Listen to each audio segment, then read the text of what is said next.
guys happy to be here? That's better. Danko. But what you should be careful of, delegates, it's when we are saying seated, you must remain to your seat. Not sit all the time. If you want to enjoy, stand up and enjoy. If it's that time to sit down, sit down. But now we are having fun. We are enjoying ourselves. We are here to make sure that 2024 siyangena niyabasaba na. Hayi, asibasabi, siyabafuna. There's another song that I made recently. There's a person who's asking for that song, so I can't say no to him. I can't. The song, it says, Kancane. Yebo. Do you know what Kancane means? Kancane. The person next to you must translate. Kancane. Kancane. Please translate. Please translate. A little, Please a bit, translate. shortly. We are almost Now, there. now. We are almost there. Oh, Viva, okay. dear, I'll viva. just put this here. It won't show. Selector, hit Can the you use my song. right ear? It's Hit the stronger than song. All those, delegates, make your way that's to the kind of weird. hall. What? All Thanks, Papa. This is the delegates. song. Please, can we make sure this mic This does is not the show, song. yeah? Thank you so Hi, much. man. Are you ready?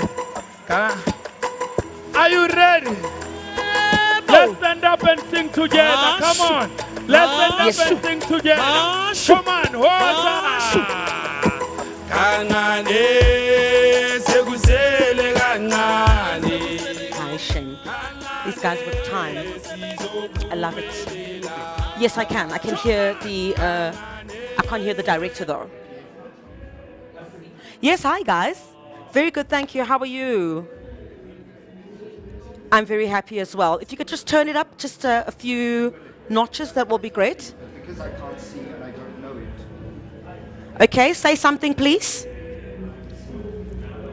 Okay, great. Can you increase your sound? Okay, great. Yeah. Increase the sound of, because we've got 4 back, can we increase the sound of the director? Yes, I can. Who's director this morning? PK. Thank you, PK. Let's have a good one.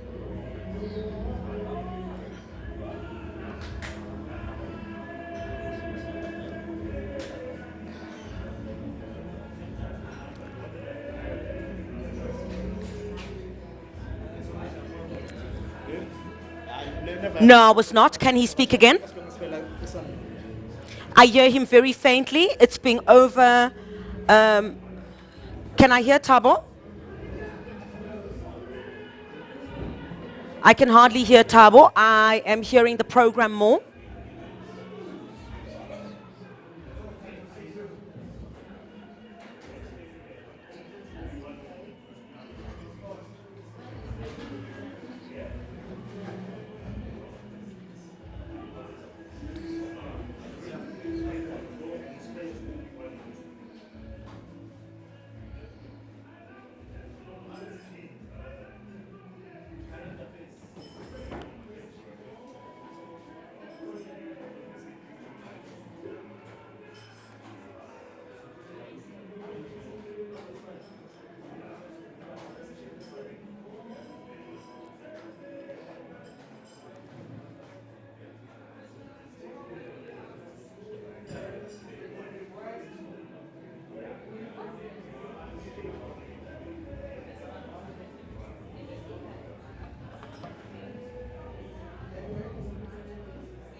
Thank you very much to our colleagues at Morning Live. A very good morning to you live from Gallagher Estate here in Johannesburg as the DA Federal Elective Congress gets underway today, electing new leadership. About 2,000You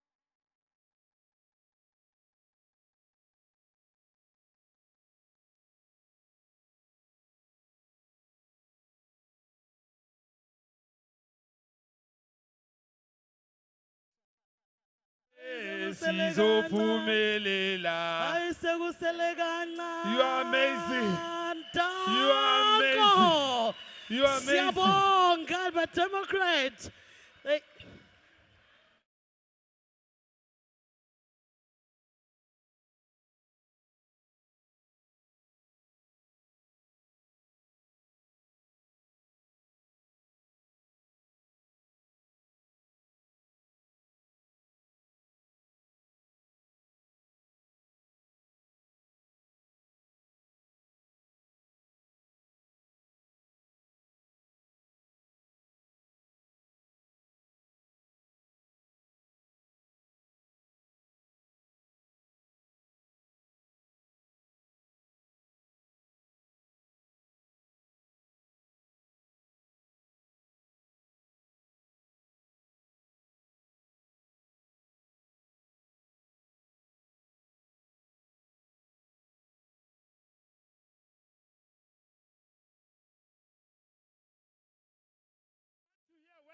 come from, whether they are here or not. I want to hear that Gauteng is in the house. I will. And now, ladies and gentlemen, allow me to welcome the hope of the entire country, the Western Cape. Are you here?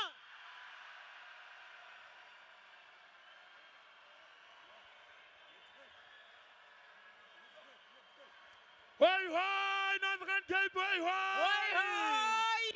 Way high, Western Cape, way high. High. Now I want to hear where the roots of South Africa are. If Limpopo is here.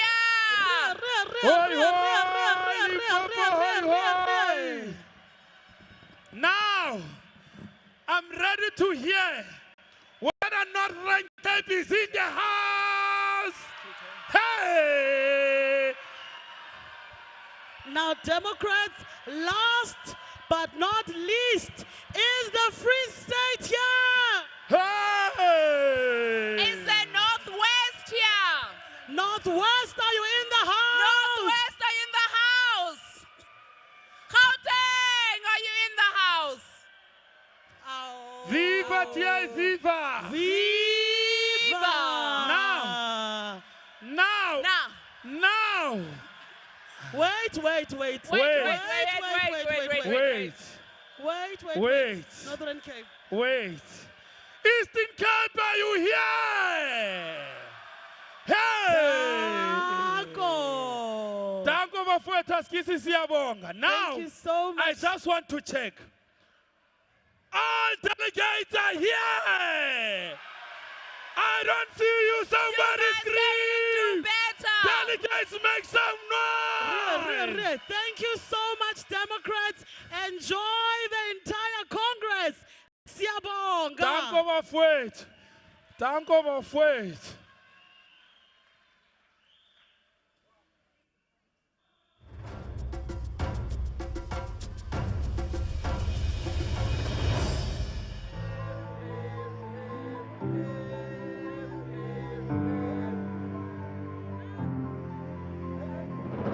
Vanaf die Magaliesberge en die Hartbeespoortdam. Welkom in Noordwes met sy landbou, toerisme en minerale. Ek is Leon Basson, die provinsiale leier in die Noordwes. And with me is Freddy Sonekile, the deputy leader, en Don van Zyl, die provinsiale voorsitter. This is a province that is rich with potential and possibilities, but it is not rich with good governance. Le ha ho le jwalo re sa natse dikgahlego tse ngata. Province ya rona e na le mathata a mangata a kenyeleditseng dipalopalo tse hodimo tsa tlhokeho ya mesebetsi, bofuma le ho sa lekalekane. Our delegates are here today to take our place in the largest ever DA Federal Congress. 'n Sterk DA is die beste hoop vir die mense van Noordwes. As ons saam staan en saamwerk, kan ons 'n blink toekoms vir al ons mense verseker. Together we can rebuild Northwest. Viva DA! Viva! Viva DA Viva! Viva! Viva DA Viva! Viva! My name is Jane Sithole. I am the leader of the DA in Mpumalanga. We are a province of beauty and passion. However, our people are suffering because of bad governance. It is only the DA that can bring the change that our people so desperately need. It is only the DA that will ensure everyone has a better future. Our delegates from Mpumalanga are here today to build a strong DA. Let's work together at this Congress. Let's build together for the sake of our country. Viva DA Viva! Viva! Viva DA Viva! Morning, Federal Congress 2023.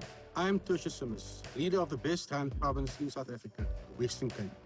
Our delegates are here today to participate in the largest DA Congress ever.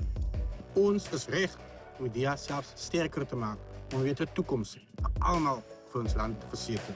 Forward, DA forward. Forward, Congress 23, forward. I'm Andrew Whitfield, DA leader here in the Eastern Cape, and I'm proud to lead this incredible team which is working hard every single day in government and in opposition to to improve the lives of ordinary South Africans. And this is because our mission is to make the lives of South Africans better.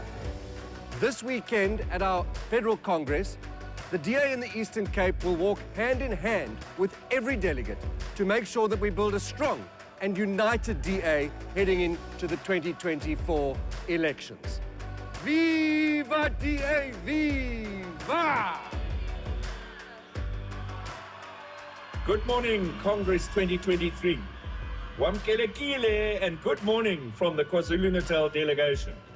For the very first time, the DA in KZN comes to this Congress as a party of government in KwaZulu-Natal. But our work will not be complete until a DA-led government governs the whole of our magnificent province. Over the next 2 days, our delegates from KZN will eagerly participate in this vibrant Congress as we march towards victory in 2024. Ngiyabonga, thank you. Viva DA, viva!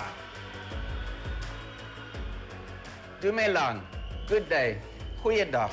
The Free State has many challenges, but we are determined to improve the lives of the 2.9 million people who call this province their home. We are united in our diversity to be the core of a new and better future for all the people of our beautiful province. Our delegates at Congress 2023 will play their role to ensure that this is the best and most successful Congress in the history of our party. Viva DA, viva! Viva! Viva Congress 2023, viva! Viva! Viva Forestata, viva! Viva! Viva Northern Cape, viva! Viva! Goeiemorgen, Dumelang. Good morning. I am Harold Maglua, leader of the Democratic Alliance in the Northern Cape. As the official opposition in the Northern Cape, the DA is working tirelessly in representing the people who deserve a strong, stable and credible provincial government. Kom ons herbou ons provinsie saam om verandering te bring wat nodig is vir ons mense. Ons provinsie verdien beter, ons land verdien beter. Viva DA, viva! Viva Mzansi, viva! Dumelang, good morning, goeiemorgen, abushini, dimachilun. I'm James Masango. Welcome from the province of Limpopo. In our province, the DA is hard at work on the ground every day to be a reliable and caring alternative for the people. In Limpopo, the DA pledges to be a strong and united party that will work hard to uplift our people and ensure a bright and prosperous future for all. Viva DA, viva! Viva Limpopo, viva! Amandla! Good day, Sanbonani. My name is Salim Simanga, the leader of the Democratic Alliance here in Gauteng. I want to welcome all of you to our beautiful province. The leaders that are coming from different provinces, the delegates that are coming from different provinces. Together, a strong DA will build a better future. Let's get to work, people. Viva DA, viva! Viva! Phambili Gauteng, phambili! Viva DA, viva!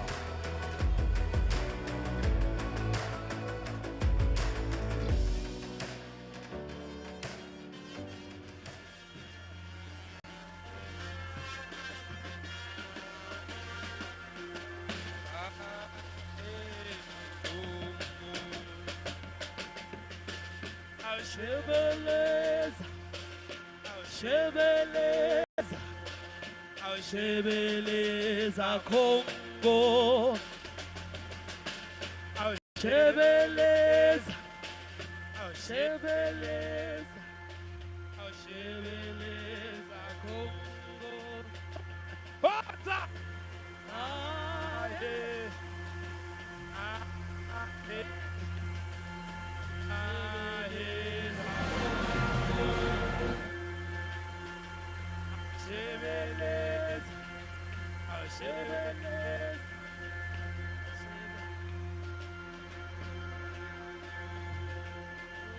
Shebeleza, Shebeleza,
Viva TL, viva! Viva!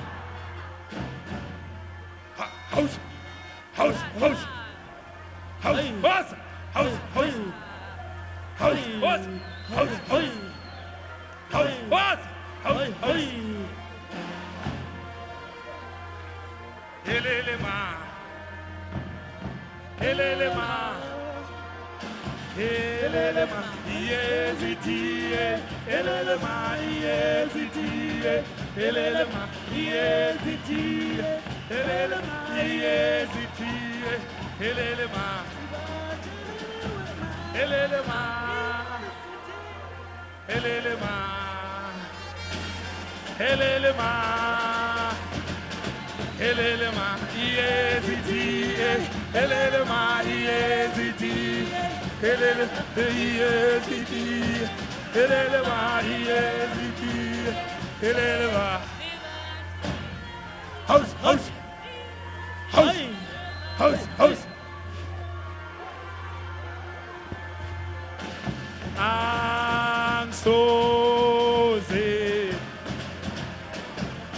Angsoze ngaphela amandla Angsoze ngaphela amandla ngaphela amandla ngaphela amandla Angsoze ngaphela amandla Angsoze ngaphela amandla House! House! House! House! House! House! Thulamdana Oh Oh thulamdana wenukhalelani Oh thulamdana Oh thulamdana Oh thulamdana wenukhalelani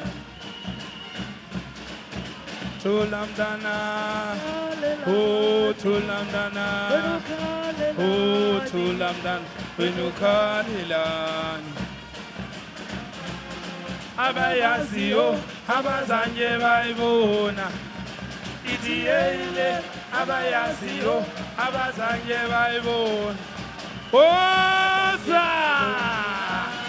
abazange bayibona abazange bayibona abazange bayibona idiyele abayaziyo abazange bayibona idiyele abayaziyo abazange bayibona abazange bayibona abazange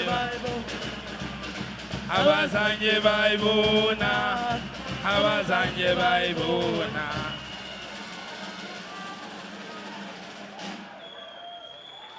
Hello. Viva Tiai, viva! Viva! Amandla! Away two. Away to! Amandla! Ayeye Tiai, ayeye! Ayeye! Gena Tiai, gena! Gena! Hoza 2024, hoza! Hoza! Hoza 2024, hoza! Hoza! Away Tiai, away! Danko. Welcome, ladies and gentlemen. We are gathered here from all of our 9 provinces in readiness for this year's Federal Congress. Each of you here today, as delegates, has registered and been accredited. And now, to declare our quorum and announce our Congress ready to begin, please welcome to the stage our presiding officer and deputy presiding officers, Greg Krumbach, Bridget Masango, and Dr. Mimi Gondwe.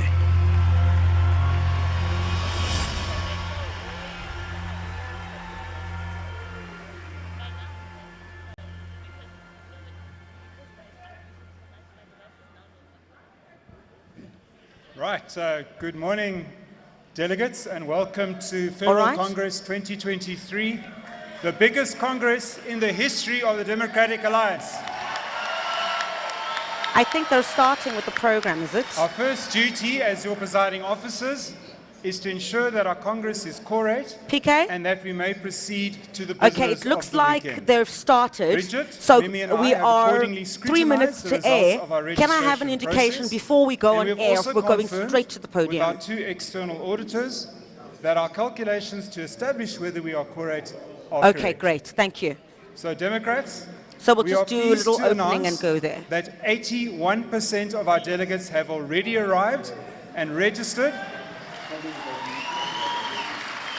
and that Federal No, I Congress don't think so. 2023 They've started is already. well above the percentage registration required for our Congress to be fully quorate. We therefore confirm that we can now proceed to pass our constitutional amendments, adopt resolutions, and elect our federal leadership. Special congratulations. Special congratulations to the Free State, which has the highest registration percentage of Federal Congress so far. And that is I can hear program, a thank you. registration percentage so far of 98%.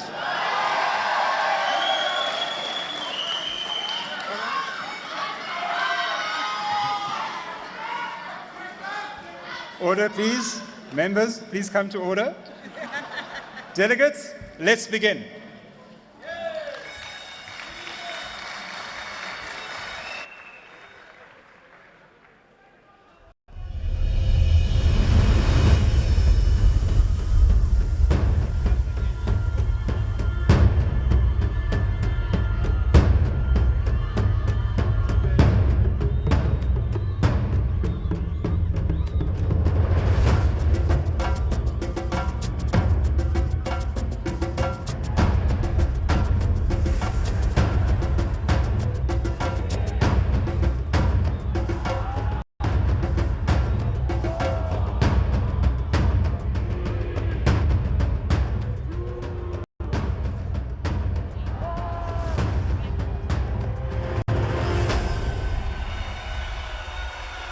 Ladies and gentlemen, Democrats, South Africans, welcome to the economic heartland of South Africa. Welcome to Gauteng. The Democratic Alliance is working hard to build a new majority. Well, thank you very much to our colleagues at Morning Live. A very good morning to you live from Gallagher Estate here in Johannesburg. We're also live on the SABC News Channel 404 and also on SABC2. We'd also like to welcome our viewers there. We're live from Gallagher Estate here in Johannesburg on the start of the DA's federal elective Congress taking place today and tomorrow. Over 2,000 delegates expected to elect the new leadership of the country's official opposition, the Democratic Alliance. So who is it going to be? Will it be John Steenhuisen or Mpho Phalatse? Them going head to head to lead the Democratic Alliance. So this Congress coming at a time where the country is facing a myriad of challenges, and we're talking about rolling blackouts. The Democratic Alliance also expected to address issues relating to the high crime rate in the country, as well as corruption. We're also looking at policy resolutions that will be taken at this Congress. So we'll have a lot of analysis from here. How has the DA fared over the past couple of elections? Where has it got things right? Where has it got things wrong? And how does it convince, in particular in the context of this Congress coming just a year to South Africa's next election, how would the Democratic Alliance see this new leadership take this political party to those elections in 2024? But the program has already started. Let's take you live to the podium.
Delegates, Democrats, please welcome to the stage your first Master of Ceremony. He is the leader of the DA student organization, where they stand up for student rights so no student is left behind. Please welcome to the stage Liam Jacobs.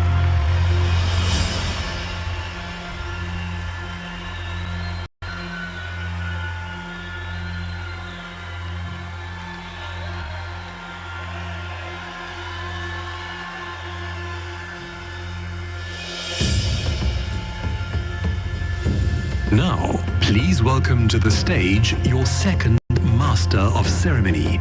She is from the Free State, and she is the youngest Member of Parliament for the Democratic Alliance. Please welcome to the stage Karabo Khachau.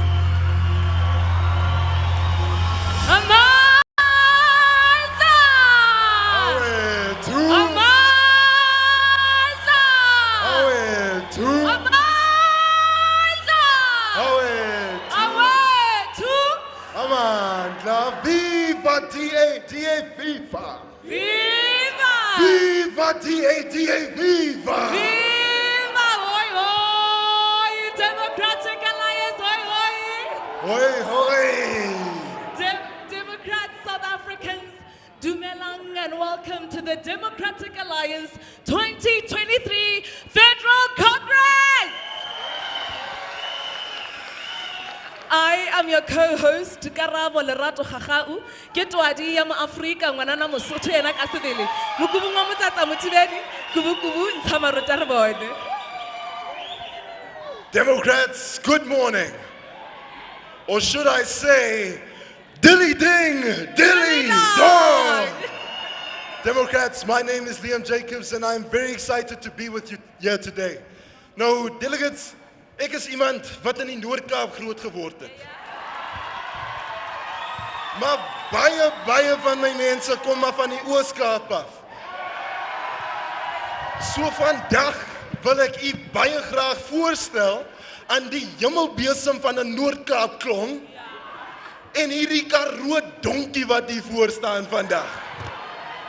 So welcome and wamgeligile to all of our delegates.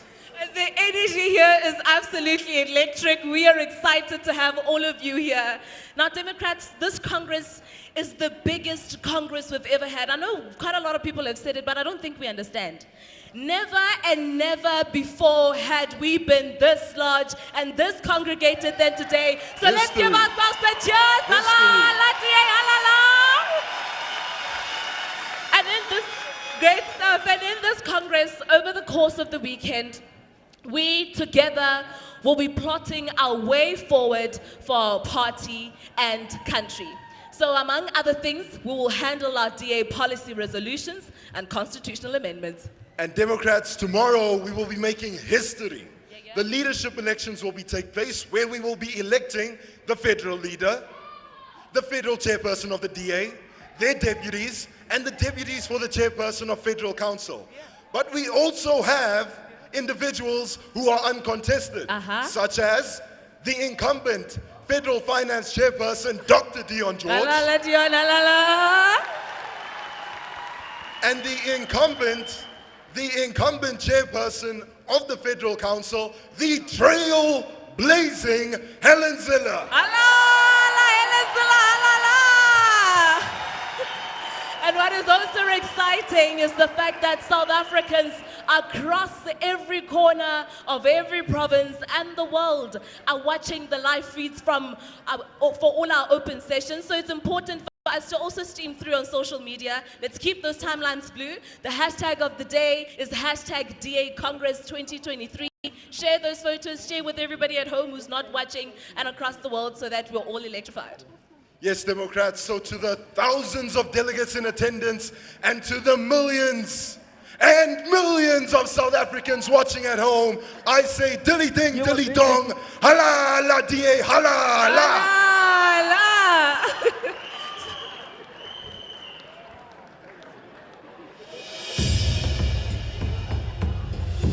Democrats. As the highest decision-making body in the Democratic Alliance, Federal Congress is chaired by our party's federal chairperson. Please welcome to the stage DA Federal Chairperson, Dr. Ivan Meyer.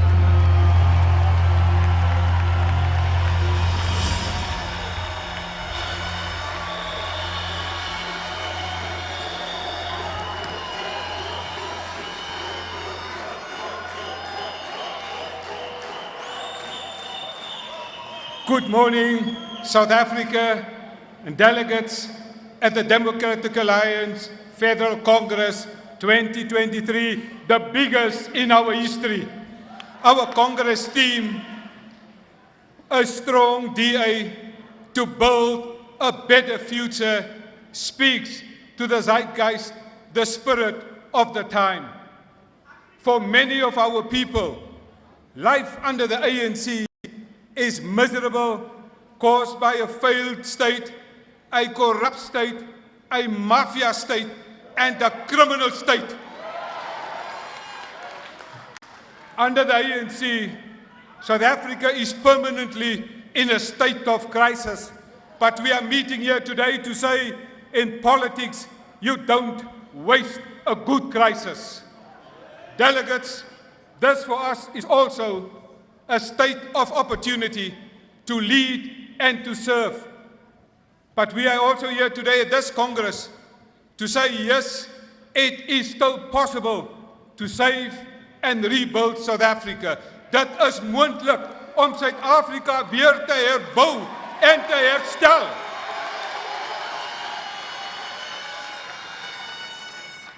And therefore we have at this Congress policy resolutions to take South Africa out of this gridlock and to rebuild our towns, our cities, all over South Africa. We love this country and we will save and rebuild South Africa. Mothers across South Africa and parents are rightfully worried about their children and their future. Parents want a better future for their children. We want a better future for all in South Africa. Ons soek 'n beter toekoms vir al die mense in Suid-Afrika. The suffering must end in South Africa.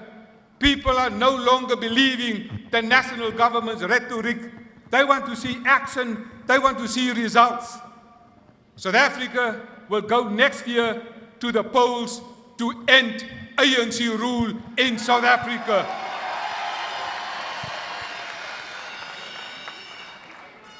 This Congress now serves notice to the ANC. Pack up and go or face electoral defeat. Die ANC moet oppak, want volgende jaar kom hier 'n nuwe regering in Suid-Afrika. This Congress is thus giving notice that the ANC is an outgoing government in South Africa. This Congress further gives notice that the DA will lead a new coalition government in the union buildings in South Africa. By hierdie kongres sal die DA demonstreer wat ons tans doen om hierdie elektrisiteitskrisis op te los daar waar die DA regeer. This historic Congress is the beginning of a better future for South Africa. In this Congress, we will table practical solutions to rebuild South Africa. These solutions are products of data, evidence, science, research, and a little bit of common sense. Because that no longer exists in South Africa. Evidence-based and data-led governance will enter the union buildings in 2024, and we will rewire the public governance in South Africa.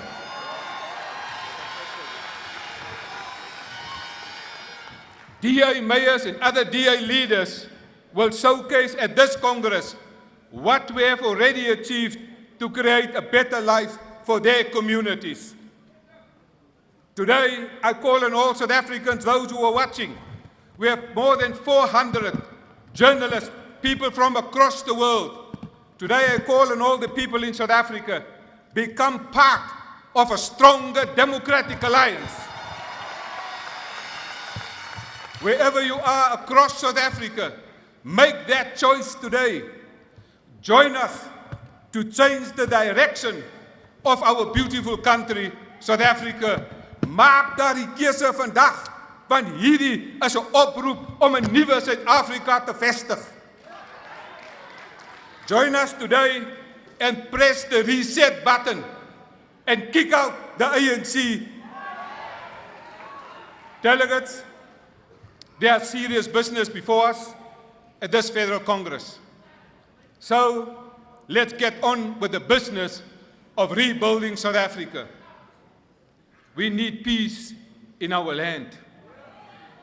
Let me quote from the Song of Praise, and I quote, "This is my song, O God of all the nations, a song of peace for lands afar and mine.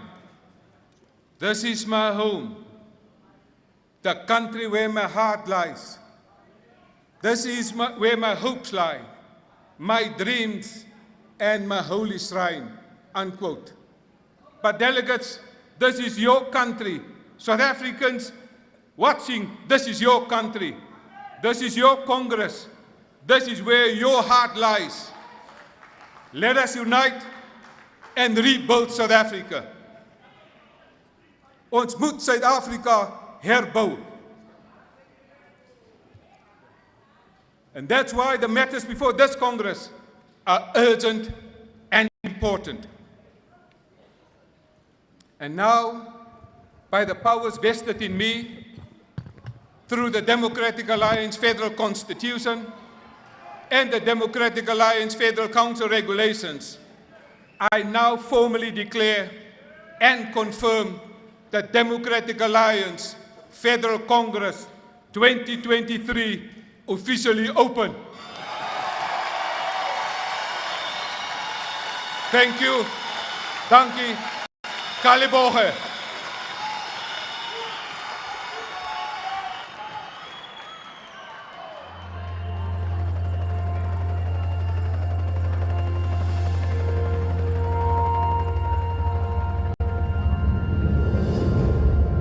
Remember when we came together to vote for the first time?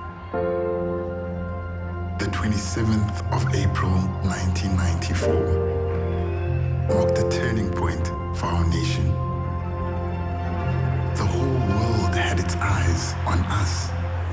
We were celebrated as the miracle nation, with a peaceful transition to democracy and an end to oppression, healed by reconciliation, not revenge.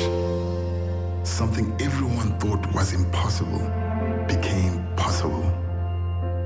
Remember seeing our own flag symbolizing our magnificent lands, oceans and rivers, waving proudly in the African breeze. That day, we saw a new, free South Africa. We, the people, united. For the first time, all races came together to build a road out of the darkness of the past and into the light. For the first time, we stood shoulder to shoulder. We sang, we danced, we cheered, we celebrated. Change and unity was no longer a dream, but something achieved. We embraced the promise of freedom. We embraced the new South Africa. Our future had never been brighter. We now had a country we could finally all call home, united in our diversity.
Johannesburg. Whenever this song plays, everybody moves and you touch, of course, with permission. Come on.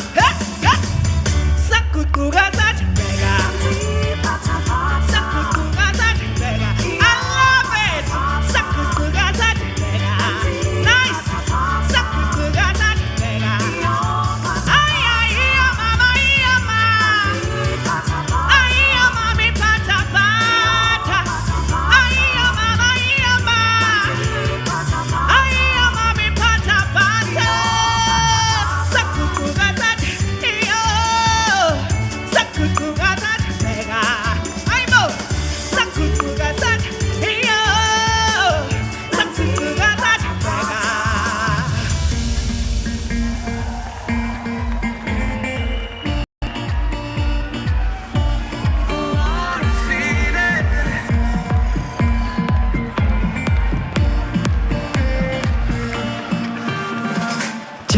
hand, go down to the water to understand. Sinking your toes in the soft white sand. Are you ready to fall in love? Are you ready? Feel my heart beating much slower when we're apart. Now we're together, it's off the chart. You ready to fall in love? 'Cause we're free to love again. We're free to love again.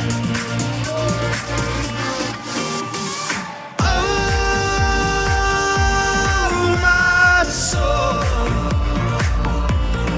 what a feeling, what a feeling. And oh, my soul, what a feeling to fall in love, to fall in love. Are we ready to fall in love? Lloyd Lele. Let me see every hands clap. Come on. Hey. Woo! Come on. Hey.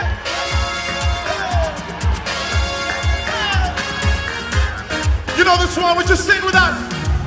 Weputi, weputi, weputi nani hama nawe. Weputi, weputi, weputi nani hama nawe. Gitana ngalowe, mwebe ngakona, wesisi nani hama nawe. Hama nawe ngalowe, utula ngakona, wesisi nani hama. I speel mijn gitaar, speel mijn gitaar. Denk ik was al klaar. En girl, I kan niet wachten, nee, I kan niet wachten. I kan niet wachten om jou te vragen. Come on, sing with us. Weputi, weputi, weputi nani hamba nawe. Weputi, weputi, weputi nani hamba nawe. Come begin, come begin, come begin to hamba nawe. Come begin, come begin, come begin to hamba nawe. Ladies, that weekend away, thinking about when the fucking banda, when the fucking banda, oh put the lawyer, oh put the lawyer, oh so alive. I know. Kom naar in de javel, want jij is mijne, voor altijd mijne. Ik zal het jouwen, voor altijd jouwen. Wil je net hier bij mij zijn? Everyone with us, come on. Weputi, weputi, weputi nani haba nawe. Javon, weputi, weputi, weputi nani haba nawe. Come on, come. Come begin, come begin. Come wat mens to haba nawe. Die haba nawe. Come begin, come begin. Come wat mens to haba nawe.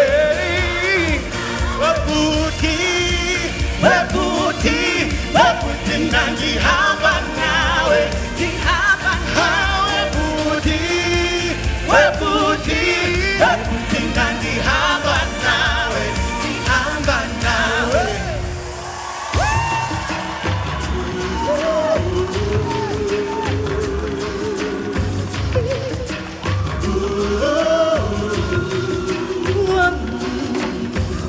Sometimes alone in the evening, I look outside my window at the shadows in the night. I hear the sound of distant crying, the darkness multiplying, and weary hearts tonight. All strong, beating with confusion. And all I hear are the voices telling me to go, but I could never run. Let me hear you sing it, 'cause my African dream, there's a new tomorrow, yeah. My African dream is a dream that we can follow. How you doing? Hello, Zanzi. My name is Vicky Sampson. Woo! Thank you, sisters. Let's see your hands. Come on.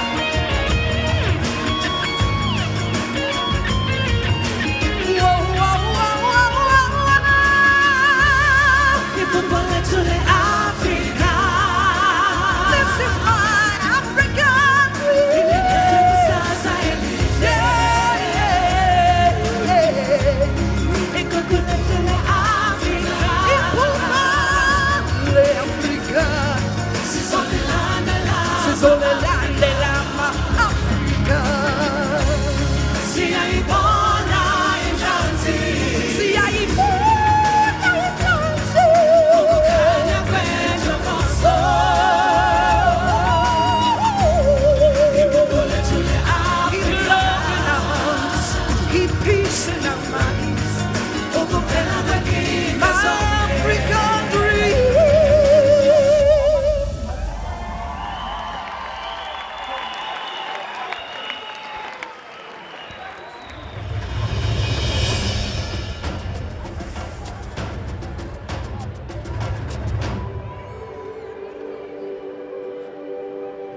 I am a mother. I am a father. I'm a daughter. I am a son. I believe in freedom. Freedom to earn a living. Go where I want. Love who I want. Say what I believe and pursue my dreams. I am brave. I am a provider. I believe in fairness. A fairness where our achievements are determined by our choices and hard work. I am a leader. I believe in opportunity. A nation where opportunity is plentiful and everyone's rights are protected. I believe in diversity. Every person has a unique perspective and an important role to play in building our nation. We do not judge each other by how we look, but by who we are. We are South Africans working together. We are the Democratic Alliance.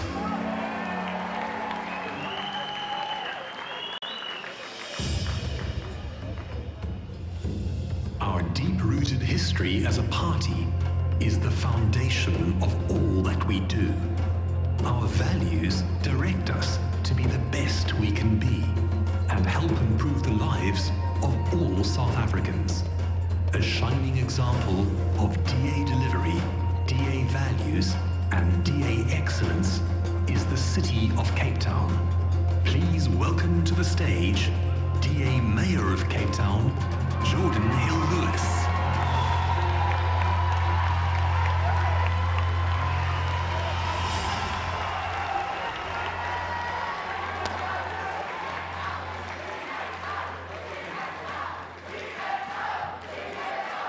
Thank you so much.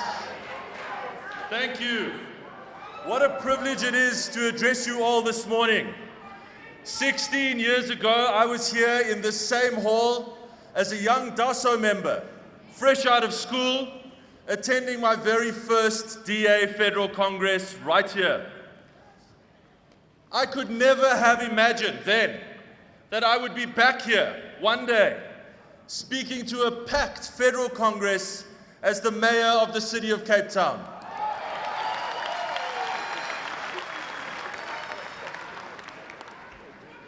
So much has changed in these years.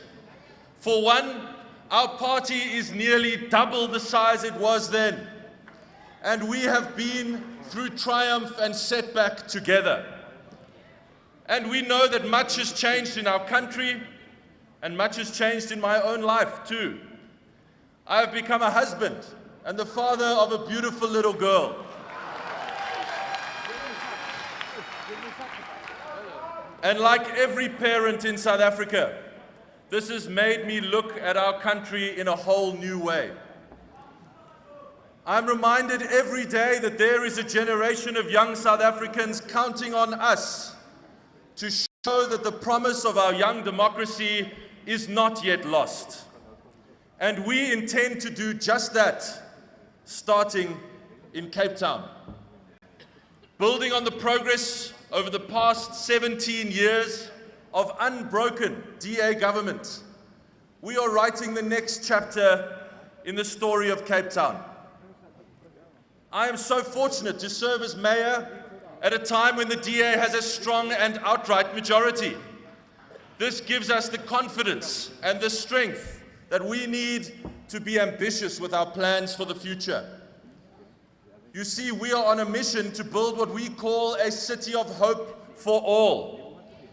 That was our promise to voters when we campaigned in 2021, and it remains our solemn pledge today. And when we say for all, we don't only mean for all the people of Cape Town, we mean for all. We want the city to be a beacon of hope for every South African. Because we are showing that you can have a government that cares for the dignity of every person. We want to show, we are passionate about showing, that decline in South Africa is not inevitable. In Cape Town, we refuse to accept electricity blackouts are going to be a part of our future. They are not. That's why we're on track to make Cape Town the first metro to be entirely load-shedding free.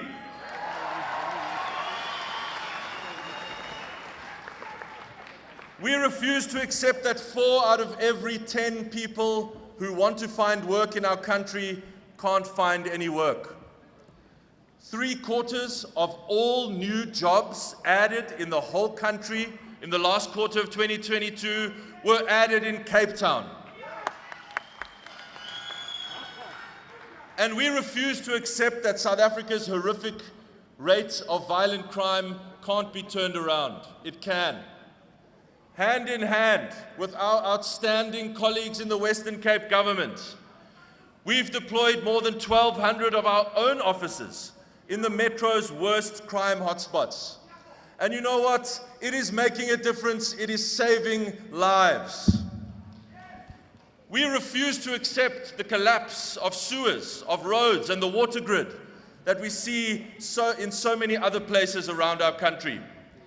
That's why we are breaking all records by rolling out 120 billion rand in infrastructure investment in our city. Most of this will go towards upgrading the sewer networks of Cape Town's poorest communities, because we want every person to have the dignity that comes with better basic services.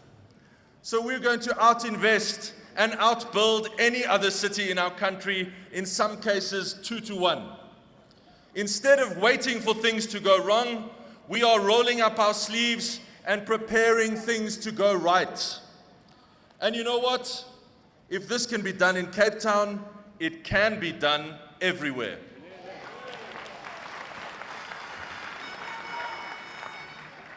We are 1 year out from the most significant election since 1994, and I am confident that the people gathered here today, this blue team, can do the same across South Africa. So let us never accept that it can't be fixed, because it can. Don't ever accept that the country described in the preamble to our Constitution is lost, because it isn't. There is nothing so broken, that this team can't fix it. Because only the DA's policies will make South Africa grow again. Only the DA can create jobs and deliver dignity to those whom poverty still robs of it. Where we govern, things work, and things get better for everyone. So this is not only about a Cape Town of hope. We can build a Bloemfontein of hope. We can build a Kimberley of hope. We can build an eThekwini of hope. And we can build a Joburg of hope. The failures in these cities are not inevitable, and we must refuse to accept them. We, everyone in this hall, and everyone watching at home, we have the power to change these stories and to change our future. We have the power to build a South Africa of hope. Thank you so much.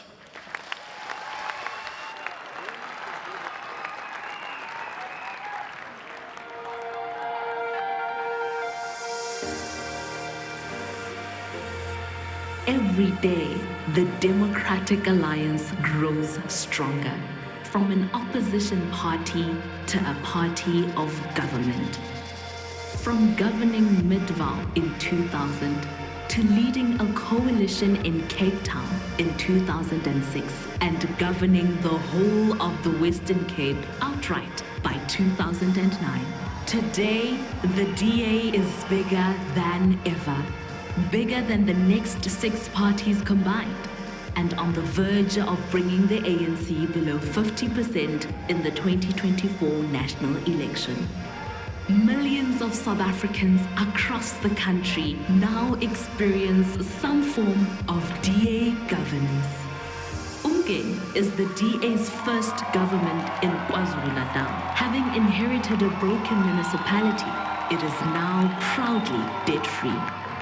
DA-led Midvaal is rated the best-run municipality in Gauteng and the best-performing province in South Africa. The Western Cape is set to become load-shedding free. Where we don't govern yet, the DA is fighting for better service delivery in all communities. And day by day, this DA pressure brings change. We are proud of these examples among so many others. In the Free State, we uncovered the Estina dairy scandal, ultimately delivering justice to small-scale farmers. In the Northern Cape, we are fighting the outrageous water tariff hikes. And in the Northwest, we worked to have a primary school reopened so learners would not have to walk 5 kilometers to school. In Limpopo, we exposed the abuse of millions in overtime pay to municipal workers. And in the Eastern Cape, we relentlessly fought and forced SABC to build a new police station in Gqeberha. In Mpumalanga, we succeeded in restoring healthcare services to over 4,000 farm workers. During the devastating floods in KwaZulu-Natal, we worked to secure emergency relief for flood victims. And almost a decade later, we continue to fight for justice for the victims of the Life Esidimeni tragedy in Gauteng.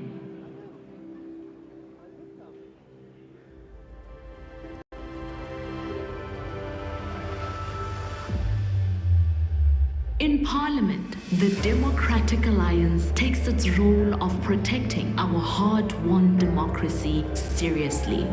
The DA's relentless pressure resulted in the establishment of the Zondo Commission of Inquiry into State Capture. We are fighting to have the corrupt policy of cadre deployment declared unconstitutional and illegal, as well as introducing a bill in Parliament to curb the lavish lifestyles of cabinet ministers. And and opposing the ANC's efforts to interfere with school admissions and language policy. Recently winning a court case to protect your right to speak Afrikaans at Stellenbosch University. We are mobilizing South Africans across the country to stand up against corruption, the cost of living, high crime rates, and the electricity crisis. The Democratic Alliance is at the forefront of democracy, protecting you from national government failures and working hard to make life better for all South Africans. It is now up to each and every one of us to unite behind the only party that can build a better future.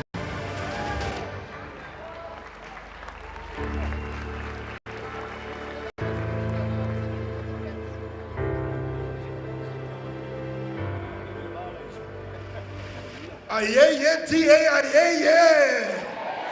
Oi, oi, DA, oi, oi. Oi, oi. Democrats, let's give it up to the mayor of Cape Town. Thank you, GHL. That Democrat is a clear indication of the kind of future that exists within the Democratic Alliance and its government. We understand why people say the DA is the only real and credible alternative that can save South Africa. So we say, Oza 2024, Oza! Oza! In opposition, we put our gloves on and we go toe-to-toe with corruption and maladministration. Yeah. And where we govern, we deliver the best for all of our residents. In fact, be it local or be it provincial, 1/3 of the Republic of South Africa experiences some form of DA governance. Van die Kaap tot binne in Modimolle Mokgopong, from Umgeni to Nelson Mandela Bay, and even from Tshwane all the way to Midvaal. Liam, we are moving. The DA Blue Train will stop at nothing to deliver tangible hope and change in every community. Now, Democrats, what is also important is that none of the successes we hold today would have been possible without our dedicated, fresh, and competent team of public representatives, both in government and in opposition, in the National Assembly, in our National Council of Provinces, the 9 provincial legislatures of our country, and the 257 metropolitan, district, and local municipalities across South Africa. But Karabo, we're not only moving in the councils. Yeah. We're not only moving in parliament. Yes. We're not only moving in legislature. Yeah. As the second biggest party in this country, we also have members. Yeah. We have activists. Yeah. We have branches. Yes. And we have professional party Yeah. And it is not just one of these individuals. It is each and every single one of these individuals that contributes and is responsible for the growth of our party. Each and every single one of you are responsible for creating a strong DA that builds a better future for all South Africans. Yeah? No, give each other a round of applause. I don't think we all appreciate each other enough, so let's give ourselves a round of applause. Great stuff. Now, guys, we see you, we value you, and we appreciate you. Yes, we see you, we value you, and we appreciate you too. Ladies and gentlemen, to celebrate the care you show to South Africans and the relentless work you put in every single day to fight for change this country so desperately needs, please welcome onto the stage our South African icon, Lloyd Cele. Ayeye, Lloyd Cele, ayeye. Yeah, DA, I want to dedicate this song to each and every one of you. Hope you enjoy it. It's called Make It Easy. I used to think that I was so high school, that I could make my heart's own rules, nothing could get to me. And you made it easy. Let me see your hands clap. And now my head, my heart, and my reason to say the same. And now I believe it. You want a piece of it, and I gave away. Let me see you wave your hands up. Loving you, it's like breathing air to me. It's what my body does naturally. No matter if the life gets hard, 'cause you make it easy for me to love you. You make it easy for me to love you. You make it easy for me to love you. You make it easy for me to love you. You make it easy. Make some noise. You take what's good and you make it better.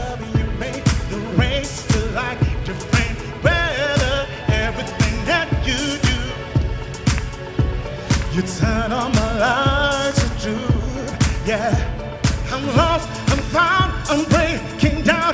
Slowly, I try to hide, but somehow you know me. I'm where I need to be. You made it easy. One more time, with your hands up. Loving you. Come on. Hey! It's like breathing air to me. It's what my body does naturally. No matter if my life, sing it out. You make it easy for me. You make it easy for me. You make it easy for me. You make it easy for me. You make it easy for me. Let me hands up. Here we go. Hey! Oh, oh, oh, oh, oh, yeah. You do. Loving you, it's like breathing air to me. It's what my body does naturally. And if this time gets hard, you make it easy. I'm gonna need your help. I'll sing, you make it easy. You sing to love you. Are you ready? You make it easy for me. You make it easy for me. You make it easy for me. You make it easy. Make it easy.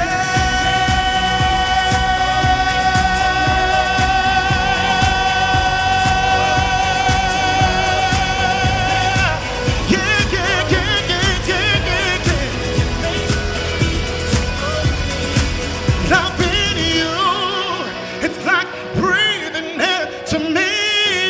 It's what my body does naturally. And if this night gets hard, you make it easy for me. Thank you. God bless.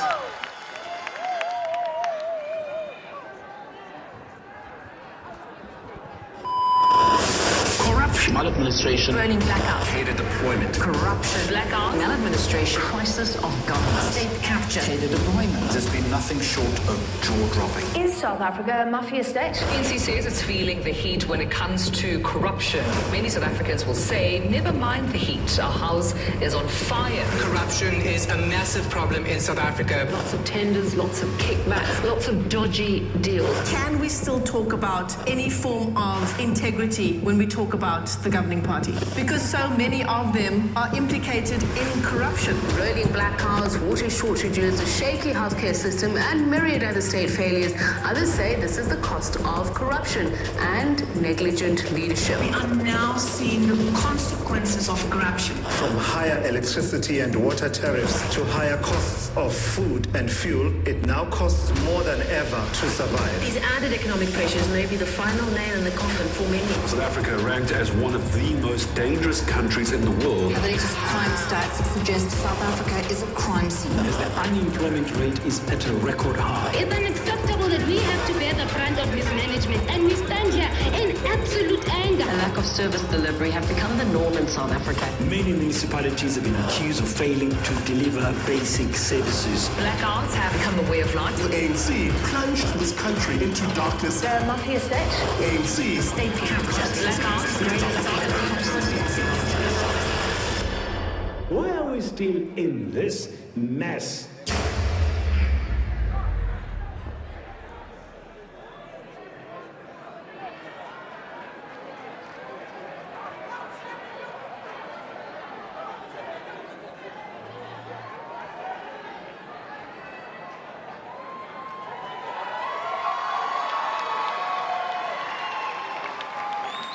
South Africans, we deserve better. We deserve better than the ANC, once a liberation giant across the African continent, has turned into the oppressor of its own people.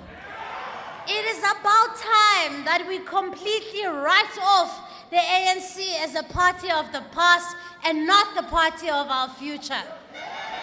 A relic of the past that is completely disinterested in the liberation of its people from the clutches of poverty. Democrats, make no mistake, South Africa is no longer at a crossroads. The ANC has brought us to a free fall of destruction. Sithetha nje abantu abana misebenzi. Uninzi lwabantu bethu baphila nge-350 yesibonelelo. This is not a solution to the crisis of joblessness. We know the indignity of ukungabi namsebenzi, the anguish of young people who have lost any hope of finding work, who rely solely on their parents' old age grant for their basic needs. This is not the future that was promised to South Africans. Abantu bafuna ukuziphangelela bakwazi uzakhela ubomi kodwa lo urhulumente sinawo ungohlohle sabo. As we speak, Democrats, the country is languishing in perpetual blackouts due to the broken ESCOM that was looted and brought to its knees by ANC cadres. Small businesses are shutting their doors, sending more and more people into the unemployment queues. Hospitals cannot save the lives of people due to blackouts. Continuous power cuts have started to affect the provision of water, a basic human right. No business can thrive in this environment. No business can provide the much needed jobs in the current climate in South Africa. The dream of a better life has turned into a nightmare. Abaninzi apha eMzantsi Afrika baphila kabuhlungu besilwa indlala. More than 50%, 30 million South Africans are living in abject poverty. Akukho kutya, akukho mbane, akukho manzi, akukho misebenzi. The cost of fuel has risen to unprecedented levels. This has meant that the average South African, it costs them more to go to work and go buy food or go look for a job. This has meant that the cost of food has risen to unprecedented levels. Abantu abaninzi abasakwazi nokuthenga noko kuncindi.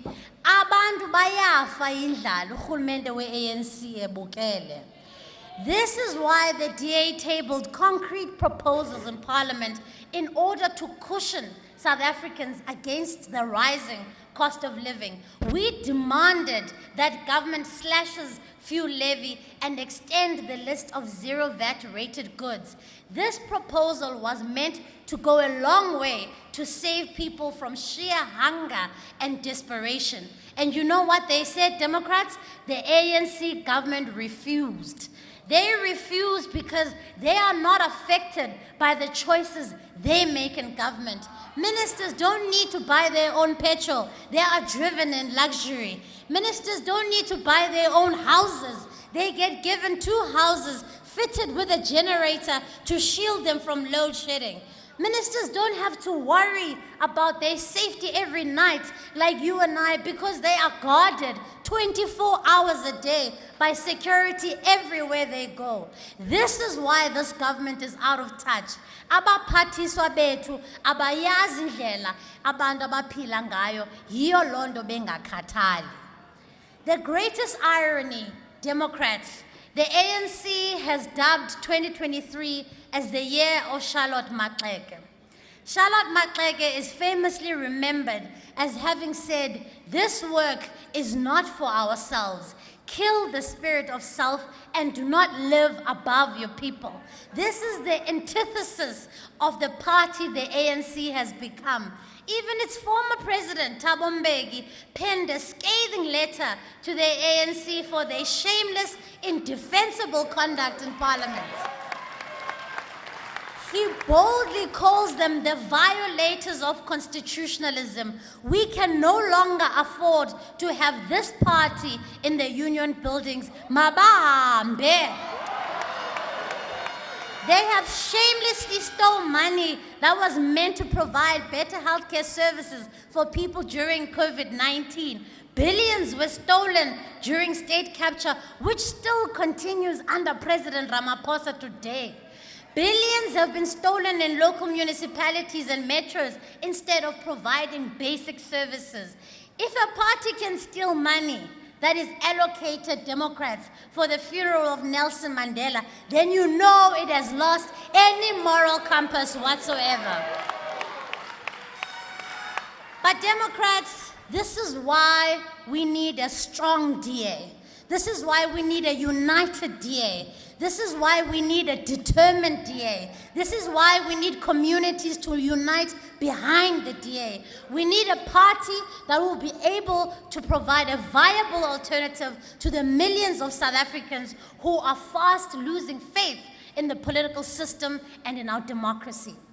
The future of South Africa, Democrats, is intricately linked to the future and the growth yalombuto wetu. We are less than a year away from an election that will be remembered for years to come.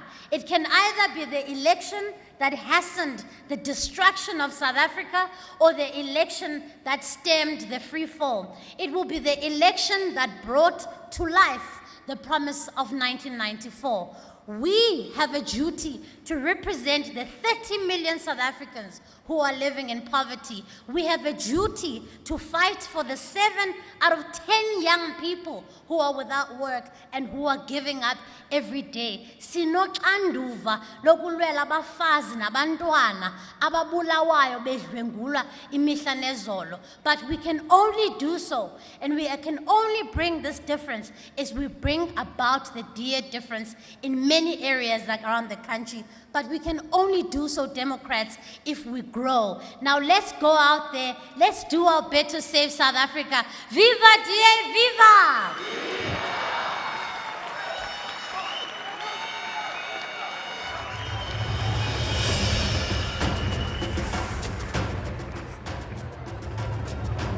Bro, we tired of excuses. Ek sê my people need solutions. Kyk, die ons moet 'n verandering, nie mense wat kom praat. Hier kom jy help met die change, we need na die vote by mense jump. Nou hello, how you get the boodskap en ek sing dit manier. Moeg gekyk van hoe die negatiewe dinge gebeur. Kom in my plek, ek sal jou wys hoe dinge binne beweeg. En julle first hand experience gee van hoe ons hier leef. Kinders wil kinders wees, maar hulle het nie 'n paadjie nie. Nou staan hulle op die corner met jongens so borige angste kies. Ons kla nou al vir jare oor die saak van ons verdreine wat lek. Excuse me, water's a necessity, so yeah. Us with that, so many promises were made, but nothing like it received. They said they're gonna build houses, haast nog how they say. But start from 1980 something, I've give out my streets. Be the reflection of perfection. Don't stick out when it's just election, cause we tired of excuses. My people want solutions. Nou kyk jy ons toe die verandering, nie mense wat kom praat. Hier kom jy help met die change, we need dat die vote met mense jump. We tired of excuses. People want solutions. Nou kyk jy ons toe die verandering, nie mense wat kom praat. Hier kom jy help met die change, we need dat die vote met mense jump. Education's elevation to better the situation. And educators educate in a state of complication. The teachers on their knees in supplication. When I do their occupation with a breeze, master feel ventilation. But ek bedoel die klasse hier's 'n vensters is uit, and we can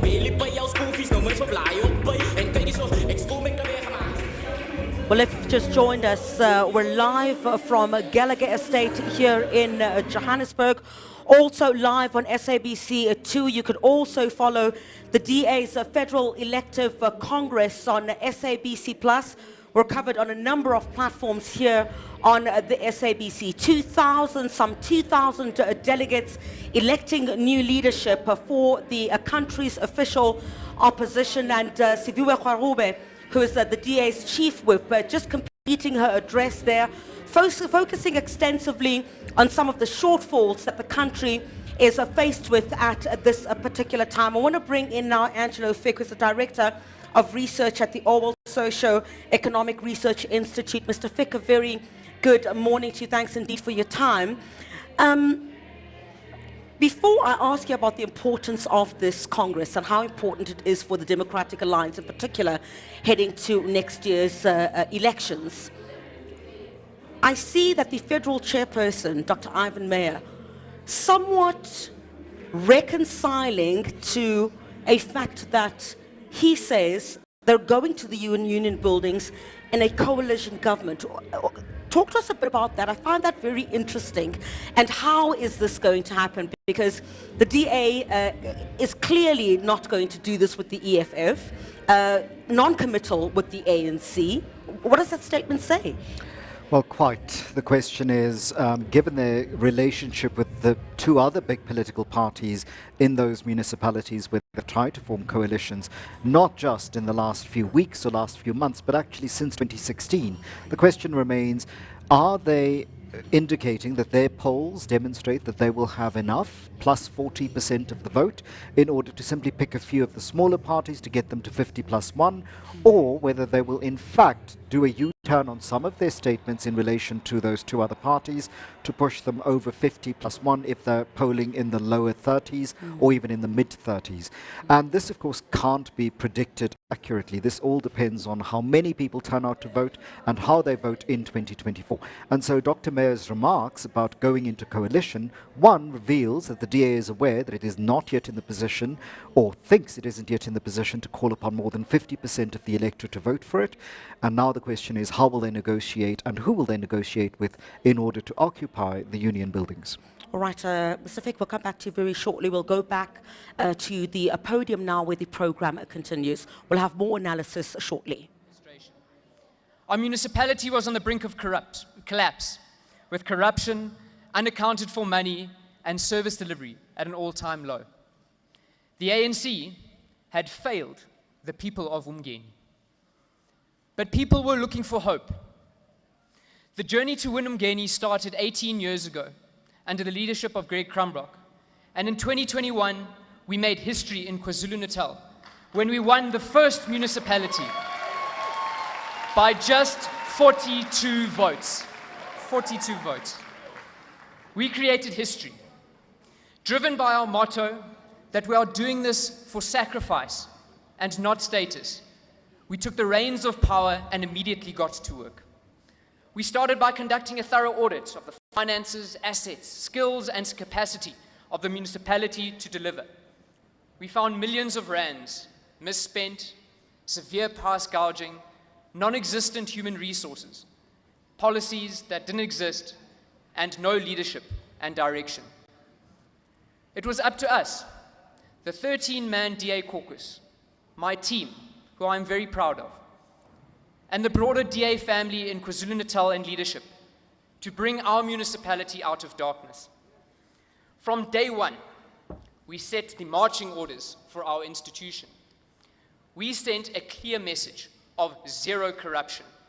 We put in place stringent measures to ensure value for money spending, and that becomes institutionalized by establishing the Municipal Public Accounts Committee, by recapacitating our audit committee, and ensuring that this became a thing that people knew that we were serious about. Based on DA best practice and drawing from municipalities like Stellenbosch and Drakensberg, Midvaal, and many more, we adopted policies to support our activities. We've been creating a culture of transparency and accountability by doing practical things, such as opening up the tender process to the public and randomizing the temporary selection of employees. South Africans are hungry for a government that can get the basics right. And in the last 15 months, we've achieved some of the following, amongst others. We've spent 24 million rand on specialized equipment like TLBs and tipper trucks, rollers and excavators. We've increased the number of people who have access to free basic services from 133 to over 3,000. We've doubled our roads budget from 11 million to 24 million. We've established a municipal traffic department for the very first time. We've completed 6 million rands worth of projects that were left unfunded and decaying by the ANC. We've installed 400 LED streetlights, installed solar lighting in informal settlements, increased waste collection to rural areas, have load-shedding proof traffic lights, and many, many more. But importantly, the Auditor General gave us a vote of confidence, and we improved our municipal audit outcome from qualified to unqualified. Through hard work and dedication, we are turning the Umgeni local municipality around. 27 years of destruction, policies, and cadre deployment are being painstakingly undone. We are rebuilding our communities. We are determined to show that the DA difference is something real, and that the DA keeps to its promises, and that we get things done. There is hope for our cities, towns, villages, across the whole of South Africa.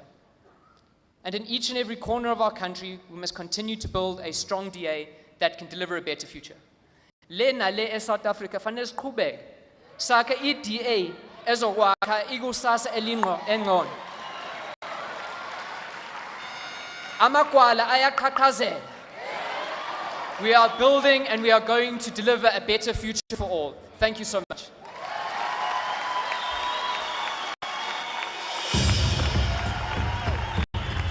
The inspiring story of change in Umgeni can be the South African story.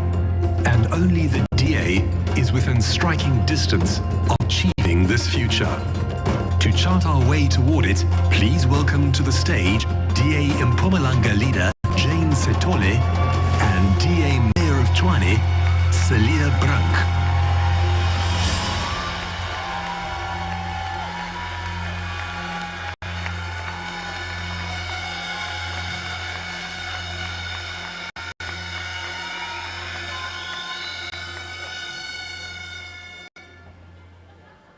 Good morning, Congress. So I recently got a job in the capital city, and my team and I will certainly be drawing inspiration from the remarkable turnaround that has been achieved in Umgeni. In municipalities across South Africa, in diverse places over the past quarter century, the DA has got down to business and governed well. It has been a story of delivery to the people for upliftment, benefit and progress for all of the people. And it has been a story of clean, effective, frugal governance. These aren't just our claims, they encompass independent recognition and evaluation time and time again. Because we as a party are dedicated and committed to the South African people. We have built almost 25 years of governance capacity as we prepare for national government. And make no mistakes, we are preparing to govern South Africa. Because we are convinced that that is the hope to build a better future for our country. This is the hope to dismantle the criminal state, to end cadre deployment, to stop corruption, and to get government working again. And election 2024, Democrats, election 2024 can be our tipping point. Democrats, South Africans, the prospects for 2024 are stunning. As we come together today, the governing party of this country has never been as weak as it is now. We need to look no further than the opinion polls published by Rapport and City Press recently, and we can look at independent opinion polls. We can look at the ANC's opinion polls, and they all are telling us the same thing. The governing party is now down to support in the 40s. It has unquestionably lost the support of the majority of South Africans. Now is the best chance ever for change. At support levels in the 40s, the party currently occupying the union buildings is on notice. The people no longer want the ANC in government, and as they fall, we will rise.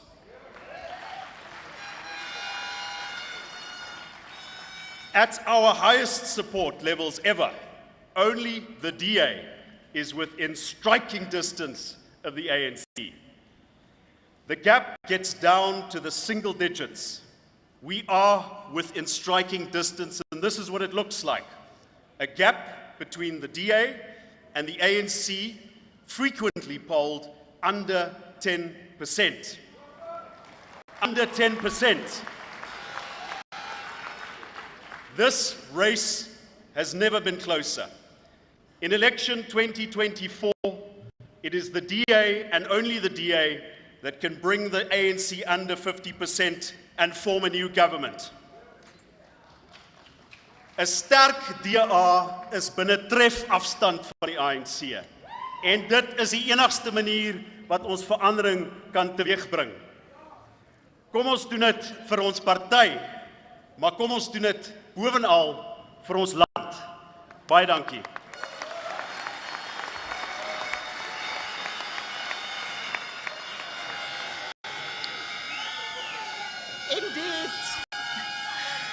Indeed, Democrats, indeed. As they fall, we rise. The strong DA is making inroads and progress across South Africa, closing the gap year after year, election after election, and by-election after by-election. For this reason, we say confidently, only the DA can do it. You see it play out in more and more by-elections, and you saw it play out when the DA made gains and got more votes than we've ever had in elections 2021. Amandla! You see it play out as our support swells and grows in all communities and in the polls. When the Social Research Foundation measured party support in the last few months, they found that for the first time, the DA has now overtaken the ANC to become the biggest and most supported party in urban areas. And this trend, Democrats, it continues outside of the bigger cities around the country, shown by the last few months by elections. Let me share with you what I mean as we grow outside cities too. In the rural Western Cape municipality of Prince Albert, of a base of 30% in 2021, the DA grew by 66.8% in a by-election.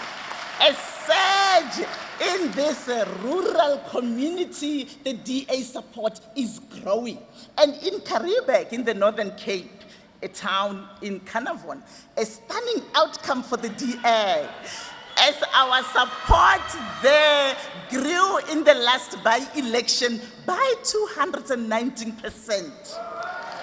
The DA won the award from the ANC. We now have our first council in the Southern Karoo. And like Karibek, the DA's momentum across the country grows. By-elections in Matsigama, Inokmukjikima, Ditsobota, and eThekwini all tell the same story, Democrats. More than double-digit growth for the DA. In my home province of Mpumalanga, I am so proud of the by-election that we had in Governor Mbeki. We grew by almost 10%. The DA support at the last by-elections, in just 2.5 years, the DA has won 5 wards from other parties, and 2 of those were from the ANC. The DA is growing. Even In the wards that we don't win of the ANC or other parties, we grow, and we grow in a diverse array of communities. A few months ago, a by-election took place in a ward in Nyanga in Cape Town. This has been an ANC stronghold, but in that by-election, our growth was recorded over 370% Democrats. For the DA to grow our support 370% in a Nyanga ward tells you that the sands are shifting. Our momentum into election 2024 couldn't be stronger. We are within striking distance and the sands are shifting, Democrats. Viva DA, viva! Viva DA, viva! Thank you, Celia.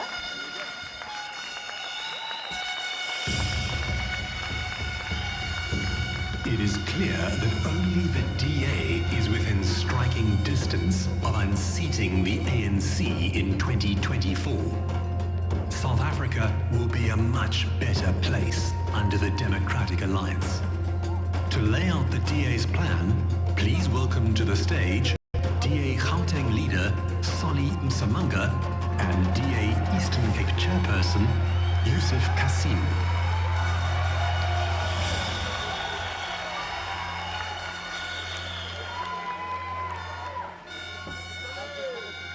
Democrats, what a pleasure and an honor to have you here in Gauteng.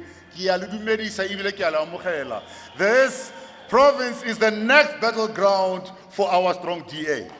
As we edge closer and closer to the ultimate goal, we must answer the question of what South Africa will look like under a DA government. And as the leader of this province, I'm occupied with the question on each and every day that I wake up. I must answer the question, what this province will look like under the DA government. We already know for a fact that the DA is within a striking distance of unseating the ANC nationally, provincially in Gauteng, and in so many other provinces. And I want to say to you, we already know that the DA support is at an all-time high all over the country.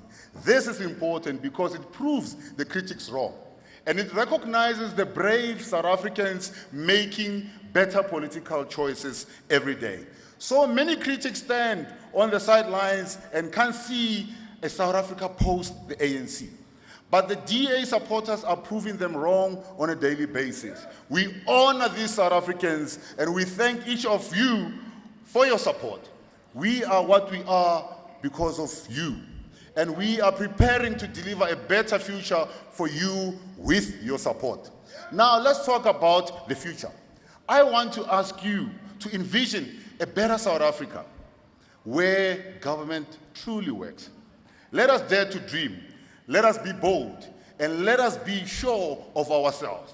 It is not selfish or arrogant or self-indulgent of you to want a government that works in a better future.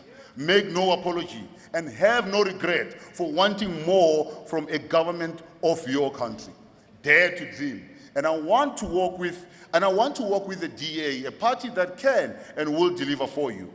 Under the Democratic Alliance national government, you will have far better opportunities to get a job or start a business to provide for your family. Under the Democratic Alliance national government, you will determine your own success, enabled by a caring government. And opportunities will be fair. There will be no insiders, no jobs if you are card-carrying members, no outsiders, no quotas, no racial discrimination, no gatekeeping, no brook pants if our mama be to get into positions. Under the Democratic Alliance, we want to make sure that government, you can be sure that electricity will indeed flow and that the DA national government will eliminate load shedding once and for all. We will not just build in ministers because we want to then add on to the cabinet. I want you to imagine when agriculture is supported and helped rather than restricted, limited, and neglected. And I want to say our public transport system would be safe, reliable, and affordable, as a world-class buses and trains available will make sure that you're able to get to work and back home safely on a daily basis. Let's get our trains working again and expand the rail network. Let's get comfortable long-distance trains that will be safe and affordable. Let's forget about the Pala Pala dream train that we were told 5 years ago, and not a single rail has been put on.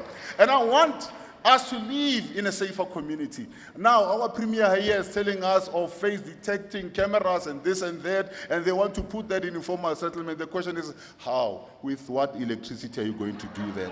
We want to make sure that we deliver a well-functioning provincial police service that is capable of ensuring that you and me are safe in our provinces. And we want to make sure that we have high-capacity metro police services in each and every metro. Professional, hardworking, and well-maintained police to make sure that you and me are safe on a daily basis. And I want you to imagine that at the same time, a South Africa where Home Affairs works, and your ID or passport or birth certificates arrive at your doorstep just after applying online a couple of days before. This is a South Africa that you deserve. Together, you and the Democratic Alliance can achieve great things for our beloved country. I want to say to you, touch, let's go. Welcome to this Congress. Viva TA, viva!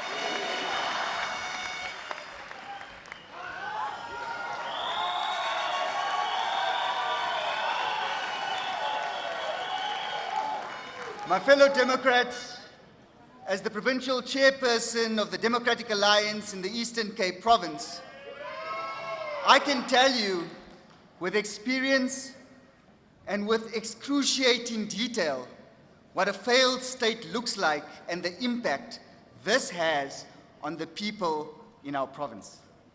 Governance in my province has collapsed, with administration corrupted and completely hollowed out. But as my colleagues have so compellingly presented today, the most realistic chance that South Africa has to change course from a failed state to a better future is by placing your faith in the party that is gathered in this room today. No other party comes close. We are bigger than the next 6 parties combined. I want to expand on the picture that Solly has painted of a South Africa that works under the DA. You best believe that we are determined to create a South Africa where prosperity and happiness are not just possible, but attainable for all. Where violence and suffering are not our inevitable fate, but where we all live peaceful lives made possible by government funds actually training and managing our law enforcement properly. A future where the vulnerable are not neglected or exploited, but supported by a safety net that helps them improve their lives. A future where my daughters, Rukaya, Zainam, Sarah, and Hannah, can be themselves, develop themselves, and pursue their dreams.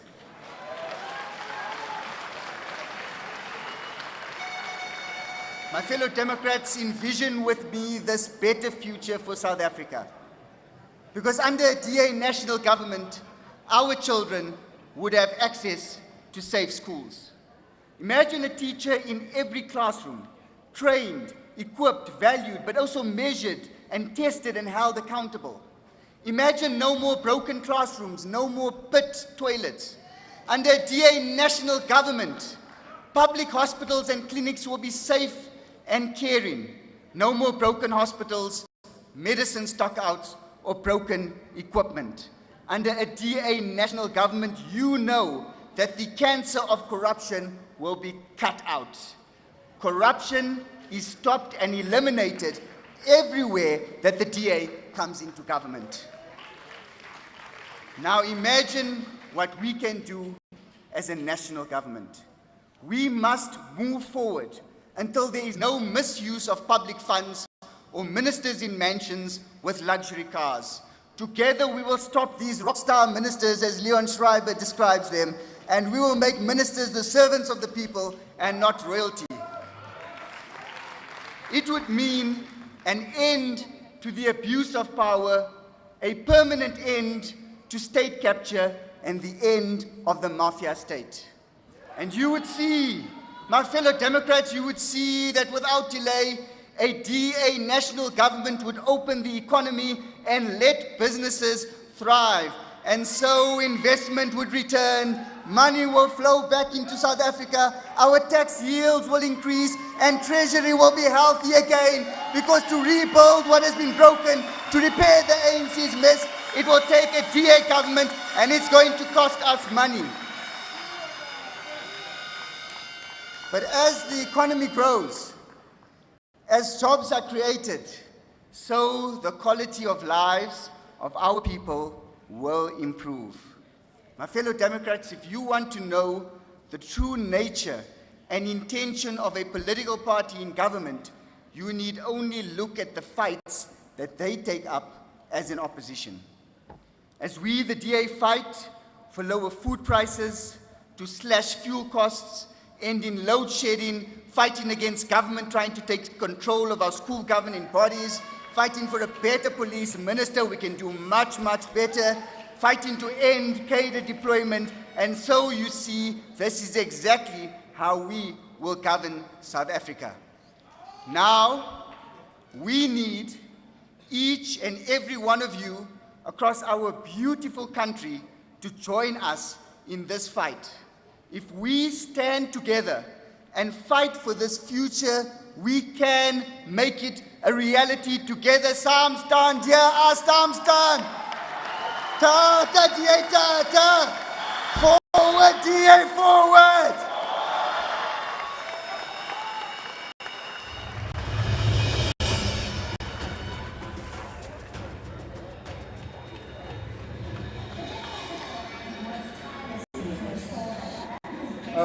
Well, provincial leaders of the Democratic Alliance taking to the podium there.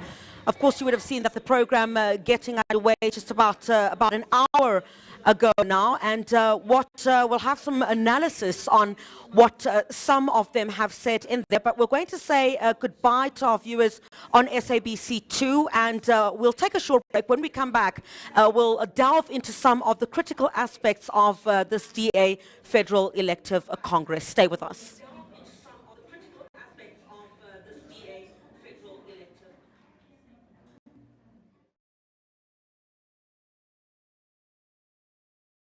Special public service skill, legislative competence, and unique governance knowledge, and you align yourself with the DA's values, principles, and policies. Apply. Fill in your application at apply.voteda.org.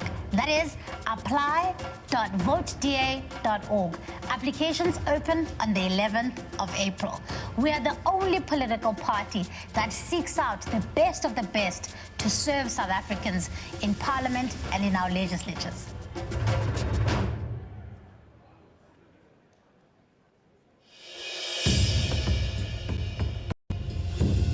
Welcome back to the stage, your masters of ceremony, Liam Jacobs and Karabo Chachal. What's that 2024? What's that? I don't think you guys are excited enough. Let's try that again. What's that 2024? What's that? Aye, Democratic Alliance, aye, Aye. Karabo, I've got to say this. The electricity in this room is enough, and it has the ability to light up the entire country. You got that right. This electricity comes from our 9 provincial structures. So as we march into election 2024, I think it's high time that we acknowledge these provincial structures. Yeah. So, Karabo, what do you have to say about that? I think, look, the 9 centers of excellence that we have and their delegations are all here today, each holding the bragging rights of their part that they built towards building a strong DA. And so provinces, I want to hear, are you ready to represent? I want to hear better, are you here to represent?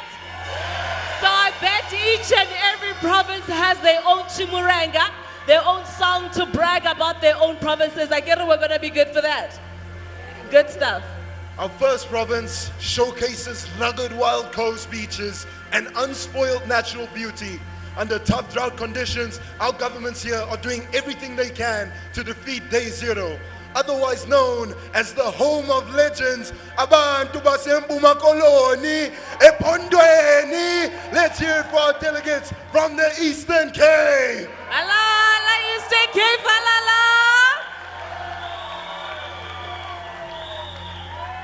And blessed with the Gerif Dam, Clarence and sprawling farmlands, our next province is home to our nation's judicial capital, and we stop at nothing to follow the rule of law there. So let's hear it to my home province, the Fatala Bokhono le Batata Bolo, alala, Freistata, alala. Oi, oi, Freistat, hot Freistat. Our next province might be small in size, it might be very small in size, but it's home to a quarter of our nation's population, 15.8 million people. It is the place of gold, and in this next election, it is up for grabs and ours for the taking. Let's hear it for... Well, welcome back to our live special coverage from Gallagher Estate here in Johannesburg. The DA, the Federal Elective Congress, is currently underway. We're continuing with the program, but I want to delve a bit into what has been said. I'm joined now by Angelo Fickers, the Director of Research at the OWL Socioeconomic Research Institute, as well as the SABC's political editor, Mzwandile Mbeche. To you both, welcome to the program. Let me start with you, Mr. Fick. Jane Sithole, the provincial leader of the Democratic Alliance in Mpumalanga, talking very much about the Democratic Alliance's gains, if you may. In percentages, looks good, but if you look at the actual numbers, if we refer, for example, to the by-elections in 2022, that's a different ballgame altogether. Absolutely, and I suspect that this is also to cover over what has happened between 2019 and 2021, because in by-elections the turnouts are much lower, so we're looking at polling in the 20%, and so what looks like fantastic growth in terms of percentage may actually not be backed up by numbers of actual voters.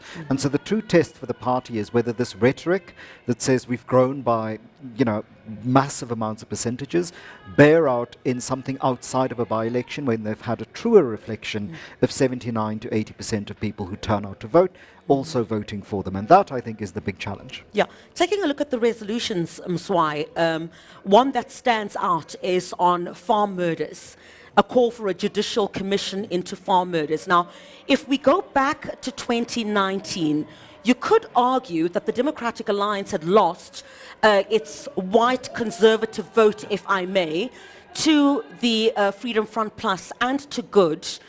And now, with this call, barely a year to South Africa's next election, a call for this judicial commission into farm murders, is this a way, can we deduce, to woo back that vote lost by the white conservative, if I may? Yes, well, a very good morning to you, Chriselle. In fact, before I answer that, let me just back Angelo on the issue of the numbers. In fact, last week they actually lost in a by-election to the ANC in Western Cape. So what he has said, I mean, if you were to go with science, I'm sure that will say another story. But of course, when you look at what they are trying to do, they were very worried that they were losing the so-called core traditional voter base to parties that you have mentioned. So this kind of reconfiguration, if you like, is meant really to have your core support remain whilst you're trying to expand. In fact, I had an opportunity to speak to the leader earlier this week, where he basically said, you know what, for you to grow, you must maintain your core, because your core is the foundation upon you build from. Angela, I want to come back to the issue of Jane Sithole is there. You have Solly Simanga, who is also there. These are senior leadership within the Democratic Alliance, but we cannot not look at what has happened within the Democratic Alliance in the recent past. the Democratic Alliance wants to emerge what we're hearing quite strongly as a strong a political party. They want to strengthen the Democratic Alliance. But how do you do that when you've got such a huge exodus of credible black leadership with institutional memory, who when they leave the Democratic Alliance, very few have had anything good to say about the party?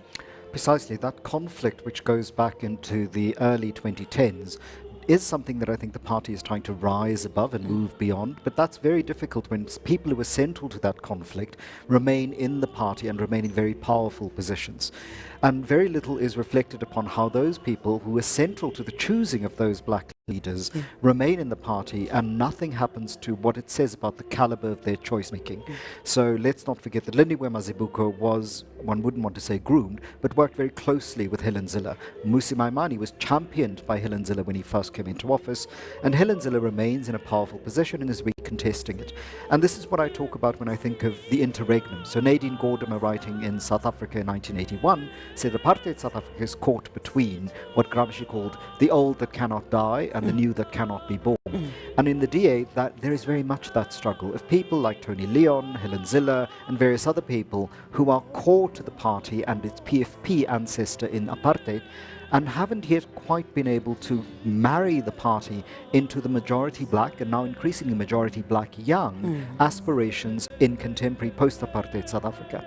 They're right, yes, the ANC has failed spectacularly, but they need to ask themselves why it is that they feel the need to hold on to a core group of people if holding on to those people does not meet the aspirations of the majority of people under 28 who are also black in South Africa today. Some of the sentiments shared, Mswai, from some of the leadership or the speakers of the Democratic Alliance just a few moments ago, talking about, you know, this is the last time that the ANC will ever set foot, you know, in the union buildings. Ramaphosa must go. But they don't have much time between now and the next election to perhaps sway, just not being that a political party that is able to govern in places like Tshwane or Ekurhuleni or the city of Johannesburg, but it's been done through coalitions. How do they convince the electorate that they're more than just that political party that is able to occupy position through coalitions, which have been very chaotic? In fact, it's very interesting how the DA has been perhaps trying to navigate its governance in the coalitions. Yes, they are able to speak about Cape Town, maybe because by and large they've captured it, if I were to use that. But in Tshwane, in Johannesburg, and even recently in Ekurhuleni, they have had the chance. And South Africans or Gautengers have also been asking, has there been a difference? And then you go and speak to people of Tshwane today, and then they will tell you something perhaps the DA will not necessarily want to hear. So if where they are then given the opportunity, they may not be able to then demonstrate. Yes, you'll have places like Umngeni where perhaps also assisted by their PR, perhaps they are doing well. But in the bigger areas, like the metros, so is there a difference? That is the question. All right, we'll come back to you, gentlemen, just very shortly. We understand that the program is continuing on the podium. Let's take you back live there. Look how far we have come.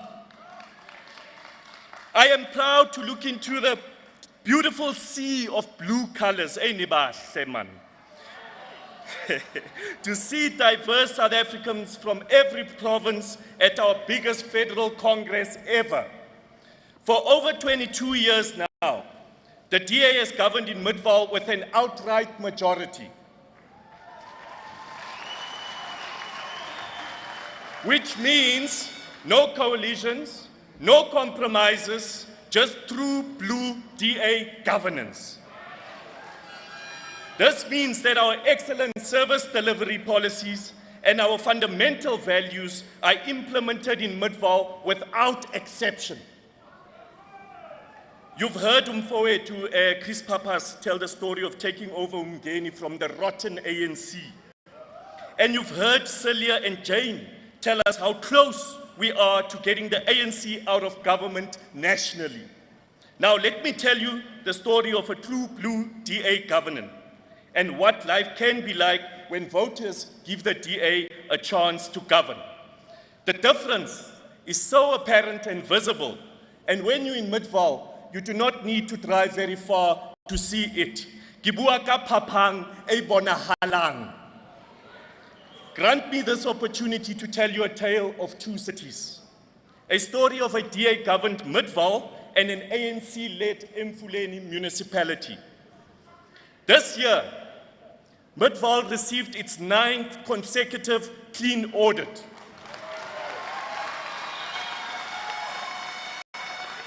And the ANC-led Emfuleni municipality received a qualified audit. Ratings Africa recently announced Midvaal as the most financially sustainable municipality in the country. Whilst Midvaal local municipality pays its creditors and specifically Eskom and Rand Water on time and without fail, Emfuleni owes Eskom over 5.3 billion rand and Rand Water over 1.4 billion rand. The embattled and strained and cash-strapped Emfuleni local municipality struggles to pay salaries of its own employees. While the DA-led government in Midvaal was procuring a new fleet of 14 brand new vehicles to improve service delivery, Emfuleni's municipal vehicles were being seized to help pay Eskom's debt. In the DA-governed Midvaal, we are getting the basics right. We are getting things done. When our residents open their taps, whether in the town or township, clean water comes out. When our Midvaal residents flush their toilets, the waste flows through a functioning sewer system and not through their kitchen sink or the streets. Midvaal residents drive on smooth surfaced roads and potholes are quickly attended to. Refuse removal occurs across all wards without fail. Come Christmas or New Year's, we will collect your waste. Municipal parks and public spaces are clean and well maintained for our community to use. And the very best thermal heat drone and camera technologies have now been added in Midvaal as part of our community safety plan, which has significantly cut down on crime, especially stock theft out in our farming communities. This is a true committed blue DA government. We have invested a significant amount into the bulk infrastructure development to meet the needs of our community and the growth of Midvaal. This investment will unlock Midvaal's economy potential by attracting investments and creating jobs for all of our people. This will significantly mitigate our current unemployment rate, which is currently standing at 17.8%, which is amongst the lowest in the country. Democrats, the fact of the matter is that two children born on the same day in April 1993, one in Midvaal and another in an ANC-led Emfuleni, have very different ideas of what a democratic government can do for its people. For the one born in Emfuleni, democracy means a few politically connected enriching themselves and no service delivery. For another born in Midvaal, democracy means development, opportunities, and freedom. It means daring to dream in the knowledge that regardless of the color of their skin or who their parents are, they have a fair chance of becoming whatever they want to become.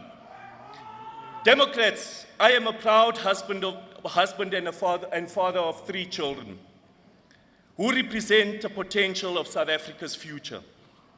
It hurts me deeply that nearly 30 years after we gained our freedom, there are still children who cannot access education, opportunities, or even be safe in their communities. I want my children and your children to thrive, succeed, and get opportunities every parent wants for their children. I want all South Africans to experience the DA difference that so many of our residents in Midvaal experience on a daily basis. Democrats, a true blue DA government that gets down to work. A government that budgets for progress and delivery. A government that is transparent and accountable. The successes we see in Midvaal are greatly attributed to a strong DA majority. We care, we function at full steam, and we deliver. I can say to you and to all South Africans that if we want a better future nationally, we must vote for the DA's Kipela Masela Lawatronchi Malietu. Let the winds of change blow. Let election 2024 harness these winds. Let's get things done and let the future be true blue. Pambili, DA, Pambili. Kula, DA, Kula. Woza 2024, woza. Nginbonga nonke. We are a party of diversity. We are the most diverse political party in South Africa. Peter Taxera from the Midvaal, they're talking about the successes that he has managed to bring to that area. You would recall, of course, residents in that particular area complaining about lack of service delivery. He says he's bringing about the necessary change that is required there. Let's continue our discussion now. Angelo Fick and Mzwandi Lembeche continue to join us on the program. Angelo,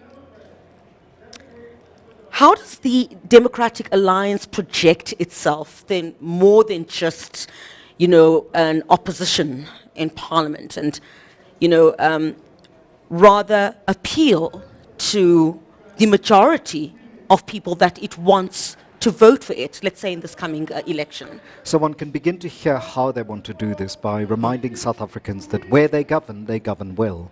And by governing well, they mean that they don't have qualified audits, that they have clean audits, that they don't have the levels of municipal finance corruption that we see in other municipalities. But at the level of service delivery, I think that it's a mixed picture because these are not simple places. The spatial dynamics of colonialism and apartheid continue to exist across our cities and towns. And so for different people in cities and towns, and particularly in cities, different levels of service access remain the case, whether you're governed by the DA or not. And we know that the Democratic Alliance has said that, well, it's still better in DA-governed cities like, Cape Town than it is in other cities. But for many South Africans, that cannot be the choice. If you're sitting in Khayelitsha, if you're sitting, in, among other things, the townships around and the informal settlements around Hout Bay or around Stellenbosch, you may have very specific needs in relation to your local government and in relation to the provincial government that the DA is not necessarily fulfilling. And comparisons with what would have been your life like had you lived in Orange Farm or had you lived in Diepsloot aren't necessarily helpful to you. And so I think the DA has to move beyond merely comparing itself to the ANC and offer people real alternatives and substantial difference. And maybe, just before I come to you, Mzwai, then has the DA been able to exploit? A lot has been said about the ANC, the blackouts and the failures of the governing party, but have they been able to exploit the failures of the governing party in order to advance this message and attract what it needs to? I think one of the challenges that the DA would have, and I think does have and hasn't really fully explored and exploited, is that where they take over from the ANC, the local patronage networks don't disappear when the ANC disappears from government. And that's, I think, one of its challenges. But beyond that, at the level of optics, at the level of language, at the level of, and I don't just mean literally people's languages, but the way in which you speak to people, the DA cannot simply project itself as the ANC in blue garb. It has to project for South Africans a different vision. And so saying things like ending cadre deployment, its words must be matched by its actions. That ordinary South Africans looking to the party are trying to see whether they are in substance different, not just in style. Mzwai? Has the DA been able to exploit? I mean, in their messaging, for example, or is it just words? You know what sometimes becomes, I think, a difficult for the DA? We hear speaking about, you're hearing them talking about all their successes. But then the ordinary South African will ask themselves a question. Someone like Bongani Baloyi, for example, you know that Midvaal municipality that is being spoken about? Yes. So it grew under Bongani Baloyi. Correct. Was one of their best performers. It's doing very well. Yes. But that very same person leaves. And then the people start to question, what is the problem? We've been looking at many successful young, black, and even white people living who actually are seen to be very strong DA people. I mean, Hemen Mashaba, for example, was seen as turning Joburg around. But he, at some point, found that, no, it was not good for him to be in the DA. Then that is the question. So what is it that the DA is not doing or is doing that somehow, even if it projects itself to be doing very well, but some people will feel, well, it was nice to be here, but I have got to go. Where's most of my money today? We're like a quarter of a way into the century, Angelo, and I mean, does the Democratic Alliance need to shed, and you did touch on this, shed some of those old ways? There's a report that you referred me to, that seems to want to keep things a certain way. Am I correct? Does it need to shed some of these old ways then to attract, this voter that it so desperately wants to grow its confidence amongst the masses? So in historically white universities in South Africa, there used to be a phrase, growing your own timber, which was the idea that you take local black graduates and they become the local academics. And somebody said the problem with this metaphor, which is the problem with many metaphors, is that you grow timber to cut down the trees in order to make furniture. And so I think for many people looking at those examples given by your colleague around people who were inside the DA and left and not necessarily on good terms, the question is this a situation where they've grown too big for their boots? They've grown to a position where they're not only willing to challenge for leadership positions, but they're challenging the direction in which the party needs to go. Yeah. And if those who are really in control of the party are not the leaders that we see who are elected, but other people behind the scenes who are able to say, as it was done in the Leon Coetzee report, we must go back to where it is, our core values. The question is that growth? Or is that simply changing, as Steve Biko once said in the 70s, the color of the faces of the people, but not actually the basis on which you proceed? That's why you seem eager to add. Very, very eager. Look at how some of the coalitions are failing. It's because once they lead that coalition, so then they say we're holding on to our values, even if it means they clash with some of their coalition partners, and then somehow they collapse. So clearly, they need to find a way. Yes, you can still stick to your values, but do accommodate other people, because this is a project. You did not win this project, so how are you able to embrace and bring other people into the picture? If it's your way or either the highway, so at some point it will not work. And I think they need to find a way, particularly when you look at what they do around coalitions. I mean, every party says, well, these ones are arrogant. So what does that mean? It basically talks about that refusal to somehow let go of some of the aspects that will make it a possibility for you to grow. The constitutional amendments, just taking a look, it seems to calm down hard on internal party discipline. And the aspect also of social media is something that has been raised. How do we view this if we're talking about internal party discipline? And I mean, we just look back to the controversial tweets of Ms. Helen Zille, for example. How do we view this? This coming down hard on internal party discipline, while you have leaders who've left the Democratic Alliance, who've said things about the party which are quite unsavory.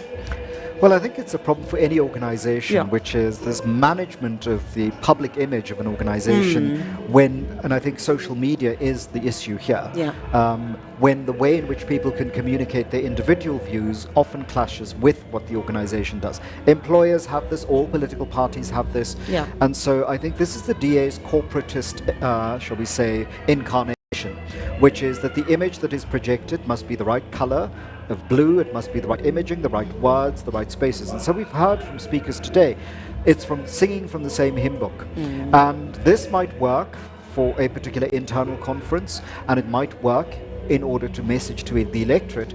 But again, South Africans, I think, don't want to return to the Thabo Mbeki years where you have people in power who all have to sing from one hymn book or they get kicked out. You cannot have univocality. There does need to be a variety of voices, and there must be dissent, but that dissent can't be as ugly as we've seen it in the past, but it can't be squashed altogether. But I guess that imaging also comes in where it simply can't be about style and sloganeering, but it actually has to be about substance.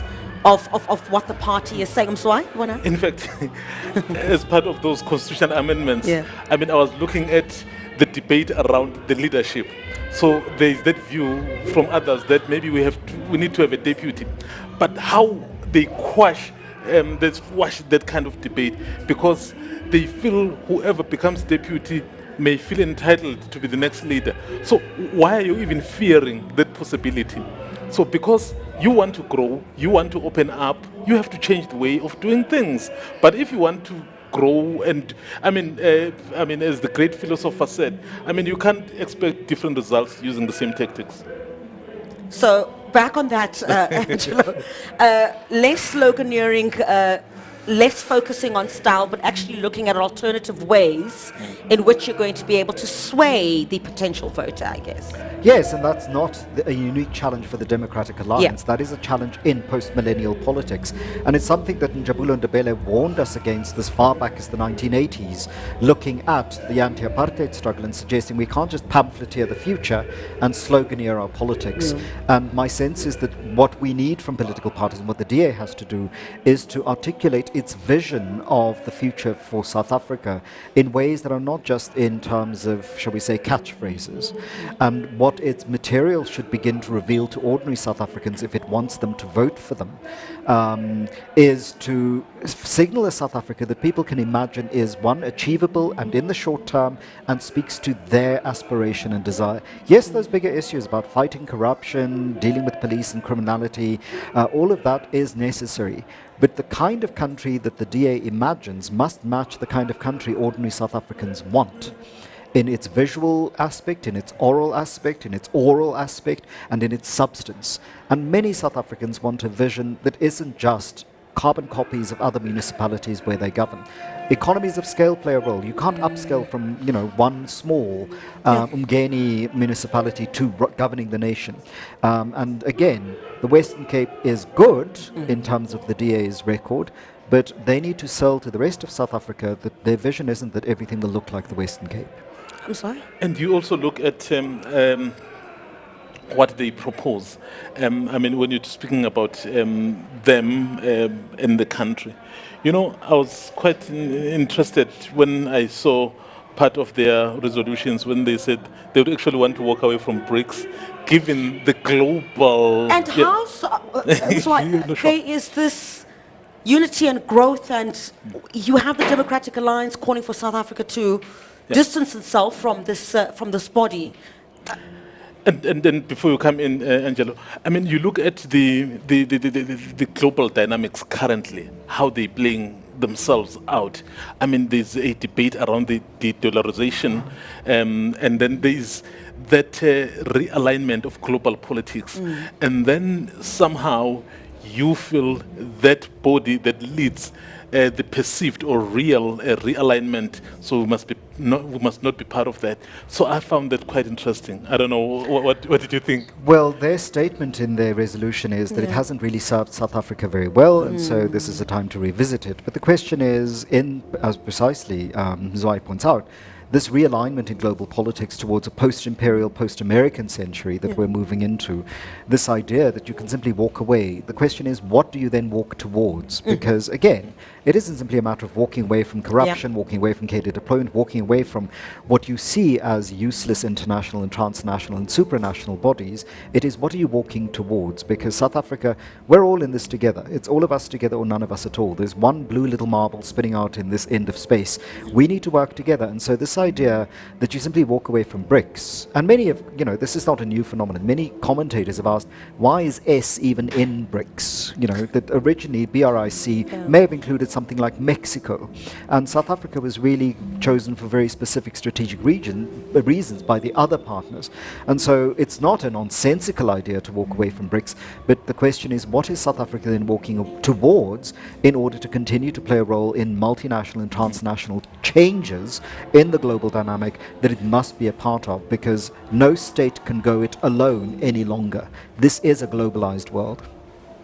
All right, we'll come back to this discussion with you, gentlemen. Lots more to discuss as we continue our coverage from Gallagher Estate here in Johannesburg, the Democratic Alliance's Federal Elective Congress. At the end of it all, it'll either be John Steenhuisen or Paul Paladzi who will lead South Africa's official opposition. How that's going to pan out, we'll probably only get to know tomorrow, but let's go to the headlines now and see what we have in store with other news that's happening around the country.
It's the sign of the times, it's the break of a brand new dawn.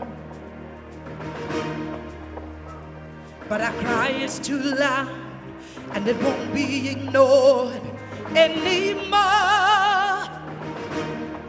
So you better run, my child, and set your spirit free. So you better run, but you don't have to flee. It's all an illusion, not the solution for you and me. Hear my song of love.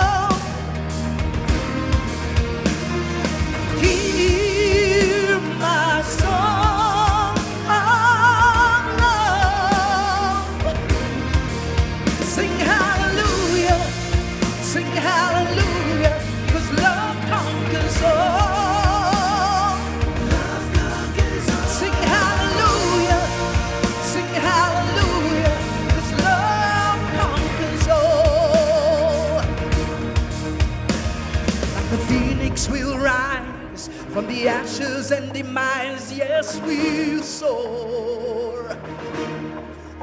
When we take to the skies and we silence the cries of every war. So you better run, my child, and set your spirit free. So you better run, my child, but you don't have to flee. It's all an illusion, not the solution for you and me. Hear my song of love. Hear my song of love. Sing hallelujah, sing hallelujah, 'cause love conquers all. Can I see you put your lights in the air like this? Come on. Please put your phones up. Let's bring some light to the room. Come on. Sing hallelujah, hallelujah, hallelujah. Thank you. Hallelujah. Sing hallelujah, hallelujah, hallelujah. Sing hallelujah. This is my new song. Tunes and sing. Hear my song of love. Hear my song of love. Sing hallelujah, 'cause love conquers all. Sing hallelujah, 'cause love conquers all. Love conquers all of Zanzi. God bless you.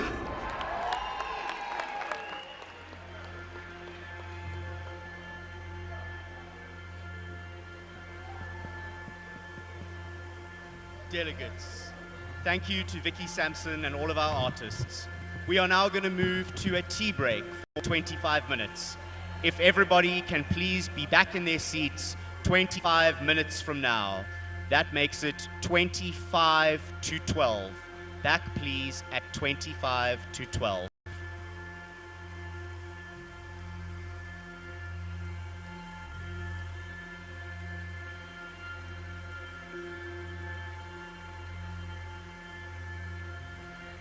As you exit this hall, you will Well, thank you very much to my colleague Mxolisi Masango in our Auckland Park studio here in Johannesburg. But we're live also in Johannesburg at Gallagher Estate at the DA's Federal Congress electing new leadership. The 2,000 delegates will go out for about 25 minutes now, but we continue our discussion here to unpack what the Democratic Alliance says it wants to see as unity within its party, also grow the official opposition of the country. Siviwe Kwarube, who is the chief whip of the Democratic Alliance, joins me now.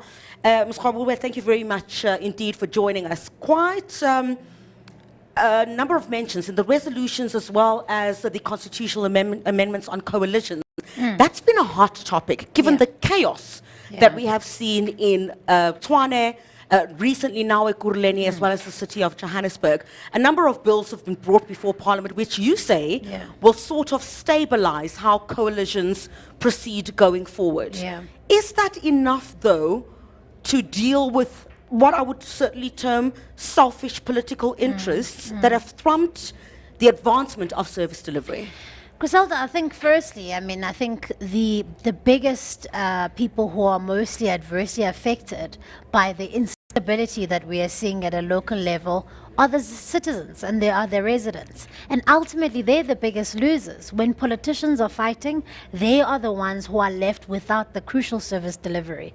The chaos and the instability we've seen in the city of Johannesburg in Ekurhuleni is deeply unfortunate. It's something, as a Democratic Alliance, while we did not get a huge enough chunk of votes in 2021, we still wanted to be part of a coalition government because we were of the belief that voters would at least want us to try.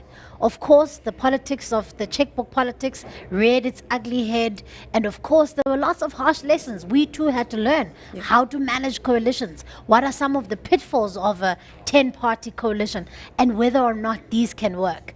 And so, really, the idea behind bringing legislation before Parliament is to say, well, Parliament can't just be a bystander when these metros are in chaos and people are actually suffering service delivery. We are lawmakers, and as legislators, it's incumbent upon us to be forward-looking. What happens in an event when we're in a national coalition government? How do we deal with that? Do we have the legislative framework for that? And it seems that if we look at what the federal chairperson said, Dr. Ivan Meyer, have you as the Democratic Alliance resigned yourself to that? Because he did say a coalition government in the union buildings. Are you saying as the Democratic Alliance, a few months or even less than a year to the next election, that 50 plus is not within reach? Look, we're definitely saying that what we want to do is to bring the ANC below 50%. Griselda, their own polling is saying, well, different polling is saying they're polling under 50% and have been consistently, right? And if their own polling leaked a couple of months ago, that suggests that they're polling under 40%. Now, if you do the numbers, the reality is that every single opposition party, in order for us to get to that 50+1 stable coalition, we're going to have to grow. Even ourselves at the Democratic Alliance, the people who are elected here tomorrow are going to have to understand that the losses, the loss we suffered in 2019 cannot be replicated in 2024. They're going to have to understand that we're going to have to share to increase our vote of our share of the vote from 20.7 in 2019 way higher, so that at the very least we can have a stronger voice at the table. So yes, the research we are seeing, our own internal polling, is suggesting to us that we may not see an ANC majority in 2024. Well, just for our viewers as well, you could also stream these proceedings over the Congress, which is currently underway here at Gallagher Estate on SABC+. So many platforms will be able to watch, and whether you're not at home, the many platforms the SABC is providing so that you are able to watch what is unfolding here.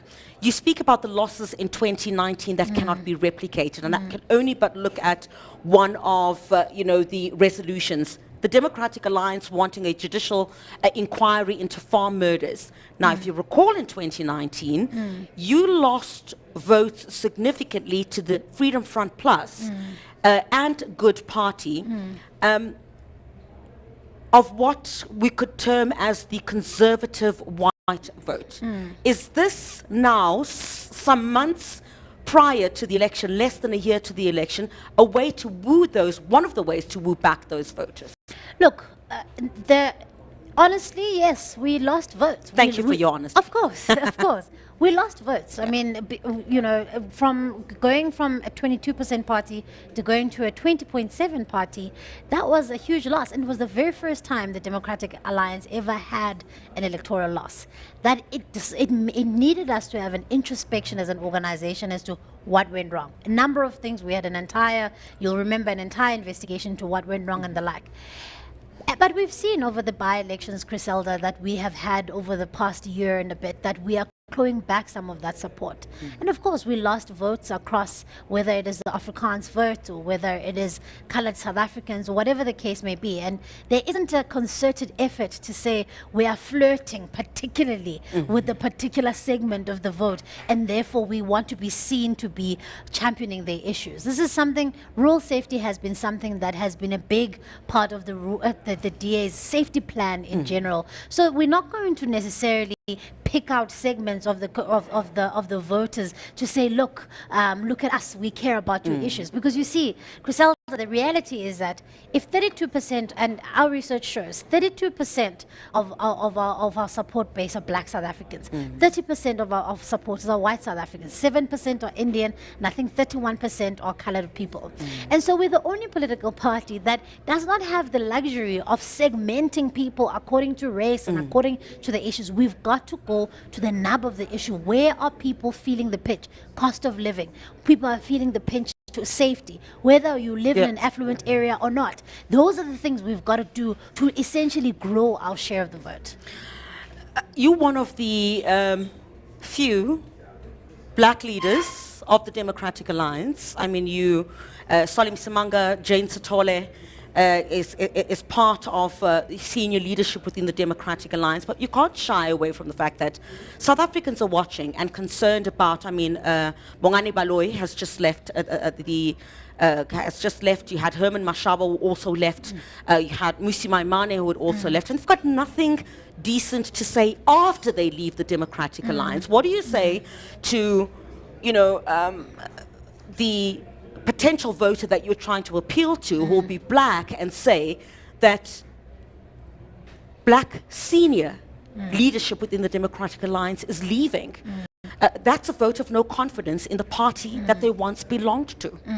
I think the answer can be answered in a twofold. Number one, I think it's important that we never strip away those individuals of their agency. If they one day wake up and say the Democratic Alliance is no longer the party that I want to have or follow, I want to go start my own political party, like we've seen Bongani Baloyi has done, we've seen Musi Maimane has also done, we've got to give people that agency. However, where it is important for the party is to say we've got to introspect when people say whether or not we're not involved in the policy-making process, can that be widened more so that we can see ourselves reflected? Then we've got to introspect, like we did with that. We had that policy conference we had about 2 years ago. Because, Griselda, the reality is that political parties are imperfect. They're made of human beings. But it's important, if you're the official opposition, to have a retention strategy. You don't want to lose those people. But that's not happening. And we're not just talking about, not to sound condescending, the rank and file of the Democratic Alliance. These are senior people within the Democratic Alliance, credible. They've got institutional memory of the. You can't just dismiss that. You have to introspect. And is that happening within the Democratic Alliance? It is. It is, and I mean, and it's not a dismissal at all. And that's why I started off by saying I don't want to discredit their agency, because these are people, these are good friends of ours who have since decided to do something else with their lives. And so we've also got to give that credit to that, right? But what I'm saying is, as a party, my responsibility as a senior leader in the party is to say, Democrats, how is it that we are changing the culture to make people make sure that people are feeling like they belong, to make sure that our policies are reflective of the people that are in the organization? That's something we've got to do. That's something we've had to do. I mean, what happened in 2019 is something no political party can actually survive if it happens repeatedly. It's a harsh lesson, Griselda. It's a harsh lesson we've had to learn, and we've been racked on the knuckles for it. We've had to learn from it, and we've had to grow from it. And so for me, I'm satisfied that enough of the difficult conversations within the DA are happening. We are asking ourselves the difficult questions, and we can only hope to do that, because then once we start asking, why has this happened? Why have we lost votes here? Then only then can we fix it. But if we have a sort of an in denial kind of attitude of there's nothing here, nothing to see here, then we're never going to fix it. So I'm certainly one of the people who say, well, let's hold on. What has gone wrong? Why has somebody decided they no longer feel as though they belong in the organization? Have we gone after them and said, hey, can we have a discussion outside of the cameras? Let's have a frank discussion about where in the organization did you feel alienated? And of course, if someone says, look, I want to start my own political party, I want to do something else. Mbali Ntuli, a good friend of mine, has said, look, politics no longer is the vehicle that I think is needed for people to see the change. She's gone to start a grassroots level organization. So these things are complex, but where we have to be honest as political parties is where we introspect and look each other in the eye and say, well, this is where we've gone wrong. These are the mistakes we've made. Similarly to the handling of coalitions, there are harsh lessons as a DA we too have had to learn. You also can't divorce yourself from that chaos, I guess, as the Democratic Alliance. You have to take some kind of accountability, because you were given a chance in these areas. And the people of those areas, let me just speak about a stone's throw away from here. Hammanskraal is one of the areas where communities felt like they were not heard. In other areas in Ekurhuleni, where communities felt that they were not heard. So being given the chance, how do you also, as the Democratic Alliance, you are the official opposition, parliamentary opposition, how do you tailor yourselves then ahead of, and my conversation is very much tailored around where we're headed to, which is the election in less than a year's time. How do you say to the voter, look at us beyond just coalition politics and how we got there, in that we have to, excuse me, get into bed with other political parties in order, but to see the Democratic Alliance as more than that, that you are able to gain national power or even govern at that level for that matter. Yeah, and look, and one of the key lessons, as I talked about, the difficulty and the harsh lessons we learned, was that coalitions made of various partners, where you have 10 or more political parties, are almost impossible to maintain, because you've got 10 different political agendas, you've got 10 different political parties, and politicians are really not the easiest people to work with. However, once, in my view, the reason why I have sought to introduce this legislation is to say, perhaps if we start operating in a legal framework that is law in South Africa, that's when we can have a safeguard for the people of South Africa. Yes, of course, maturity is needed, political maturity in those parties is needed, but surely we can start to look at international best practice. Some countries have introduced a threshold. Some countries in Kenya say that their coalition agreements are made public and they are binding. All of these things are things we can put in place so that we too can start to see a more stable coalition government. Because you see, Griselda, it's not good for us either to be embroiled in unstable coalition governments. And we put ourselves in that situation because we couldn't say to the voters, it's going to be too difficult, we're not going to try. But we've learned harsh lessons, and that's why I'm saying we've got to look at it on various levels. All right, Siviwe Kgwebo, we'll come back to you very shortly. I understand my colleague Samkele Maseko is standing by with the leader of the Democratic Alliance, is looking for re-election, John Steenhuisen. Sam?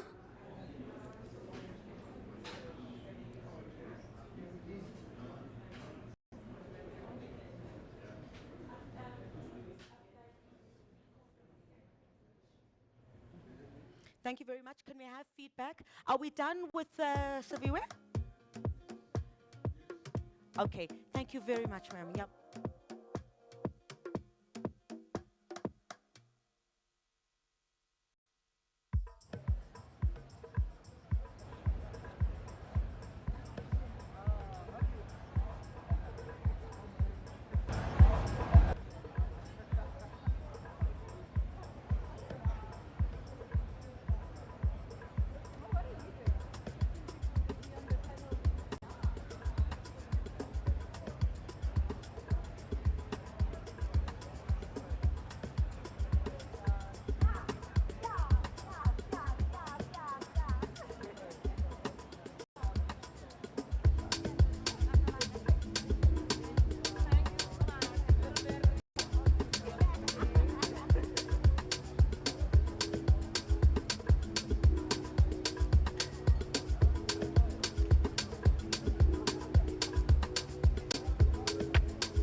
Do well because the future of the country depends on it. We need a strong DA to build a better future for the country, and that's exactly what the theme of this Congress is. And the stronger the DA, the better the chance of ensuring that South Africa has a shot at getting out of this terrible low growth, high debt, high unemployment, massive poverty trajectory and onto a new one that's going to be able to build a better future for all the citizens of the country. So it's going to be a big test for the DA.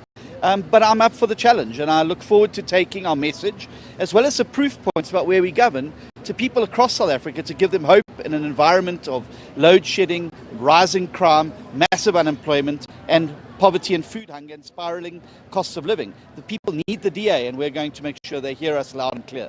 At 2:20 this afternoon, as the candidate for the party leader, you are addressing Congress alongside Mpho Phalasi, one after the other. What will you be telling these delegates here at this Congress when you have an opportunity to address them and canvass them openly for their votes? Well, I've been canvassing since November last year, but what I'll be saying today is to look at where we've come from, we are today, but most importantly, look at where we need to be in 2024. And that's at the heart of a new majority in South Africa that's going to be able to bring hope and change to all of the people. And I'm going to say, don't change your winning formula, don't change horses midstream.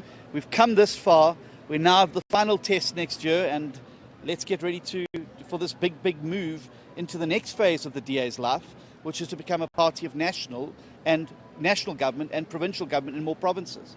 There's a proposal for a complete overhaul of the election criteria for public representatives in the legislatures and also in the National Assembly. What is this proposal that you are bringing about, and what is wrong with the current election criteria of the public representatives in the legislatures and the National Assembly? Well, we want to make sure that the process is, first of all, fair and transparent, and that everybody who wants to be a candidate has a shot at doing so. But secondly, to make sure that the people that we're bringing into Parliament and to the legislatures are fit for purpose. They're people who are going to, with a track record of service within the party and with a track record of delivering in their communities. So we can put them into Parliament to be able to really make a change and work excellently every single day towards improving the lives of ordinary South Africans. So the criteria, we're always looking to sharpen them up. Obviously, screening processes are going to have to be improved. As you know, we've had some issues with that in the past, and we're always looking to improve those processes, and there's always fine-tuning that gets done at these congresses. Mr. Steenhuisen, Ekurhuleni, you've just lost Ekurhuleni. There was a vote of no confidence against Mayor Tanya Campbell. Your perspective on what's happening in Ekurhuleni and what you could do to try and win back that municipality? Well, I can say, as Arnold Schwarzenegger family said, we'll be back.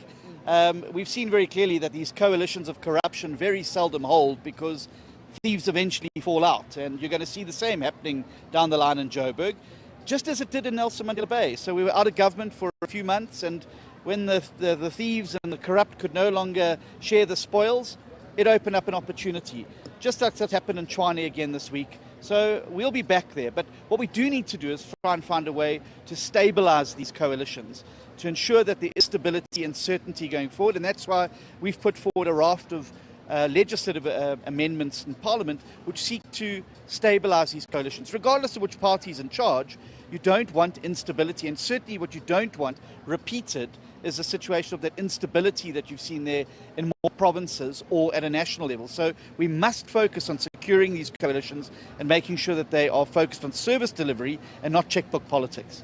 The big announcement, I'm told there's a big announcement tomorrow. Can you care to share a little bit? Just a little whisper. What are you announcing tomorrow? I'll whisper in your ear a little bit later. But stay tuned. And I mean, it's only dependent who gets selected as the leader. It could be somebody else making the speech on Sunday. But I think it's time to take a serious look about what next year means for South Africa and just how important it is. And I hope that we'll be able to set out very clearly a pathway forward in an environment where South Africans are feeling hopeless, they're feeling abandoned, they're feeling insecure. And I think they're looking for a pathway forward. And as a DA and as its leader, if I'm elected, I hope to provide a clear pathway forward on Sunday. So that big announcement tomorrow is about 2024? It's about 2024. Watch the space. Coalition with a party or talks or what? Stay tuned to SABC. Thank you very much, Mr. John Steenhuisen. That is the outgoing leader of the Democratic Alliance in this Congress. Hopefully, he is seeking to be re-elected as the leader of the party. We are also looking for Mpho Phalatse, who is contesting John Steenhuisen for the position of leader of the party. I am seeing someone very interesting there, which we will try and speak to. He is a member of the Democratic Alliance and a member of the provincial legislature in Gauteng. He is also a member of the Federal Council of the Democratic Alliance, which is Nkume Ramufelo. We are just going to try and get his views. Mr. Nkume, we are here at your Congress. Who are you voting for? John Steenhuisen. Why John Steenhuisen? He's a leader who is going to lead us towards 2024. He's managed to stabilize the organization. As you know, when he took over, we've got a lot of uncertainties. But where we are currently, I think he managed to bring unity in the organization. And so far, I think he's doing very well. And the robustness of the debates which are having at federal council level, I think that makes us stronger. And that is what we want from a leader of caliber. So you are voting for him hopeful that he will support your premiership bid within the party to be the premier candidate of the DA? Not really. That process has not started as yet. So, I mean, I'm not voting for him or supporting him for gaining any favor in return. So I just want him to lead us towards 2024 so that the DA takes over the country in 2024. Why would you vote for someone whom your own colleagues, like Makashule Ghana, Zwagele Mwango, Bongani Baloi, all left in saying that the DA is regressing and going back to representing minorities as opposed to being a broad party that represents all racial demographics of the country? No, that's not really the case. I mean, they might try to cite some reasons just to find their own exit. I mean, John, since he took over, I mean, as I said, he tried to, I mean, unite the party, and I feel like we are more united now. And the type of the robustness which we have in terms of engaging on issues, I think is the right leader to lead us towards 2024. So I think many of them are even regretting where they are because whatever they've started or wherever they went to, there's not democracy or there's nothing which is moving. So I hope in the next few months or so, we will be engaging with some of them to say, welcome back. You know, here it's where democracy, you see it in action, not where they are and what they're trying to establish where they are, because it's one man's show. For the 3 positions of the Deputy Federal Chairpersons, who are you going with? There's Solimalatsi, there's Refilo Nseke, and the other one I'm still trying to see. There are some candidates who are still talking to me. But obviously, we also have the other deputies of, I mean, Helen. I mean, I indicated my support to Thomas Walters. I also have Asho Sarupen, and there's James Masango. On the issue of Shuluba, will you be joining Shuluba anytime soon? That's non-existence. I think, you know, as I said, probably when he watches the DA, how it's well organized, he's probably regretting. So this is home. You just need to consider, we don't need so many parties which are not going to offer any tangible, I mean, offer to South Africans. What we need is to unite and have strong organizations which will be able to deliver quality services to our people. Why are you not supporting Mpho Phalatse? Mpho Phalatse is a member in the region where you are a member in Johannesburg. I think she doesn't have enough experience. I mean, one will prefer that she get into the ranks, understand how the organization runs. I mean, it's not too late, but we're making comparison of 2 candidates. The one is well experienced. He led KZN, he led the caucus. So I think that he is more experienced, and I want to, put my hope and support to him. So why would you put someone as the executive mayor of Johannesburg who's inexperienced? No, I mean, remember, this is different. Running an organization where you've got a team, she was an MMC in terms of understanding the organization, in terms of the institution in Johannesburg. So she knows how, in terms of running the city, but this is different from how you run the organization. As you know, it's issue of branches, it's issue of constituencies, it's issue of regions, it's issue of, provinces, and then at national level. So that understanding, she has not been privy to it. So I think with time, she'll probably get into it. But now looking at the time which we have leading to 2024, we need someone with more experience, who's not going to learn the ropes, someone who's just to continue and carry us and drive the campaign which is going to win in 2024. Has she led in any other structure besides being in a council? No, she has not. So she's just jumping from an ordinary member. It's an opportunity. I mean, one can raise any hand, but I'm just saying when you make comparison, when you want to elect leaders, you just need to use, different, basis of why you want to support a particular candidate. But it's not necessarily that if you don't have experience, you can't stand. But if you are competing with others, we make consideration based on whether you've got enough experience or not to lead the organization. I hear there's a big announcement tomorrow. Can you just whisper to us, what is that big announcement? It was discussed at Federal Council, and you are a member of Federal Council. What is that big announcement that's going to be made tomorrow? Yeah, I don't know about it. You're laughing. You do know, Mr. Mkume. What is that big announcement? No, I don't know about it. Let's wait for the announcement tomorrow, if there's a big announcement. What is the announcement? I don't know. Thank you very much, Mr. Nkume. There will be a big announcement, in the words of the Democratic Alliance, that will be delivered tomorrow once the Congress is closed by the newly elected leader of the Democratic Alliance in this Congress of the party. We are not yet sure what that announcement is, but we are definitely looking into what they will be announcing as the party gears itself for the 2024 general elections in Olisi.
Seats in the Congress plenary hall within the next 5 minutes.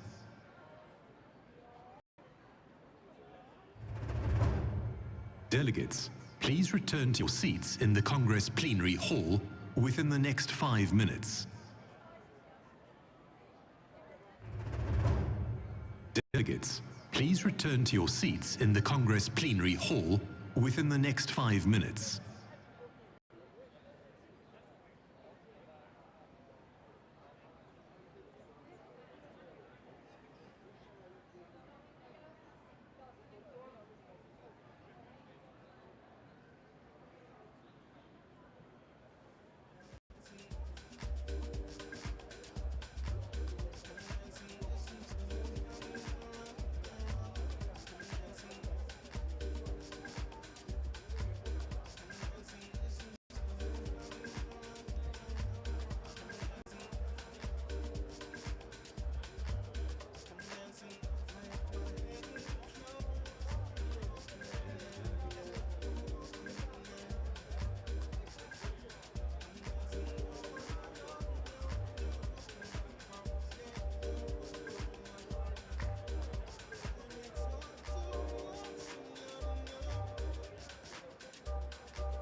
Delegates, please urgently take up your seats within the next 60 seconds.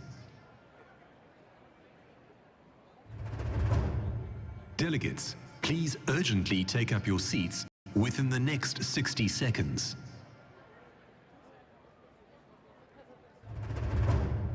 Delegates, please urgently take up your seats within the next 60 seconds.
Delegates, please urgently take up your seats within the next 60 seconds.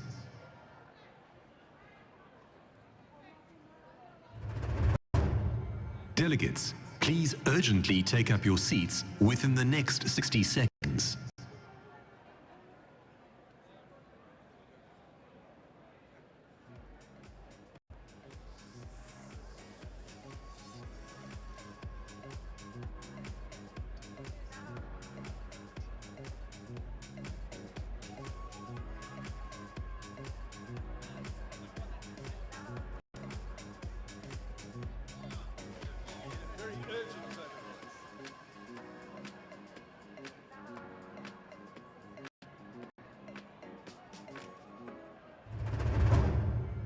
Delegates not yet seated, you are delaying the forthcoming session.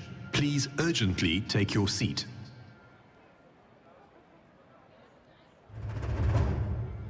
Delegates not yet seated, you are delaying the forthcoming session. Please urgently take your seat.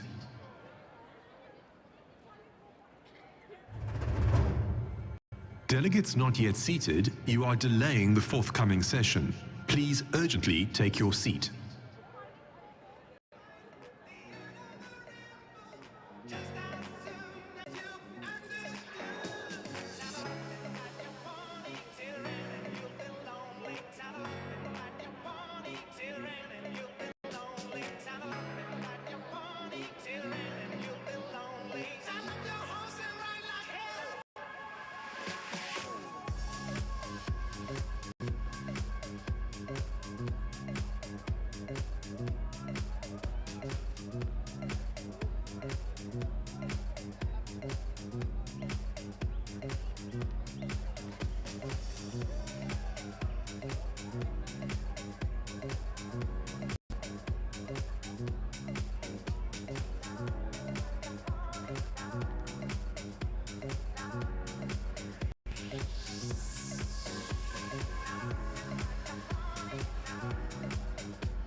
Delegates,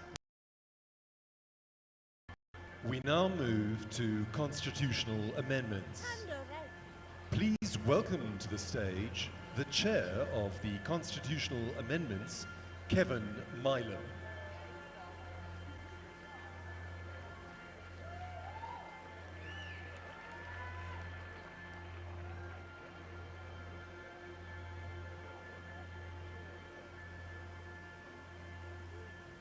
Now, please welcome our independent auditors and DA Federal Chairperson, Ivan Mayer.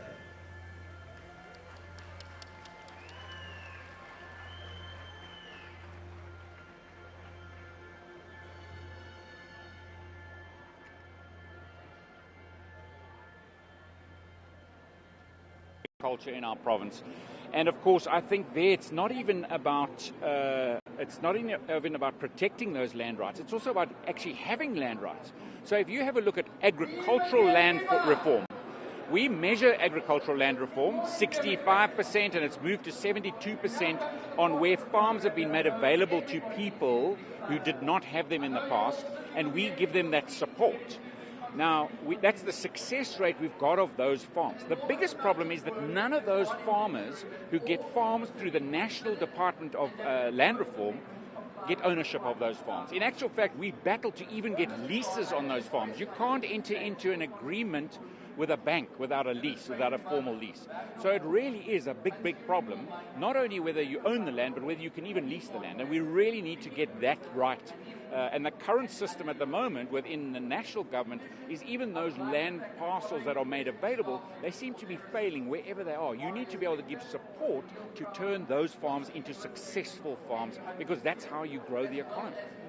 Now, we understand that you have to protect the interests of property owners in order to achieve attract investment. But is this fair in comparison to the majority Black South Africans you're looking at to say, let's give you a title deed and you use that title deed as collateral for economic justice? Is that fair? Because if one is living in Khayelitsha, for example, that title deed in comparison to where the racial dislocation or racially based dislocation takes place, is that a fair assessment to make as the DA if you're saying that you're a party for all? Okay, so I think there are two answers to that question. The first is, does government step in and provide opportunities? And I mean, we've got a project now, we call it the Better Living Model, and that has now evolved into Pinelands, where we've got the Conradi Park, where we've got thousands of opportunities that are being made available, schools, work, live, play, to people who haven't had opportunities before.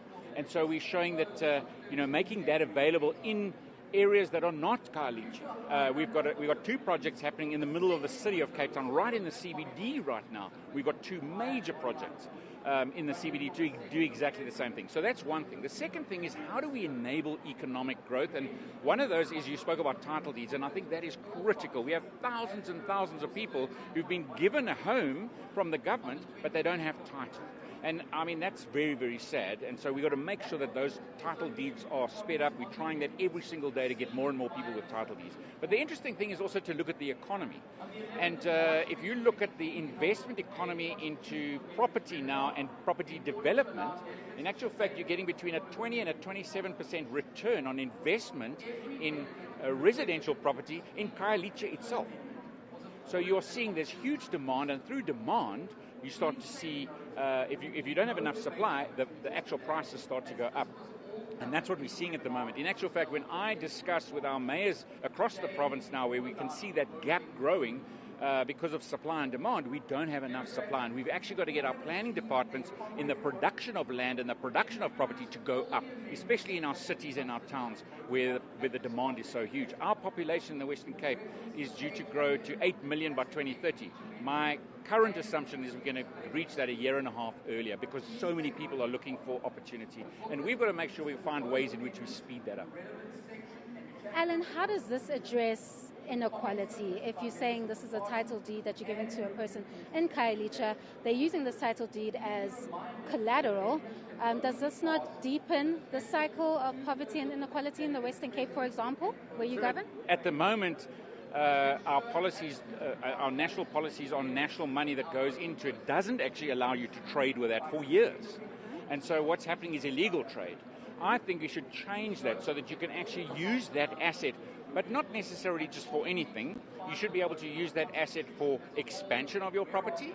Maybe you've got a 2-bedroomed home that the government has given you. You've got a title deed. How can you borrow some money using that asset to turn it into a 3-bedroomed home or a 4-bedroomed home, or enable you to run your business from your home? That should be enabled. So you should be able to unlock a percentage of that asset for business means and for expansion.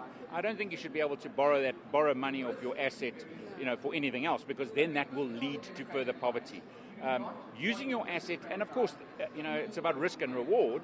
If we can build percentages into how you can use that asset, that you don't go over 50%, because otherwise, then all that's going to happen is if you do lose it, the bank then takes over your property, and that would be the last thing that we would want.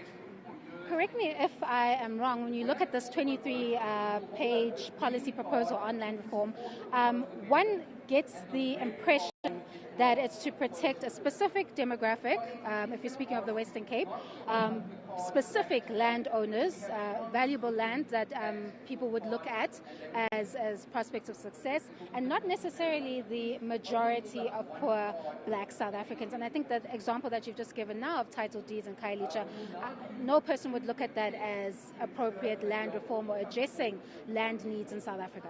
Okay, but remember, we're talking about two different things here. The one is someone who's looking for a residential property. The other one is looking to become an agriculturalist, a farmer. And of course, it doesn't help to say, all right, we're going to take this farm away from a productive farm and we're going to give it to someone else to become a productive farm based on race. That doesn't make any sense at all. How do we enable new farmers into the system? And go and have a look at the track record in the Western Cape of enabling new wine farmers, new wine makers, really seeing in the rooibos tea industry, in the grain industries, and a system that we've used where the actual industry themselves, along with our Department of Agriculture, we have industry experts that actually then say, okay, here's the business plan that's been brought in, here's the piece of land, how do we help this person become a productive agriculturist? And that's our track record that we can show, and we can show you exactly how now it is 72% success rate. That's how you actually create opportunity. You don't create a failed unsupported entrepreneur in the agricultural sector. You're actually supporting an entrepreneur in the agricultural sector to become a success. And I mean, you can see it because our economy is succeeding. We've had double-digit growth in the agricultural sector now, even during the pandemic. And you can even see it of our proportion of South Africa's agriculture. We were 45% of South Africa's agriculture. We're now moving to 55% of South Africa's agriculture. And I'm talking about export industry that's bringing dollars and euros into the economy. So you've got to, on the back of growth, enable opportunity for new farmers to come in. We've been fought for a very long time for water rights. And so now we've just had the canal upgraded for the Brandplay Dam. That's 5,000 hectares of new irrigation available. How do we make sure that a bulk of that, a huge bulk of that, is actually going to new farmers, emerging farmers that are able to play a role in and become the next big agriculturists in the region? And you'll see the existing agriculture is enabling and helping new agriculture become successful. And speaking of these ambitions that you have with regards to this policy, who do you think is best fit to lead the DA up to 2024 here at this Congress? No, I'm not going to give you an answer. Are you keeping your vote a secret? Yes, I am. You know, obviously, you can see I'm not full of stickers and promotional items. Obviously, this Congress must choose its leadership. It's about a leader, but it's also about a leadership team. And of course, it's about setting the tone of moving forward for the next year. And that's what this Congress is about. Thank you so much. That was Premier Alan Winder just chatting to us here at the Gallagher Convention Center, speaking to us a bit about the land offer that the DA has. They want to do away with expropriation without compensation and then give you an alternative offer of expansion of private property rights. And the next update, Mxolisi will be speaking to you about the constitutional amendments that the DA is bringing forward. Over to you in studio. The page number of the amendment that we are discussing. When we received alternative formulations, the way we process those and the way we've always processed those is that we deal with the last received alternative formulation first. So we will start with Amendment 1B. That is amending clause 2.2.2 of the Constitution.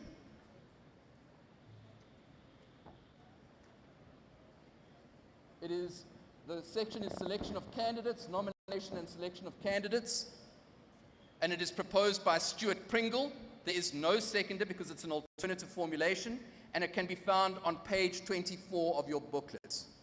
Congress, if you are in favor of this amendment, please hold up your green card. If you are against the amendment, please hold up your red card.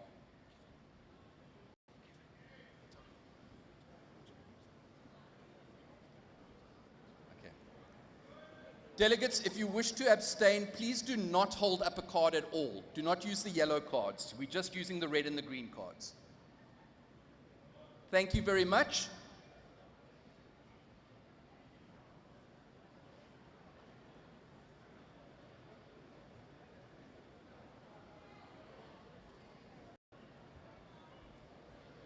That alternative formulation did not pass. Alternative formulation 1A was withdrawn by the proposer, so we will now move on to the original proposal.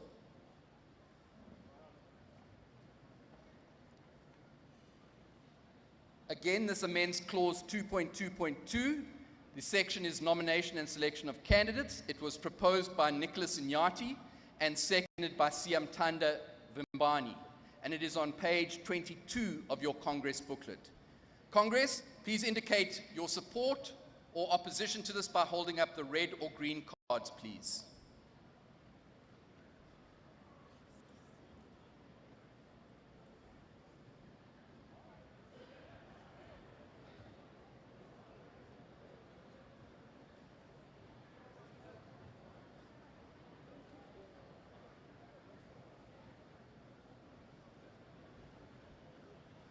Thank you. You can put your hands down. That amendment did not pass. We now move on to constitutional amendment number 2. This amends clause 2.2.5. The section is nomination and selection of candidates. It's proposed by Musa Nkala and seconded by Patience Koch and can be found on page 25 of your Congress booklet. Delegates, I urge you to keep pace in your Congress booklets as we go along, because you will be able to see the comments that have been made on these amendments as well. So, at this point, I put the vote. Those in favor, hold up your green card. Those against, hold up your red card, please.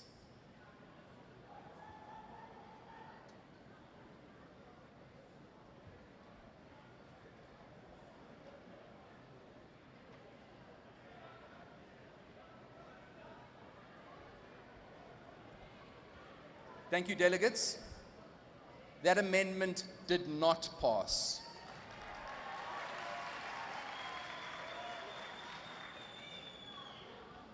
We now move on to constitutional amendment number 3. Again, this is a context slide. This is the original formulation. We will not be voting on original amendment number 3 right now, but we will start with the last submitted alternative formulation, which is 3B.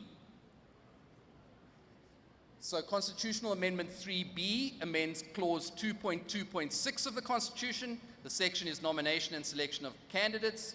The proposer is Tava Mafaila Masebe. There was no seconder as it's an alternative formulation, and it can be found on page 29 of your Congress booklet. Congress, I now put the vote. Those in favor, hold up your green cards. Those against, your red cards.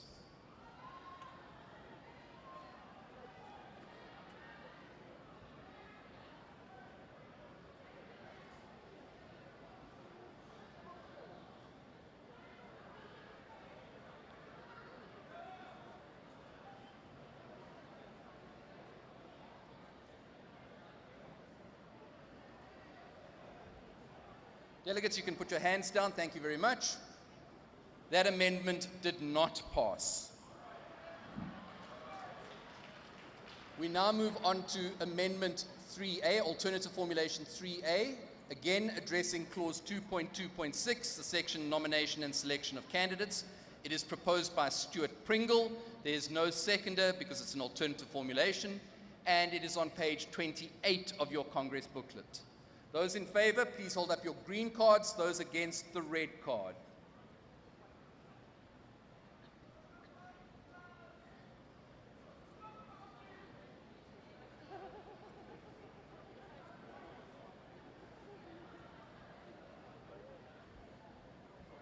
Delegates, that alternative formulation did not pass.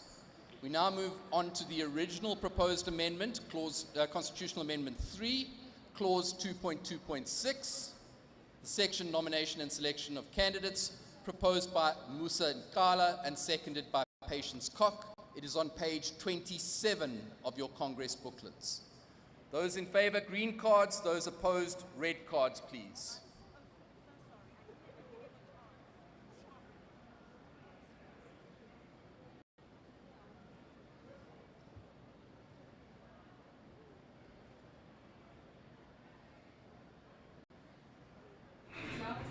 Okay, brilliant. Delegates, thank you very much. That amendment does not pass.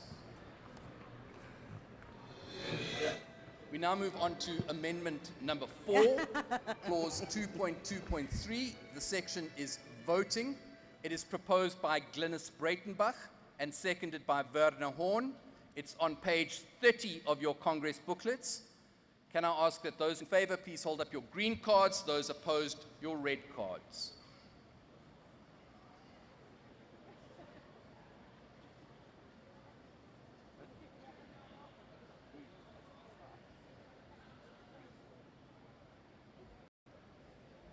Thank you, Congress.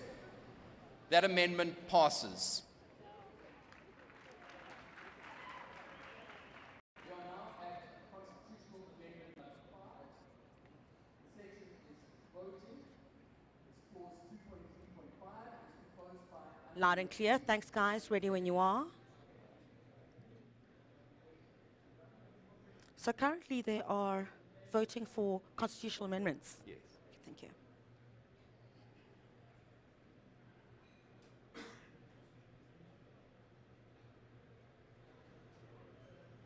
Voting. Yeah. Thank you, Congress. That amendment passes.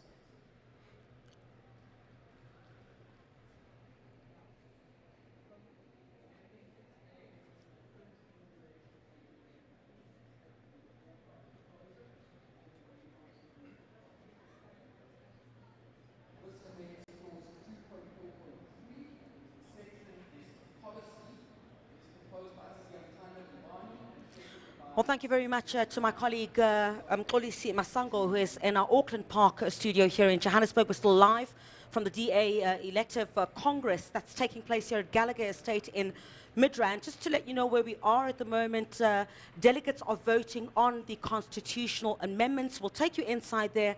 We do have the opportunity, but I want to bring in now Mr. Retief Odendaal, who is the Nelson Mandela Bay Mayor. Let's talk about some of the issues in that particular aspect. Mr. Odendaal, thank you very much indeed for your time. So I think let's just go to 2021. There was a bit of a reduction in the vote in Nelson Mandela Bay. What went wrong there? Let's start there. Well, I think there were a number of issues that the electorate faced. Unfortunately, there was a new system that the IEC introduced, the voter management system, and I think that it was difficult for the number of voters that came out previously to actually came out on the day to be able to cast their votes. We saw long queues, people unable to vote. So unfortunately, I think that the IC wasn't as well prepared.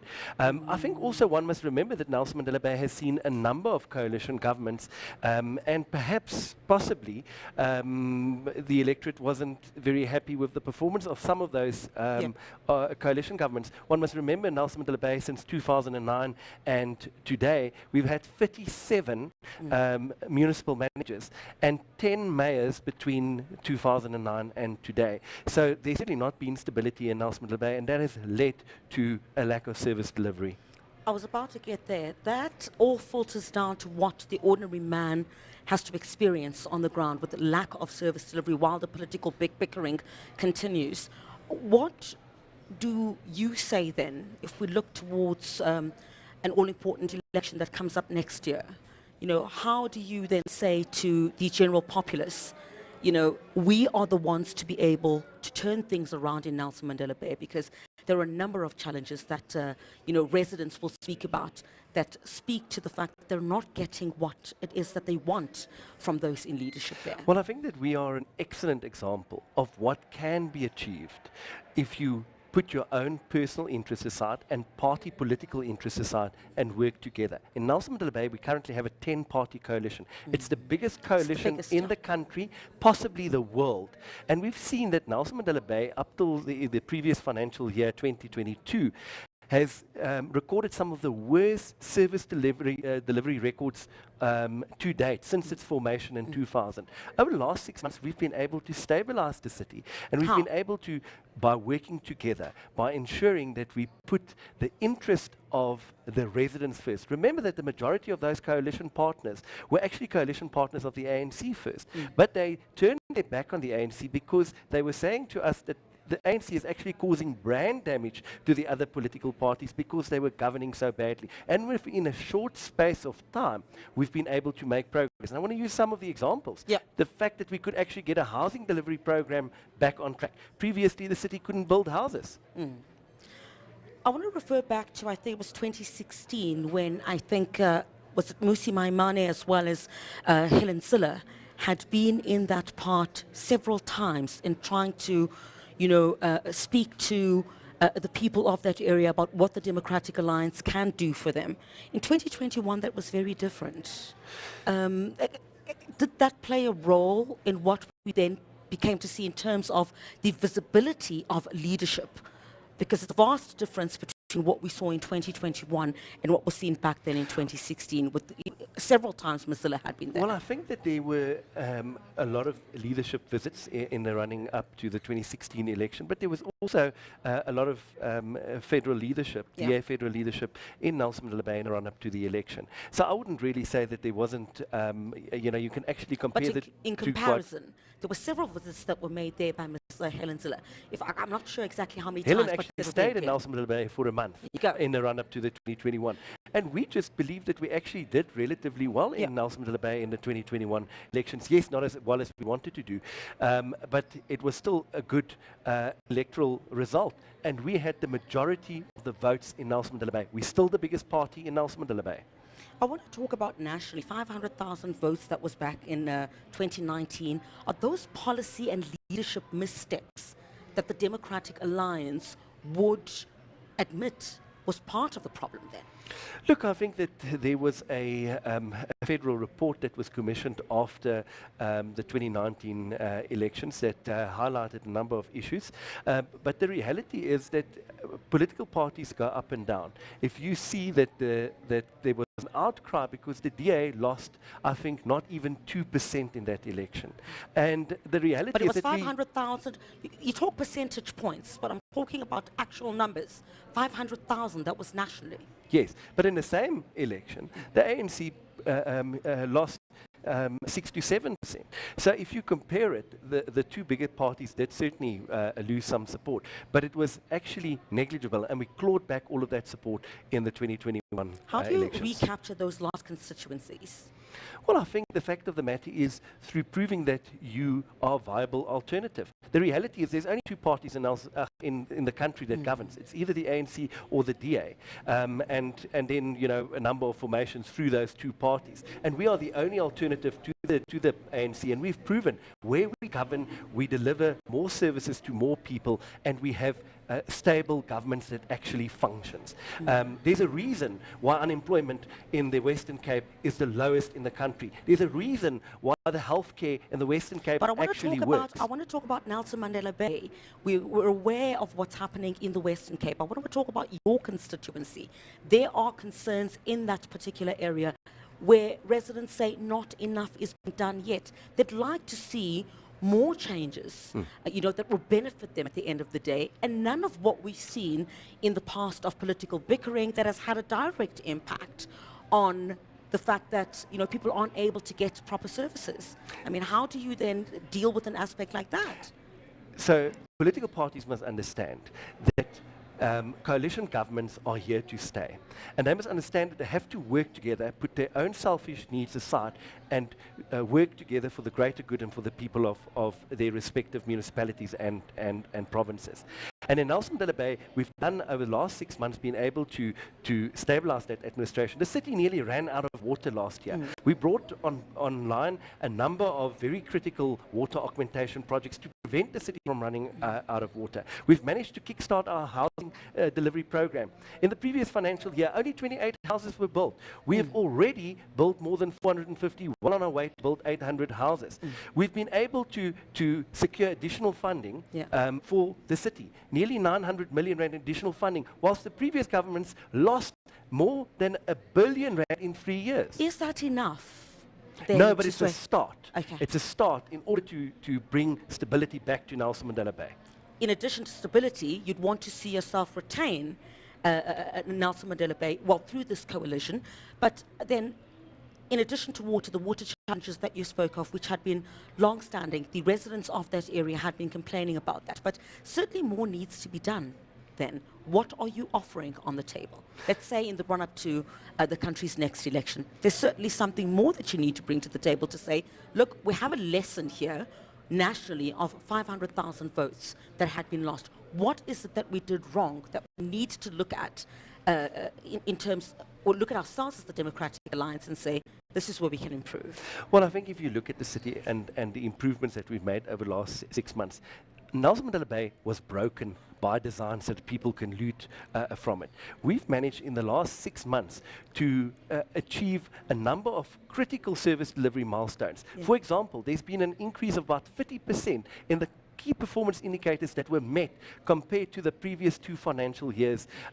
So people on the ground are feeling that the city is moving forward. Yes, it's not perfect. It is not nearly perfect. And we still have a long way to go because the city was so broken over the last couple of years. But it has shown where political parties put their interests aside and work together, they can actually achieve brilliant things. And we've seen it in our city. If you look at the rest of the municipalities in the Eastern Cape, only 2 of them are not governed by the ANC. And if you look at our municipalities in the Eastern Cape, they are broken, dysfunctional, and bankrupt. In certain areas, it looks like there is a civil war undergo because the infrastructure is so broken. That's the DA difference. We've proven that in the Koga municipality, our neighbours, that we can actually deliver and make a tangible difference to people's lives. And we're proving it in Nelson Mandela Bay, together with our coalition partners. There's also criticism, somewhere. I mean, you made an example about the Western Cape, for example. I'll bring that in again. The criticism that the Democratic Alliance looks after constituencies that are in the more affluent areas, okay? You'd have people in townships, in New Brighton or wherever it is, who would say, listen, we need more to be done. The same criticism would be in the Western Cape, where you would be aware of it, with those who sit in places like Khayelitsha or Gugulethu will say, but there's only a certain sector of this area where you govern that is being looked after. How do you change that narrative? Well, one must be mindful that our opposition wants to paint a specific picture. But let me tell you the facts in Nelson Mandela Bay. When the DA and its coalition partners were ousted in 2018, it was delivering services to 112,000 poor families in the city of Nelson Mandela Bay. Last year, at the end of the last financial year, under an ANC government, we were only delivering 3 basic services to 42,000 poor families. We have lost 60% of the poor, not because they're less poor, but because the administration was so dysfunctional under an ANC government. That is the service delivery that a dysfunctional ANC provides, even makes the poor poorer. So I dispute that, and the proof is in the pudding. The reality is, if you look at our budgets are aligned to development in our informal settlements. And informal settlements in Nelson Mandela Bay were some of the worst run informal settlements in the country. And I link that again to our housing delivery, that for the past couple of years, housing delivery came to a grinding halt. That's whilst we've got a 90,000 backlog in housing delivery. Imagine delivering 28 houses. That is what the ANC government delivered. In order to sustain what you say is great work that the Democratic Alliance has done, and its since coalition being at partners, the helm, and its coalition partners, whoever emerges at the helm of the Democratic Alliance at the end of this Congress, they say usually how everyone else behaves at the bottom is how you were led.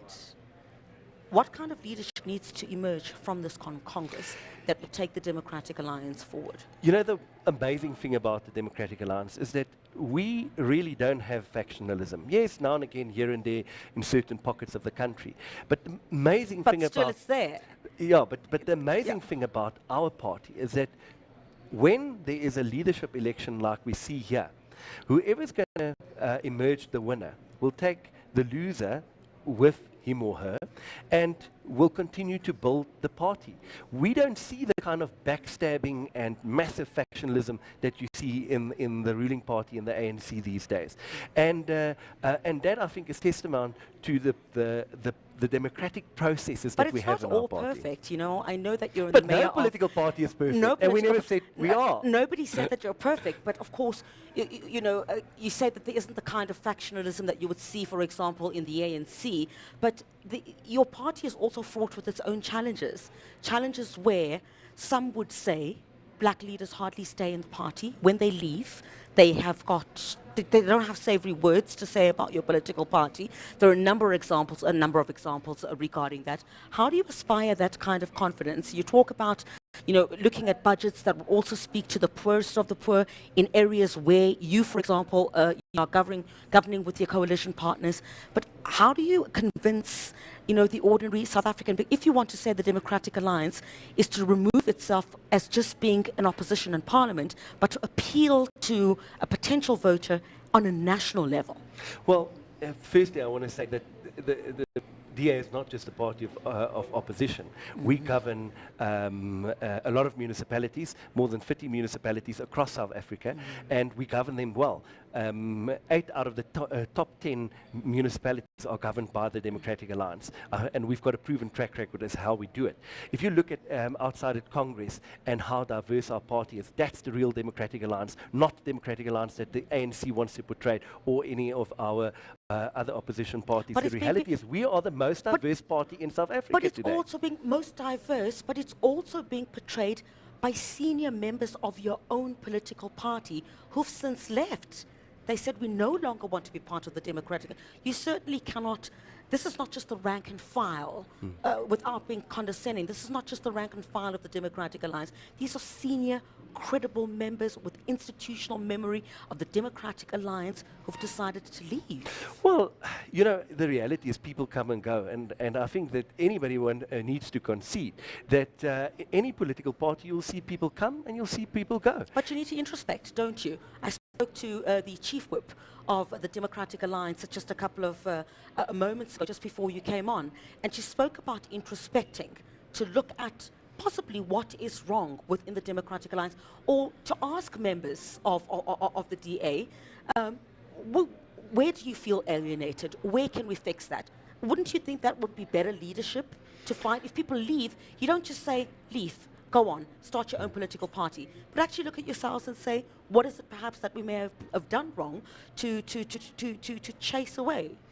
They certainly seem like they say that they've been chased away. I would be very frank with you. I've been in this party for many, many years and in many positions, and I'm certainly not concerned about anybody leaving the party because it's a natural occurrence. It happens in other political parties. It happens in the private sector as well. People come and people go. And yes, we do have that introspective because we are a party where everybody basically within our party is equal. They come from the branches, and through their branches they have a say. So we're not we're a federal party. We don't just take decisions at the top and implement it. They come through from the branches. So if you're unhappy, you have a say. And that is what makes the Democratic Alliance so much different. Retief Woodendal, thank you very much for joining us on the program. All the best of luck. Continue in the Nelson Mandela Bay with your coalition partners, all right? Retief Woodendal chatting to us there. He's the mayor of Nelson Mandela Bay. I think we're going back inside the gallery at the moment, is it? I think, or we're taking a break. All right, we're going back to Auckland Park, I understand, and Mxolisi Masongo will continue with other news there. Stay with us. Was also addressing clause 3.13.1.7. The section is branch executives. It was proposed by Tava Mafala Masebe. There's no seconders, it's an alternative formulation, and it is on page 50 of your Congress booklet. Those in favor, hold up your green cards. Those opposed, your red cards.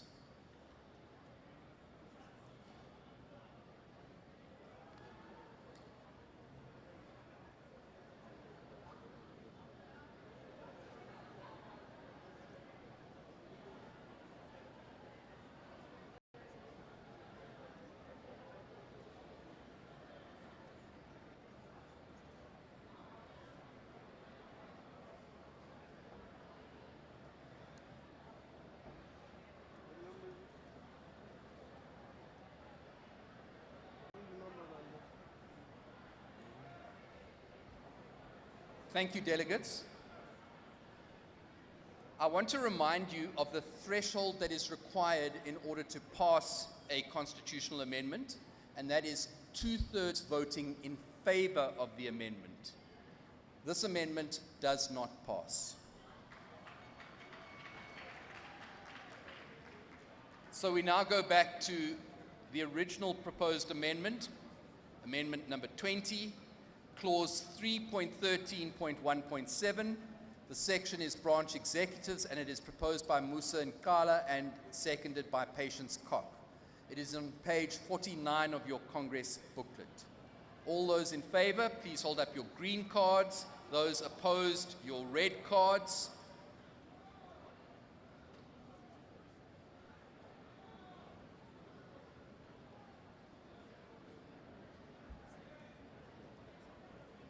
Thank you, Congress. Mergen, you can put your hand down. That amendment does not pass.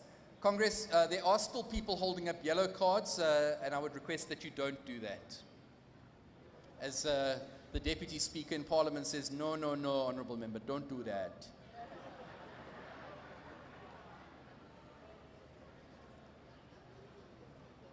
We're now on Constitutional Amendment number 21, Clause 3.14.3. The section is failure by branches. It is proposed by Kume Ramulifo and seconded by Kingsol Chabalala. It is on page 52 of your Congress booklets. I'm going to ask all those in favor to please hold up your green cards and those opposed your red cards.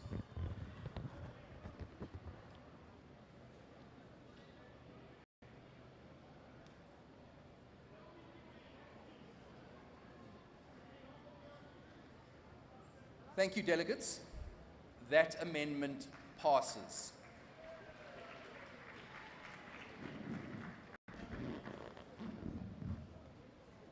Delegates, we are now going to vote on Chapter 3 in its entirety as amended. So this is the vote on Chapter 3 as amended. All those in favor, green cards. Those opposed, red cards.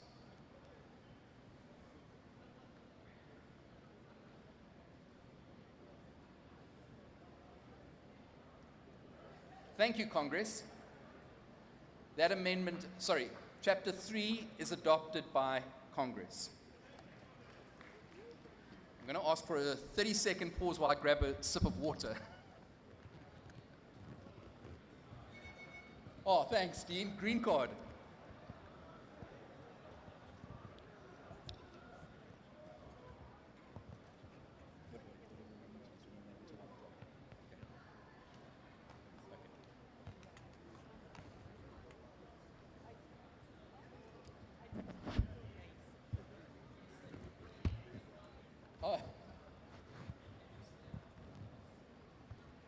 We are now on Constitutional Amendment number 22.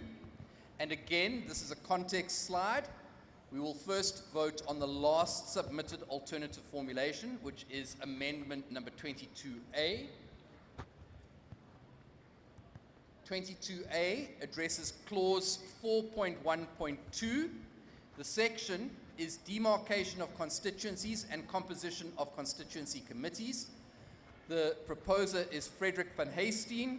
There is no seconder because it's an alternative formulation, and it is on page 54 of your Congress booklet.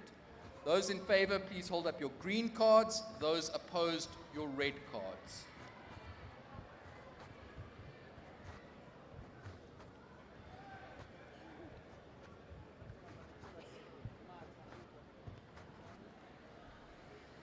Thank you, Congress. The proposed alternative formulation does not pass. So we now go back to the original proposed amendment, amendment number 22, clause 4.1.2. The section is demarcation of constituencies and composition of constituency committees. The proposer was Rudy Saal. The seconder was Jan Asachai. It is on page 53 of your Congress booklet. Voting will start now.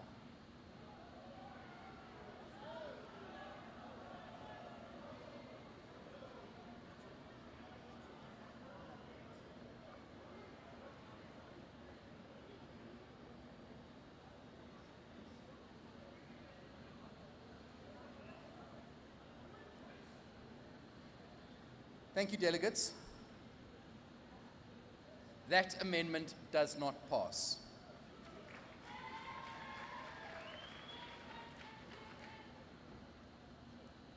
We're now on amendment number 23. This amends clause 4.3.2 of the Federal Constitution, and the section is allocation and responsibility of constituency representatives. It is proposed by Musa Nkala and seconded by Patience Kopp. It is on page 55 of your Congress booklet. Those in favor, please hold up the green card. Those opposed, the red.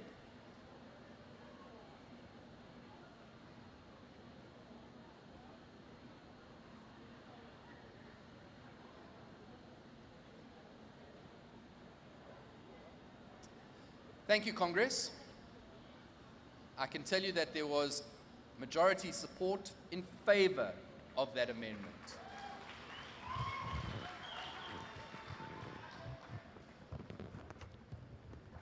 We now come to Constitutional Amendment number 24, which addresses clause 4.4.1.4 of the Federal Constitution. The section is failure by constituencies, and for context, this is the same approach that was adopted earlier on the one where we spoke about failure by branches.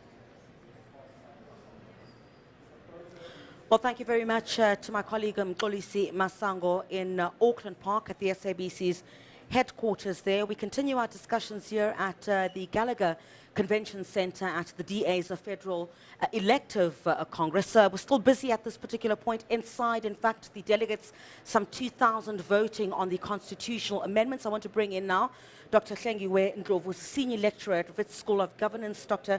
Ndlovu, thank you very much indeed for your time. So we've really been talking about coalitions and the prospects. What are we looking at?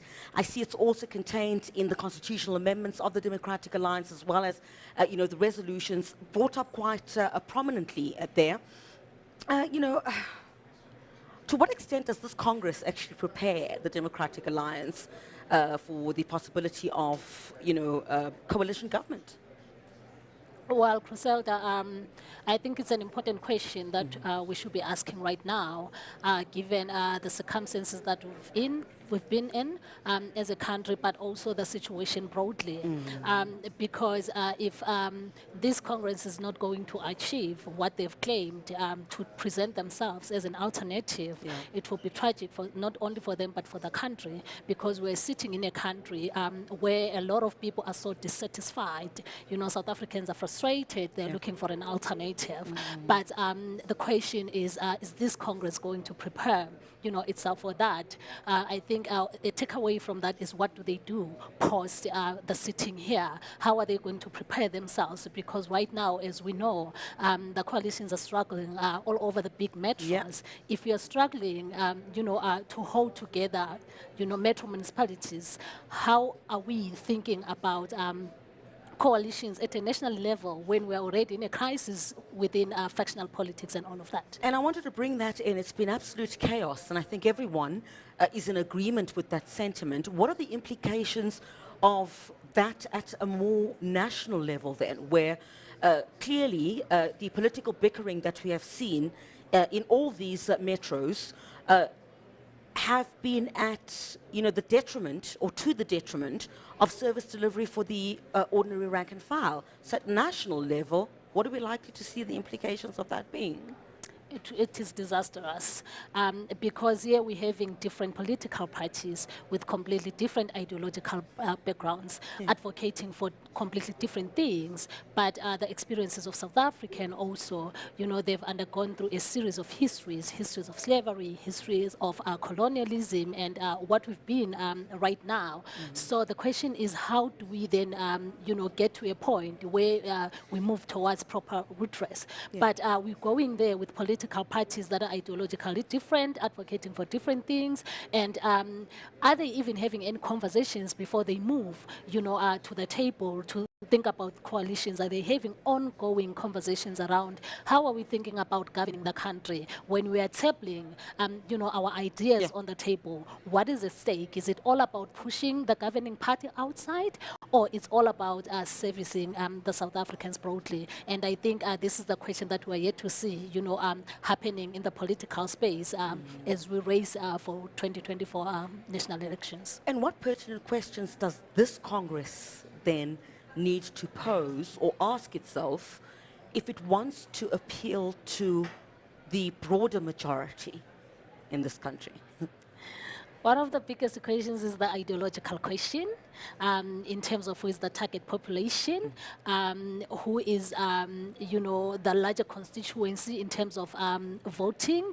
And these are the Muslim majority poor who are always frustrated about issues of service delivery, about poor governance, and all of those things. So that's one of the questions. But the other question is a question around youth. You're looking at the leadership right now, the people who are running, and you're thinking about transformation. Are we, as South Africa, how far are we from transformation, whether it's gender transformation or it's empowering young people? And then we're sitting here looking at the candidates that are running, for leadership positions, and we are asking ourselves, is there even a space, for young people within the DA? Is there a space, for women like me within the DA to take leadership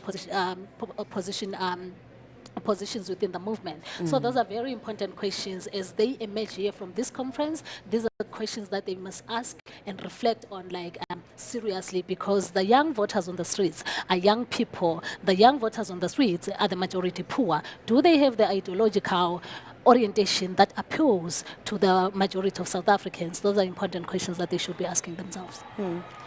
Often people say, sloganeering and, political gimmicks don't really get, the electorate to where you want them to go in terms of, considering them to vote for you. Doesn't matter which political party it is. What does the DA, I'm just taking a look at our screen there at the moment. I can hear a lot of screams coming from that side, inside the Congress itself. But, do we see these political parties focusing too much on the governing party? Or is it key that you have the official opposition harp on where the governing party has failed to show that it could be that alternative for the majority in this country? Or is it not the good way to go? Or have they been successful in capitalizing also on the failures of the governing party? I think sloganeering is one of the biggest problems. We do have a bigger problem on the table.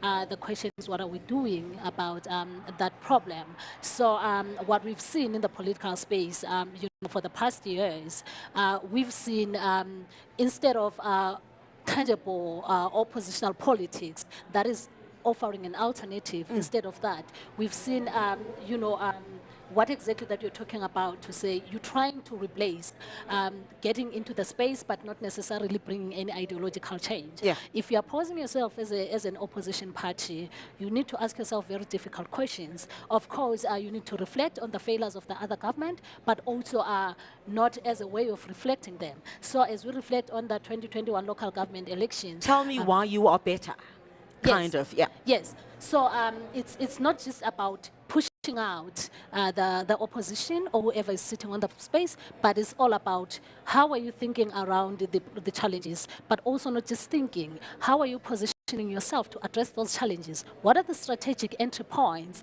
into the problems that the majority of South Africans are facing, where you're going to position yourself and address? And I think this is a conversation that we have to see unfolding. What we're hearing now and what we read from the manifestos is just a conversation between political parties that does not necessarily include South Africans broadly. Yeah. When you look at Nelson Mandela Bay, and in fact I just spoke to the mayor just a few moments ago, you have the biggest coalition in that particular space. Do we learn anything from what we're seeing happening in the metros? The instability that has been there, where these political parties with these different ideologies are not able to sit around the table and do things in the interest of the people that voted for them. Yes, this is the point that I alluded to before, to say the conversations that are happening around the table, they've got nothing to do with the interests of South Africans. They've got everything to do with oppositional politics and who's better than the other. And what we're seeing in Nelson Mandela Bay is what we saw even in Tshwane, the residents of Tembisa. Yeah. Even the city of Ekurhuleni. So this is something that keeps on happening. I think that is a space where political parties must learn in terms of how do they put their... So we agree that we have different ideologies, right? But when we are coming to the table, how do we then move past those ideological issues in a way that they do not jeopardize service delivery, because at stake is service delivery and the conversations that are happening. And South Africans are watching and they're desperate, for an alternative, but what they're seeing and learning right now from the coalition government is not giving hope. But how would that even work? Because when we heard the federal chairperson, Dr. Ivan Meyer, open this particular Congress, he spoke about, going to the union buildings in a coalition government. So that tells you that the Democratic Alliance is saying, that we possibly wouldn't even get that 50 plus, or, the African National Congress, with what it is saying, is in 40 percentages. So what do you, with who then, if the Democratic Alliance speaks like that, to say that, it is going to the union buildings in a coalition government? With who? Because it does not get along with the EFF. It is not concise in terms of the African National Congress and how it would possibly work with the ANC. Then who? How is this going to unfold? Exactly, Criselda. We're going back to the question of ideological differences. So if we are different, I think we must reach at least a working, a working point where we're saying like, okay, we know we are different from ABCD, but at the same time, there are citizens at stake. We need to deliver services. So as they are going into to the union buildings, they need to reflect on that very broadly. Doc, I'm afraid we're going to have to leave it there. We have to go to my colleague, Kani Mapanga, who is standing by with the mayor of Tshwane. Kani?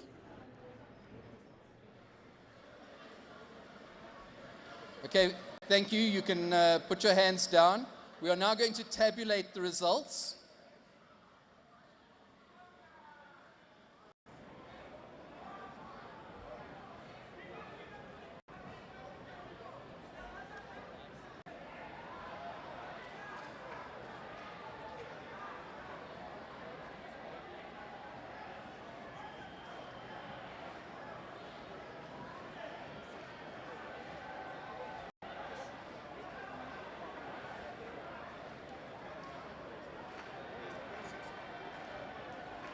Delegates? Delegates?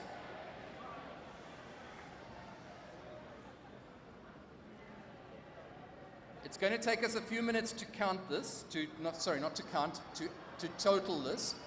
I'm going to move on to the next amendment and we will come back to this one once the auditors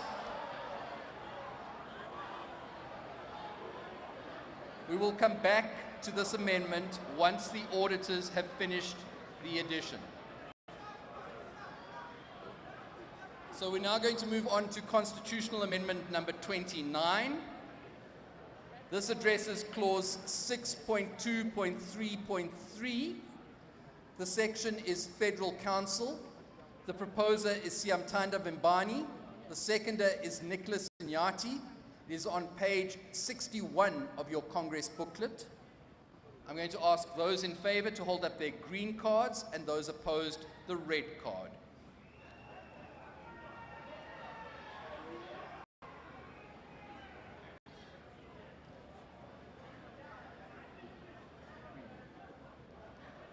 Thank you, delegates.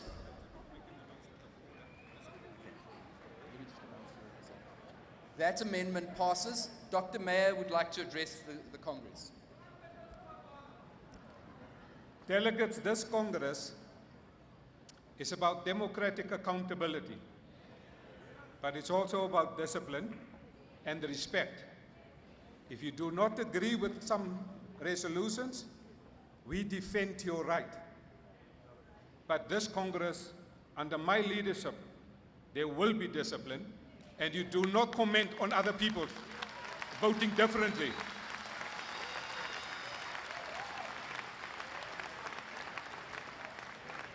And Kevin is the chairperson of the Constitutional Amendments Committee.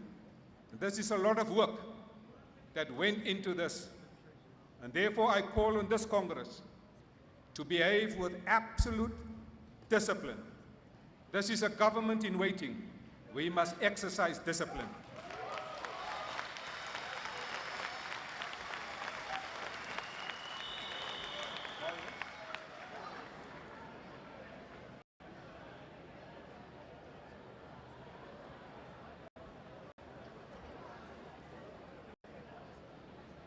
Congress, we're now moving on to Constitutional Amendment number 30. It is clause 6.2.3.6 of the Constitution.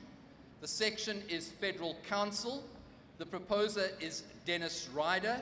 The seconder is Thomas Walters. And it is on page 62 of your Congress booklet. Can I ask those in favor to hold up your green card and those opposed your red card?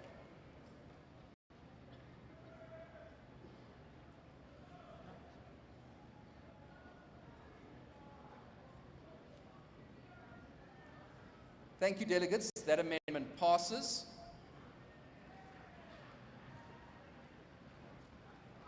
We now come to Constitutional Amendment 31. This addresses clause 6.2.4.1 of the Constitution. The section is Federal Council. The proposer is Simon Lapping, and the seconder is Alta de Beer. It is on page 63 of your Congress booklet. Voting starts now.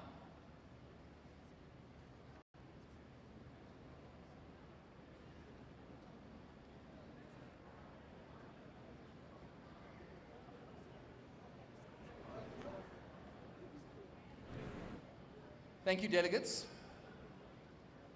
That amendment does not pass.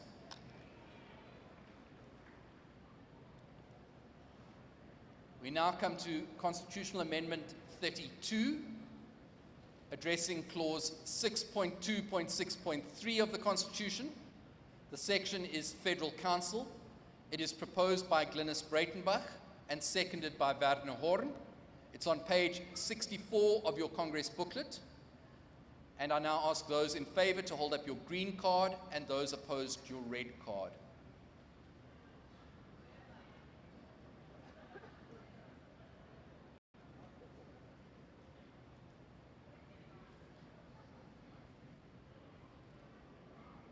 Thank you, Congress. That amendment passes. We are now at Constitutional Amendment 33. It is clause 6.3.6. The section is Federal Executive. The proposer is Glynis Breitenbach. The seconder is Werner Horn. It is on page 65 of your Congress booklet. All those in favor, green card. Those opposed, red card.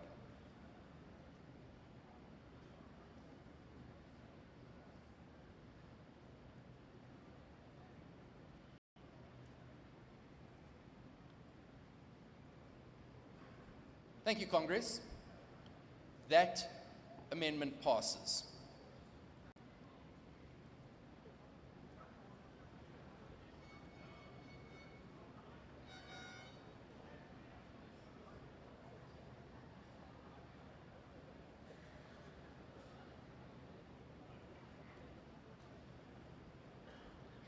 Colleagues, we're going to pause for a moment or two. We can't vote on Chapter 6 in its entirety until such time as we have the result of Amendment 28. So please remain in your seats. We will be breaking for lunch at 1 o'clock, but we will come back to you in a moment or two as soon as we have a result on Amendment 28.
Thank you very much to my colleague Kani Mapanga, who is on the floor there with those some 2,000 delegates of the DA Federal Elective Congress. Still continuing there with the voting on those constitutional amendments. Let's bring in my other colleagues as well now, Dr. Ronesh Dalraj, who is news editor of research at the SABC, as well as our social media guru, Sthembiso Sithole. Thank you very much to you both for joining us. First, let me start with you. Lots of interaction on social media. Talk to us about what we're seeing, especially in the run-up to this Congress. What do we see? Well, Griselda, we know that the Democratic Alliance, they have a verified Twitter account and a Facebook page. Yeah. They have been utilizing those platforms in the build-up to this Congress to really make sure that they inform the public in terms of what they are, of course, will be taking place here at the Congress. As we put that some of those tweets on the screen, the activities today, of course, we have seen a lot of delegates coming here, being excited, and in that social media platform, in their accounts, they were painting that picture in terms of how excited are those individuals in terms of those and the build-up, and also most importantly, they use that platform to really engage on some of the key issues that they'll be touching on. You recall that today they'll be looking into the issue of resolutions and their political party reports that the DA, in terms of the achievements, their wins and their losses in between. But the party itself has actually been using social media to really send the message in between.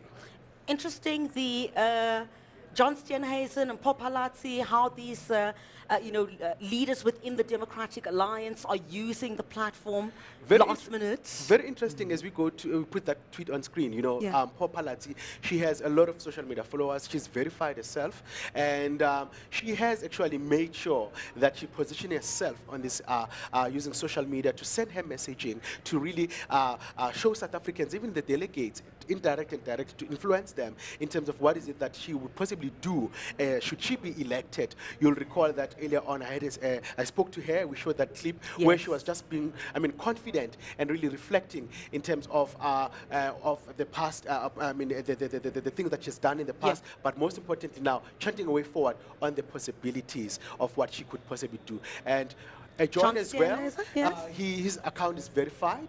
He's very active there. Most of the time retweets what the Democratic Alliance puts on their account. Once again, really going hard on the ruling party, criticizing it. We know his tweets there about load shedding, expressing his views, and we also spoke to him as well there, where he was articulating the possibility if he should be really re-elected, some of the key things that we look into. So what we're seeing here, we're seeing two leaders who are understanding that there are a lot of young people on social media, but the big question is, would that translate to the votes here in this Congress? And that's exactly what I wanted to come to Dr. Dalraj about.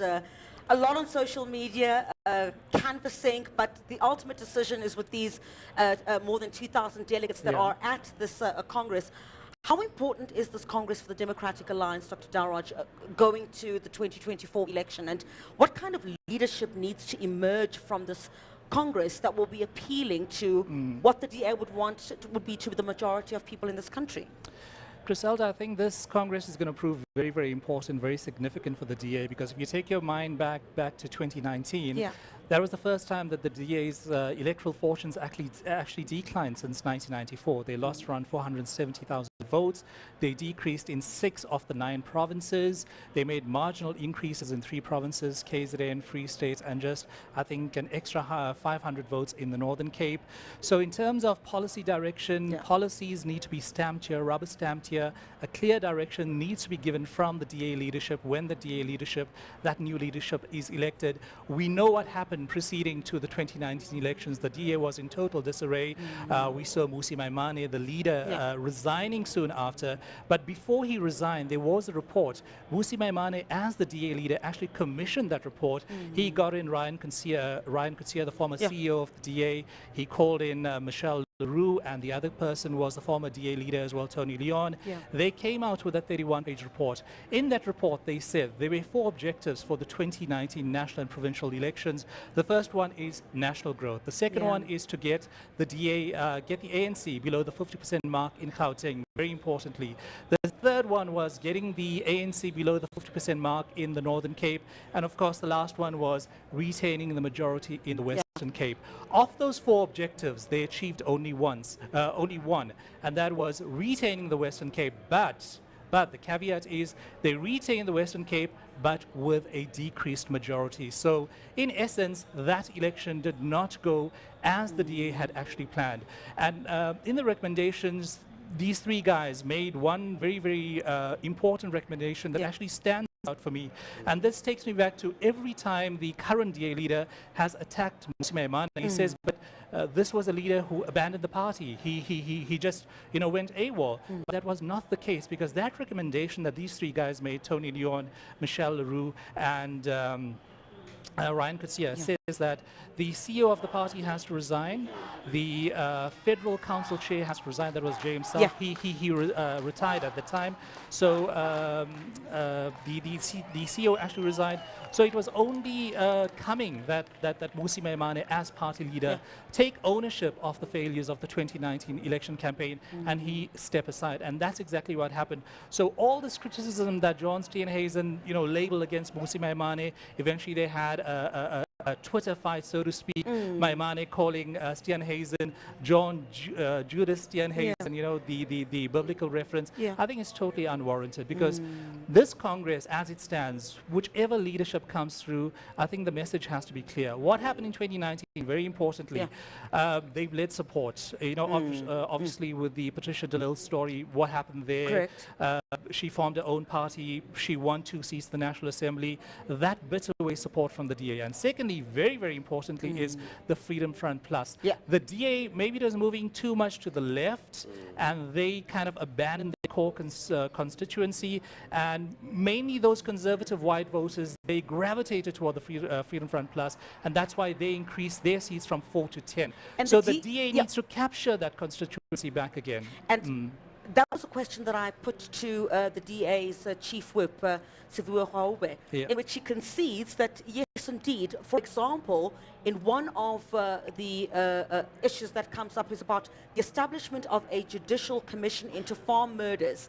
Now, in 2019, the Democratic Alliance, of course, had lost support to the Freedom Front Plus and Good as well.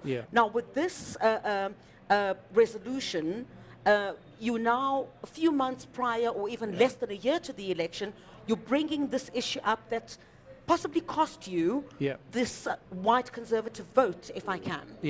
I think it's going to be a very, very important issue for the DA, because the perception is the DA has moved more towards the left and kind of abandoned those key constituencies that have actually helped their electoral fortunes from 1994 to 2019. But what happened is they need to make that that lost ground that they lost to the Freedom Front Plus. So I think this will be a very important electoral issue. They need to identify with those voters that they actually lost favor with. Whether they will actually win back those voters, I highly doubt it. Maybe they might make a slight increase in these elections, but again, their policies have to be clear. The flip-flopping on issues like racism, on race, I see you, I don't see you, that kind of thing. The issue around BEE as well, that created a lot of confusion. There were lots of social media fights among DA leaders, prominent DA leaders, and that's why the DA, if you look at all the resolutions, all the amendments, there are 82 amendments, the majority of those amendments that they're proposing right now, as you and I sit here, they're voting on those amendments, actually deals with party discipline. What happens?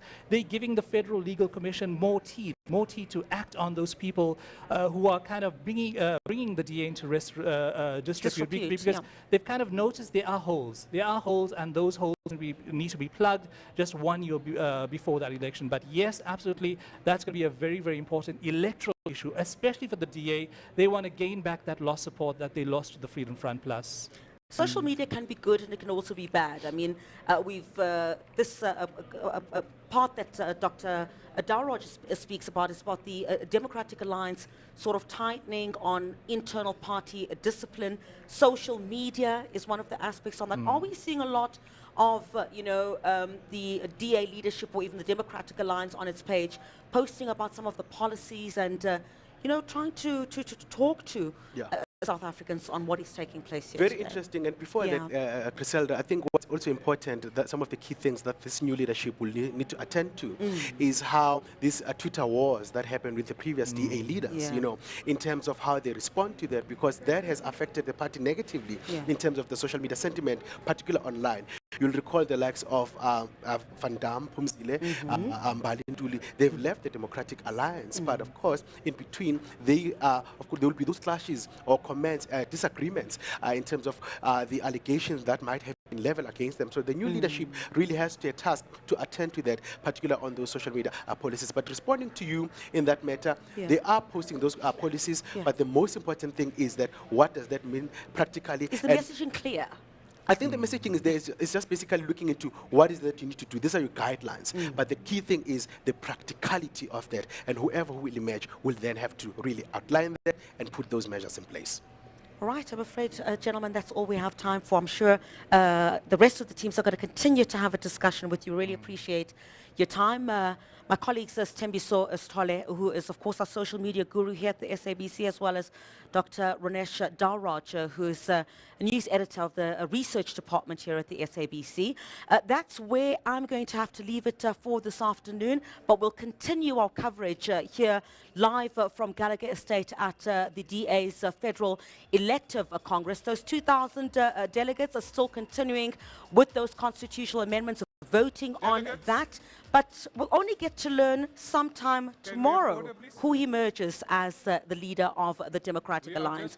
Will it be John Steenhuisen or Mpho Phalatse? That's where we're going to have to leave it on the agenda. Thank you very much to the team as well in Auckland Park and those behind the scenes for putting it all together. For myself, Griselda Lewis, have a great afternoon. So please just bear with us. It won't be long.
Guys, I feel as if this...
Well, thank you so much, Bonyo. We continue to bring you live coverage of the DA Congress right here in the heart of Midrand at the Gallagher Convention Center. Delegates are currently still voting for those constitutional amendments. Of course, these sections have been broken up into three, and of course, voting for those constitutional amendments are still continuing. But let's just bring into this conversation Dr. Ronesh Dohaj, who is the head of research at the SABC. Doctor, thank you so much for joining us.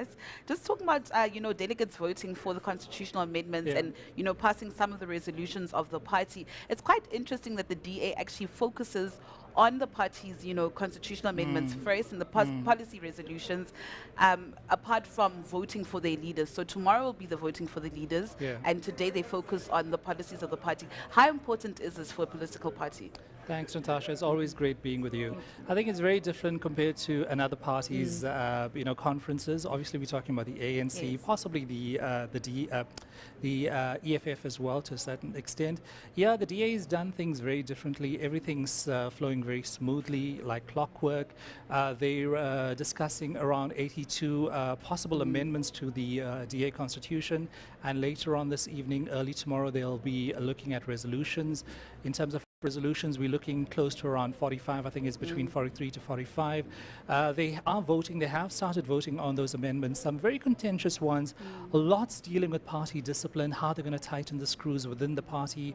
We saw lots of missteps being done by certain DA leaders within the party between 2015 and 2019, the last national and provincial elections. So I think they want to tighten all the screws to go into next year's election much more prepared. If you look at their tagline as well, their tagline speaks to a stronger DA going into 2024. So I think they're actually taking that that branding and that messaging very, very seriously, because they kind of understand that, yes, there are weaknesses, let's close those weaknesses. But I think you're absolutely spot on that, leadership elections are not the only thing that they need to focus on.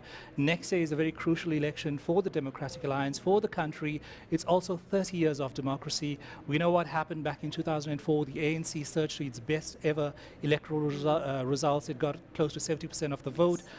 Is something like likely to happen in 2024? Maybe the DA is eyeing that top prize. Maybe the DA is eyeing pulling the ANC below that 50% mark, that very important mark. And once it does that, then that opens the room for possible coalition politics.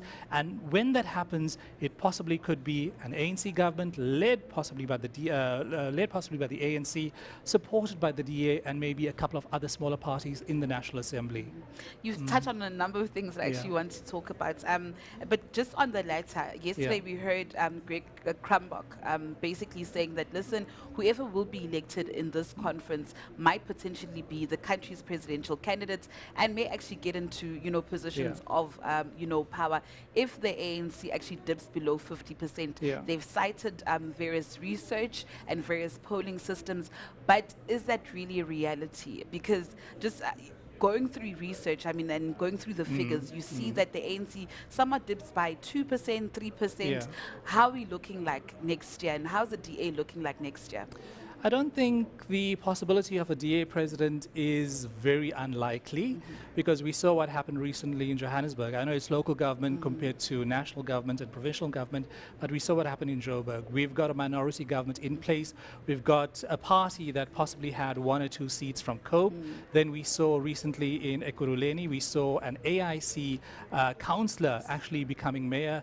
There might possibly be changes in Swane. We don't know yet. There was a new mayor installed recently from the DA. So looking at the stencil provided, the example provided by these local municipalities, that could happen in 2024 if, the very important thing is that if all these parties manage to bring down the ANC below that 50% psychological mark, then it's, open game for everybody. Possibly could be the EF playing kingmaker.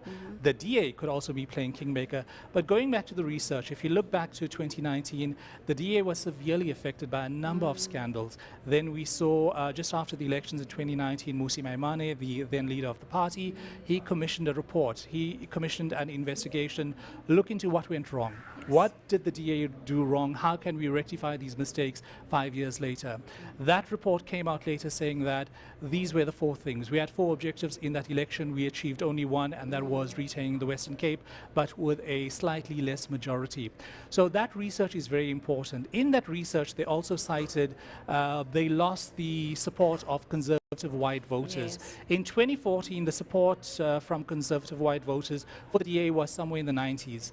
In 2019, it dipped from 91 to 72%. So that was the significant drop that actually pulled down the DA. They lost close to 500,000 votes in 2019. They also lost support amongst the colored voters, and we saw what happened. The colored voters eventually gravitated towards Good, the party led by Patricia de Lille, who resigned from the DA under very acrimonious circumstances back in 2018, October 2018. And then the biggest beneficiary of the DA's troubles and all its internal dilemmas and wrangles was, of course, the Freedom Front Plus. So those disaffected voters from the DA actually moved towards the Freedom Front Plus. They increased their seats in the National Assembly from a paltry 4 to a massive 10. And obviously they also benefited in a couple of the other provinces as well. So I think the DA needs to be very specific. So that's the reason what they're doing here today. Leadership elections are happening tomorrow, but policy comes first and foremost. They need to clarify their position on a number of issues. They were confused about issues such as BEE. They were confused around issues of diversity. What does diversity mean? Does it deal with demographics? Do I see you as a black person? Do I see you as a white person? We're a liberal party, so where is that clarity in terms of race policy for the party?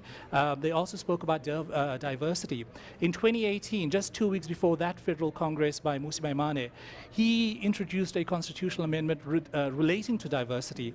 Then people within the ANC, within the DA, the stalwarts wanted to clarify, what's this diversity you're talking about? Is it diversity of thought, or are you talking about racial demographics diversity that possibly could introduce quotas within the Democratic Alliance like we have within the ANC? So I think there was a lot of debate around there. So these kind of issues need to be thrashed out very nicely, and I'm kind of glad from an analytical perspective that the DA has they're lining up all the ducks in a row, and they want to clarify those positions and then only move to leadership elections, which are secondary in nature, especially looking at next year's elections. You actually answer many of my questions, especially, the FF Plus eating into the votes of the Democratic Alliance. And we see that before the 2021 elections, especially through the by-elections. I mean, hitting hard at those core, DA wards, especially, in the Northwest province. But I mean, you speak about a very important issue, the decline, the electoral decline of the Democratic Alliance. I mean, I think in the last elections, the last general elections, they went by below 20.7%. Yeah, 1.4%, 470,000 votes. And just looking at the inception of the Democratic Alliance, when it was still the Democratic Party in 1994 from 1.73%, and to see how far they've gotten so much. Just talk us through that history. You know, if you look back at the history of the Democratic Alliance, three seminal moments of the party actually stand out. In the year 2000, the Democratic Party merged with the Federal Alliance and the New National Party. That was in 2000. They became the Democratic Alliance.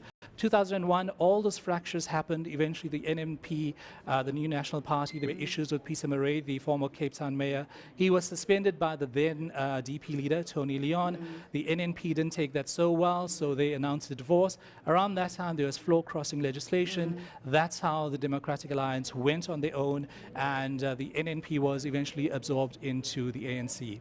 Then, fast forward to 2008, what happened?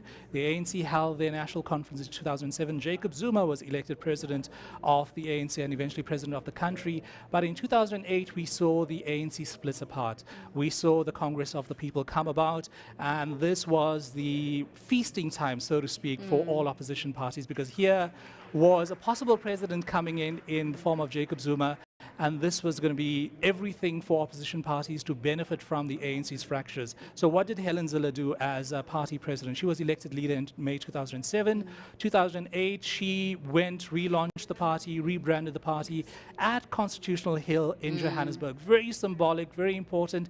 And at that time, it was also Obama fever back in America. So if you look at the logo of the Democratic Alliance, it's very close, very similar to Obama's party as well, with the sun and the different rainbow, you know, that kind of new dawn setting. So Helen Zille was very instrumental in that. And then what happened in 2010? 2010, we saw the Democratic Alliance courting Patricia de Lille, Independent Democrats, the ID. And then, of course, they went on a charm offensive as well. 2011, just before the local government elections, they went on this massive campaign of partly claiming that liberation narrative that the ANC always claimed, ownership of. And we saw Helen Zille being thrust in front of that campaign. She claimed, in this campaign that she also fought. She also fought against apartheid. The Democratic Party, so to speak, also fought against apartheid. Helen Suzman, the likes of Helen Suzman, as part of the Progressive Federal Party. She was the sole MP of the PFP in the white nationalist parliament at that time. And then, of course, we saw in 2014, the DA tried to court Dr. Mamphela Ramphele. That did not work out. 1 week later, what happened? It lasted 5 days. And then we went into general elections. And the DA surged to its best ever electoral results. They won more than 1 million votes in that election. They won the Western Cape with a huge majority. So those were seminal moments. And the last seminal moment for the party was, of course, the election of its first black leader in the shape of Mmusi Maimane. That happened in Port Elizabeth back in May 2015. So those three defining moments actually changed the structure, changed the nature of the Democratic Alliance. And obviously what happened from there on, from 2014, 2016, especially between 2016 and 2019, lots of those missteps happened, lots of those mistakes happened. We saw examples of, DA leaders, prominent DA leaders, fighting amongst themselves on social media, most especially, attacking each other on policies, on BEE, on racism, on diversity, on why certain leaders are chastised in public and why some aren't. One very important example is the colonialism tweets of Helen Zille. Some people thought that Helen Zille was dealt with kid gloves. More stricter action should have been taken against Helen Zille. And then when Helen Zille was elected back as Federal Council chairperson, well, she wasn't voted back, but she replaced James Self, then all the drama started. We saw a flurry of all these black prominent leaders leaving the Democratic Alliance, and that, I think, weakened the party to a certain extent, of course, led by Mmusi Maimane, Herman Mashaba, Phumzile Van Dam, and a whole bunch of others. So I think the DA, the juncture at Wade has reached, has a lot of introspection to do. It's a very important election. Also remember, apart from the EFF, they have to worry about possible independent candidates contesting the elections. And with every election, the voters' roll changes. So the voter from 1994 is not necessarily the same voter that's going to vote in 2024. We have people born after 1994, people who don't have attachment to the so-called liberation narrative, and people who will not necessarily vote like their parents did, traditionally like their parents did. So I think that's a very nice pool that the DA and other parties can possibly fish in, and I think that's where the real treasure and the real story of the 2024 elections can, perhaps come from. Dr. Reinesh, you raise a very important, point, and yesterday the DA's chief whip, Sivyo Kwarube, actually touched on this, the issue of self-introspection, just looking at the party, especially pertaining to its race policies as well, and also issues of service delivery. I'm reminded of Herman Mashaba. You just mentioned him right now, when he actually resigned. In that scathing letter, he had said that he rather, work with other people, because people in the DA at that time would actually prioritize, fixing or cutting grass rather than fixing age-old infrastructure. I think, again, going back to the DA has made a lot of mistakes. I think the DA was very introspective as well. If you look at the couple of reports, internal research reports that they have commissioned, that they have produced, I think they have acknowledged they have made errors. They have made these big mistakes that did not resonate, especially with these newly black leaders that came into the party after Mmusi Maimane's historic election in May 2015. So I think it's very valid, but I think now you have to look forward. You have to fast forward, to 2024, possibly 2026 as well, if we're looking and talking about local government elections. They have made mistakes, but now I think you can't really look back always. You've got to rectify those mistakes, and the first step in rectifying those mistakes is look at your policies. What have we done wrong? Where can we better? What can we correct? Are there new policies that can attract other voters to the party? Fine, we've lost those leaders. We can recruit other leaders into the party who can elevate the party. Maybe there's something else. Maybe there's something different, a different perspective that they can bring into the party. But just going back to Mmusi Maimane, when he was with the DA, I think his main mission was traditionally, the DA, or the DP, so to speak, was and remains a traditional, Western kind of liberal party. Mmusi Maimane wanted to take the party in a different direction. Perhaps making it an African liberal party. So I think many traditionalists within the party, maybe those traditionalists who were absorbed from the New National Party, weren't too happy with that, weren't too happy with that direction. Maybe they thought the DA is moving too left, like other parties like the EFF, and maybe more closer to the ANC, and they were too, they were concerned about that. Maybe they had their reasons, and that's the reason they moved to other parties. They said the DA is no longer a home for us. And I think when this exodus, this mass exodus of all these prominent black leaders happened, I think that was a huge wake-up call, and it should remain a huge wake-up call for the DA, because it tells you something, that something is wrong within the party. They need to rectify those things, and what's happening today, we've got the amendments, we've got the resolutions. Those resolutions have to resonate with ordinary South African voters. What concerns ordinary South African voters? If you look at the DA's manifestos, they normally focus on a number of issues. Crime is one of them, very important. They look at the issue of electricity. We've got an ESCOM crisis in this country. Then a whole bunch of issues relating to the economy. I think if the DA focuses on that, on those kind of issues, which actually resonate with ordinary South Africans, especially with the youth. If you look at the unemployment figures in this country, it's staggering. We've got a huge amount of youngsters sitting at home doing nothing, even after going to university, going to, get some kind of education. There aren't enough opportunities. Again, where, if you look at local government, the economic engine rooms of economic development actually happens at that very basic level of local government. So I think the DA is trying to go in that direction. They use very prominently all the municipalities where they govern, like Cape Town, Midvaal to a certain degree. Now they've got Mngeni and KZN. So they're using those things, those kind of councils and municipalities to say, guys, look, we have delivered.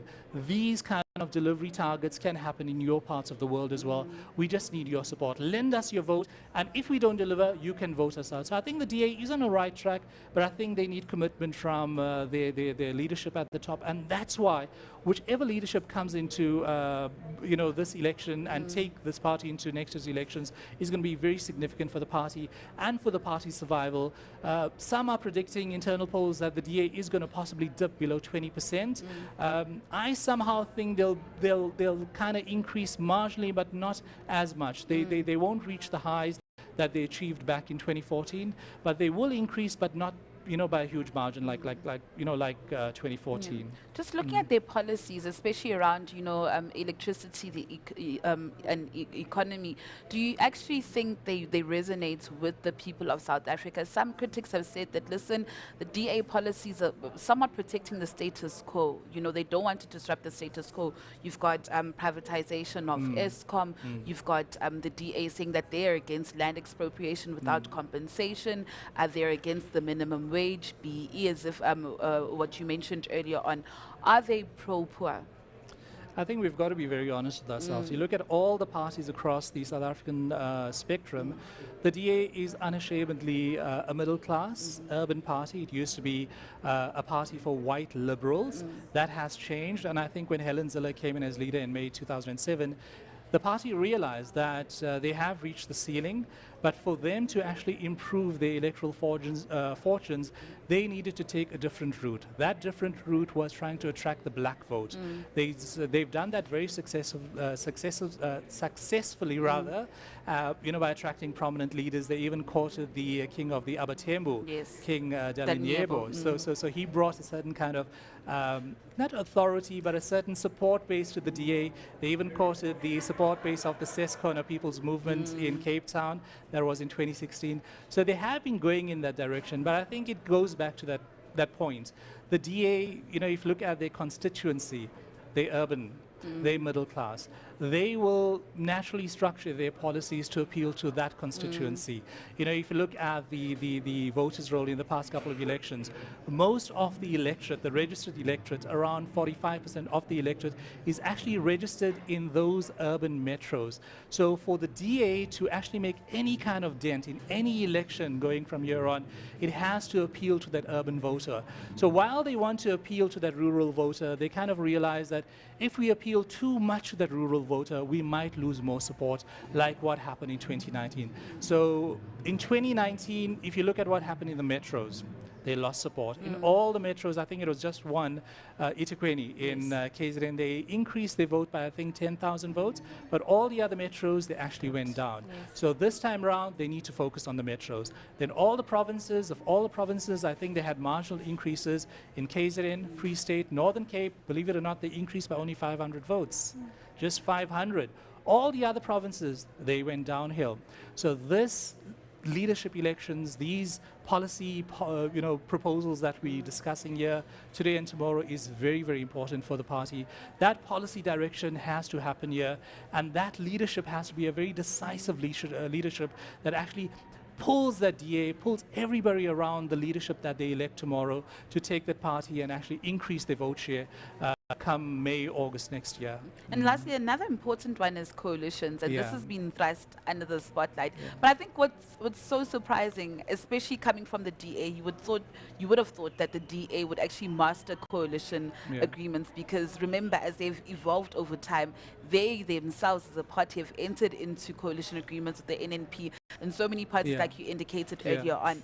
Now, just reading through the resolutions, they say that the DA stays true to the values and principles of the Federal Constitution, decisions of the Federal Congress and Federal Council in coalition talks, but they also note that the DA has been seen as an organization that is arrogant and unwilling to engage with other political parties, and that has been said by various other political parties. You mentioned earlier on the DA just gained the city of Tshwane, but has lost the city of Johannesburg and has lost the city of Ekurhuleni. So moving forward, how will this pan out? Because the DA has also been calling for coalitions to be regulated on a national level. I think, again, lots of introspection, because what the DA is normally being accused of is they're very arrogant. The other small opposition parties normally accuse the DA of acting like a big brother. They say you did not win elections, neither did we. Just that you did not get the majority vote, 50% plus one. So I think the behavior or the stance of the DA has to change. I think secondly, very, very importantly, is if you look at the resolutions and the amendments, coalitions are mentioned in both. And I think in the resolutions they make some mention of coalitions can be dealt with by provincial delegations or the provincial leadership of the DA, and that both those things said no. There was no support for that, because I think what the DA leadership wants to do is centralize those functions to national leadership, maybe to the Federal Executive Council, federal leadership. And I think that's very important because it's kind of retains some control with national leadership.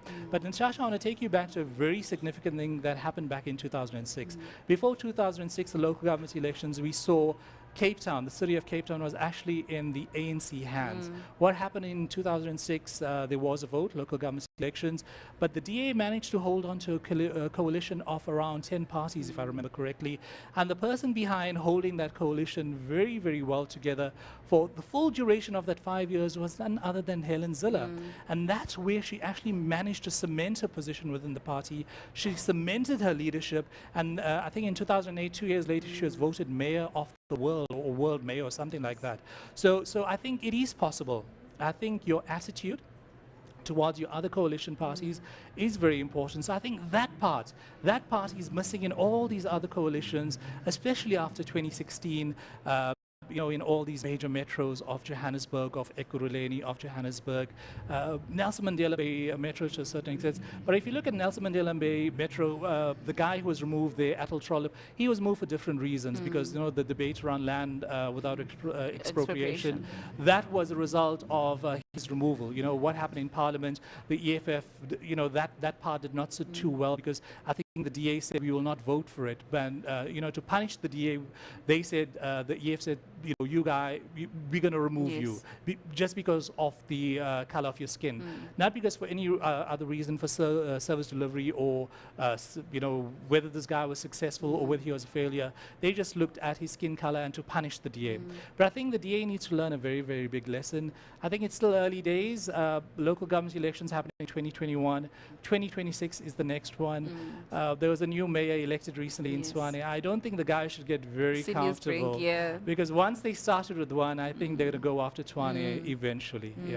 Well, interesting conversations here. Thank you so much for your time, Dr. Renesh. Well, we continue to bring you rolling coverage here. But of course, let's just take a break here in studio and head back to our headquarters in Auckland Park. Bongiwe, it's over to you.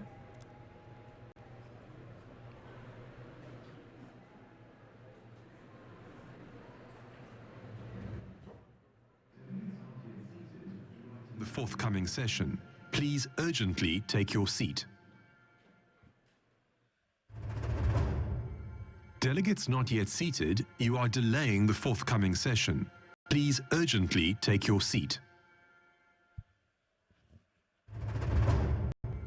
Delegates not yet seated, you are delaying the forthcoming session. Please urgently take your seat.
I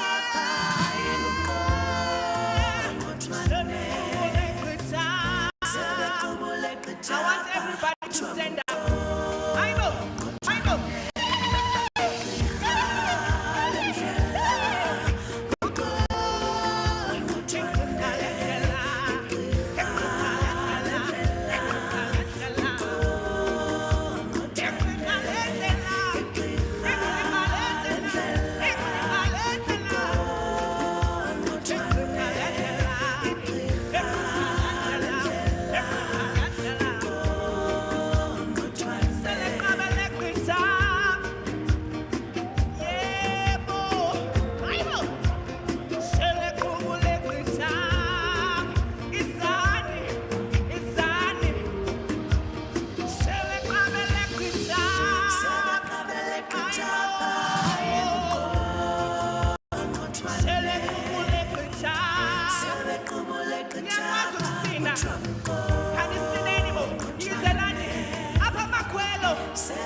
I can feel you alive. Masen.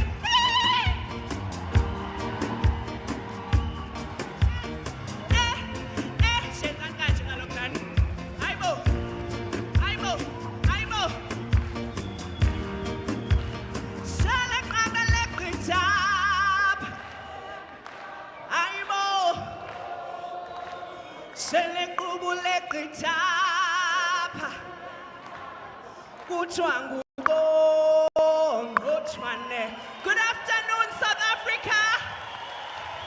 Sanbonani.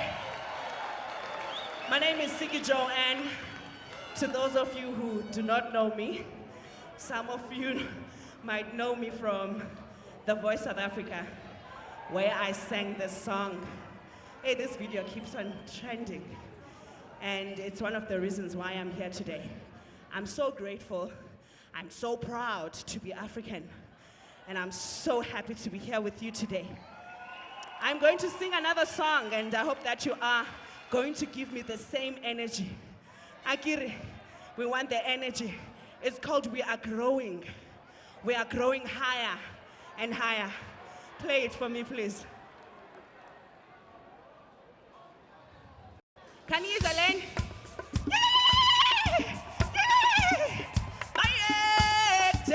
Uyinkosi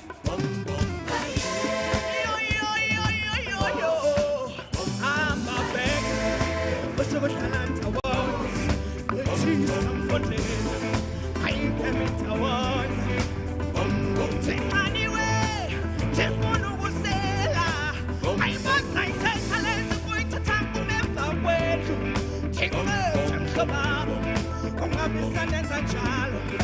Be a man of grace now, man of men and men of light. Be a man of wisdom now, man of men and men of light. Be a man of kindness now, a man so strong and tall and might. In a man that's all that you lay, in a daughter you let it shine. This is what you are, this is how we must blend now. This is what to be, every kind of man now. This is what to say. With the kind of feeling, this is the one to see. With the kind of feeling,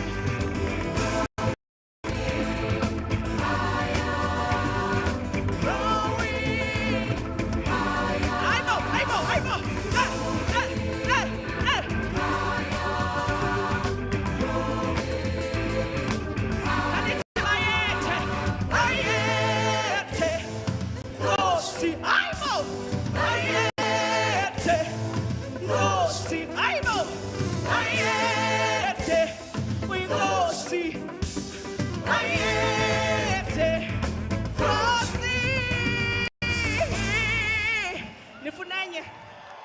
Nifunenye.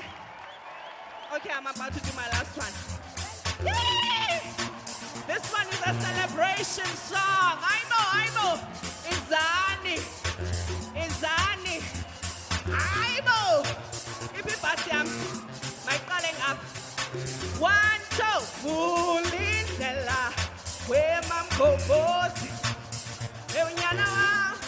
yelele yatshata namhlanje vula indlela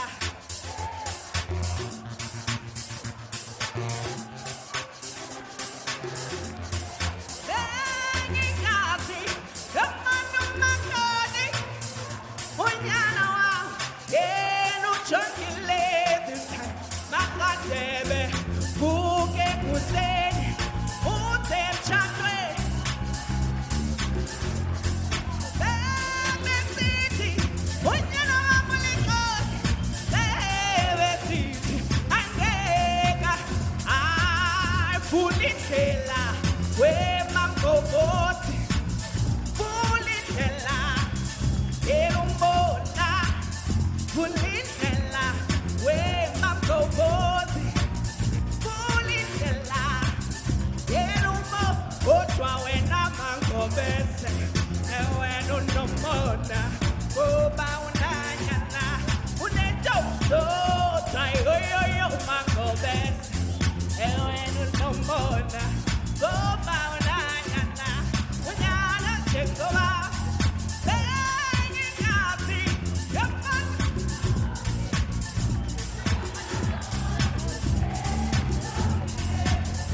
makadebe vuke ekuseni uze emtshadweni setshatisa nazade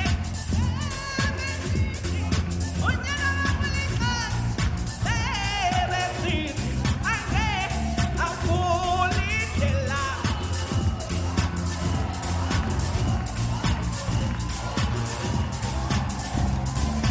vula indlela vula indlela vula indlela ayibanzana indivitiye vula indlela wemamgogosi vula indlela elumbona I love you chat I know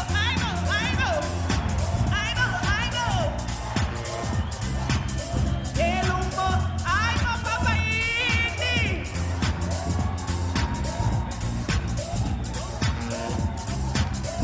elumbona vula indlela wemamgogosi vula indlela elumbona vula indlela wemamgogosi vula indlela elumbona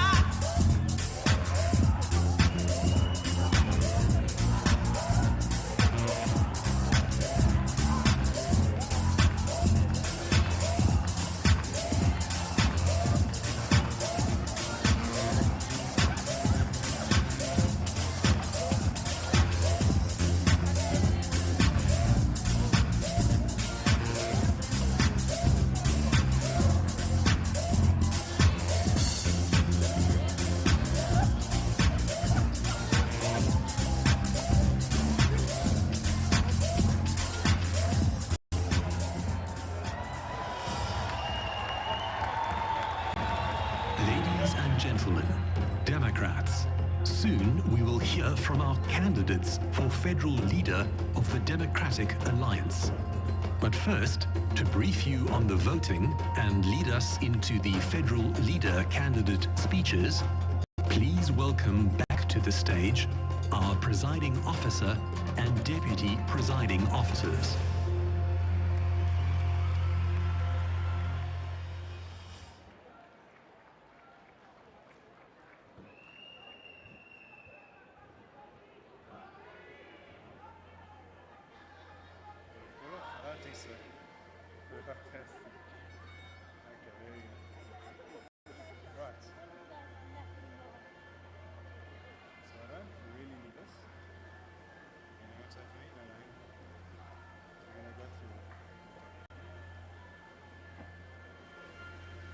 Right. Delegates, we now come to the practical demonstration of our online voting system that we will be using to elect our federal leadership tomorrow. But before we do that, your presiding officers would like to address some of the misconceptions about our voting system. As you will know, our electronic platform is known as the OpenVote voting system. Online voting through OpenVote was approved by Federal Council in 2020. And we made this decision to move our voting systems into the 21st century and to streamline our internal elections. OpenVote is widely used around the world by political parties as well as various organizations. It is a proven, tried, tested, and trusted electronic voting system. Since 2020, we have used OpenVote in federal and provincial congresses and in various caucus elections. We have not experienced any problems with the OpenVote system, nor have we received complaints from voting delegates. Your presiding officers, therefore, want to state very firmly that not only is this voting system as secure as possible from any attempt to hack it, but most importantly, we can guarantee that your vote will remain secret and that there is no possible way to trace the issuing of your code on the one hand and the actual way you voted on the other hand. Our party, the Democratic Alliance, has always championed internal democracy, which includes the vote in secret, your right to vote in secret. Our party, whether it is our Federal Council, Federal Executive, or presiding officers, will never compromise your absolute right to a secret ballot. That is not what we are, and we will never allow it. So delegates, we will now proceed with the OpenVote voting system demonstration. Our 2023 Federal Congress makes use of OpenVote for our leadership elections. Before voting opens, you will receive a voting code sent by SMS to your cell phone. That is now on the screen behind you. You must please keep this vote secret, this code secret, as it guarantees your access to a ballot. And important to remember, delegates, your code may only be used to cast one ballot. You will also receive a secret voting code over SMS. It'll probably come tomorrow on the same SMS, your link, and your code. And you will use this code to vote in our Federal Congress leadership elections. Please note that the code is made up only of capital letters. If there is a big zero, it is an O and not a zero. No zeros, only O's. And I want to repeat one more time. The code is unique to you, and it can only be used to cast one ballot. Please do not share your code with anybody else. Now, if you did not receive a code by 6:10 tomorrow morning, please go to the voting help desk, which is situated out there next to the registration area in Hall 4, out the door and just down the stairs. So how do we now vote? To cast your ballot in the leadership election, you'll be using, as I said, the OpenVote online voting system. To do this, there is only one link to follow, and this will be the link on the screen behind you, vote.dacongress2023.coza. You will follow the link and enter your secret code. Okay. As per a federal executive decision, delegates will be able to vote via their own telephonic devices. However, should you require assistance, you are more than welcome to proceed to Hall 4, where you will be able to make use of a voting booth that will have a voting device available for you to cast your vote. Delegates will have 100 laptops in Hall 4 at the voting help desk. So if something goes wrong with your cell phone, you drop it into the shower basin or something like that, don't worry, we'll have 100 laptops available and 30 staff members to assist you. Once you have filled out the ballot, you will then select vote. And if you are happy with the overview of your choices, you can select confirm. And your ballot will then be cast anonymously. So now let's look at a few examples. First one is a ballot where only 2 candidates are contesting a position. It looks like this. And this, of course, is the ballot you will be receiving when you make your choice for our federal leader tomorrow morning. So in a contest where there are only 2 candidates, all you have to do is to select your preferred candidate. Simple. So you're going to click on the checkbox next to the preferred candidate of your choice. In this example, you're going to have a choice between 2 hot drinks, either tea or or coffee. And you'll select the checkbox next to your candidate of choice, in this case, your beverage of choice. A ballot where more than 2 candidates are contesting a position looks like this. So in contests where there are more than 2 candidates, you need to rank all the candidates in order, starting from the one you like the most and ending with the one you prefer the least. Okay? So you'll find your most preferred candidate in the list, and you'll click on the Add button next to their name to add them to the first position on your ballot. I emphasize again, delegates, that if you find this difficult in any way, just make sure you come to this Congress venue between 6 a.m. and please not too late. Try to get as early as possible. As long as you're here by 9, we will assist you. So now we have another example, South African dishes. So here our choice list is, we're going to add the button braai.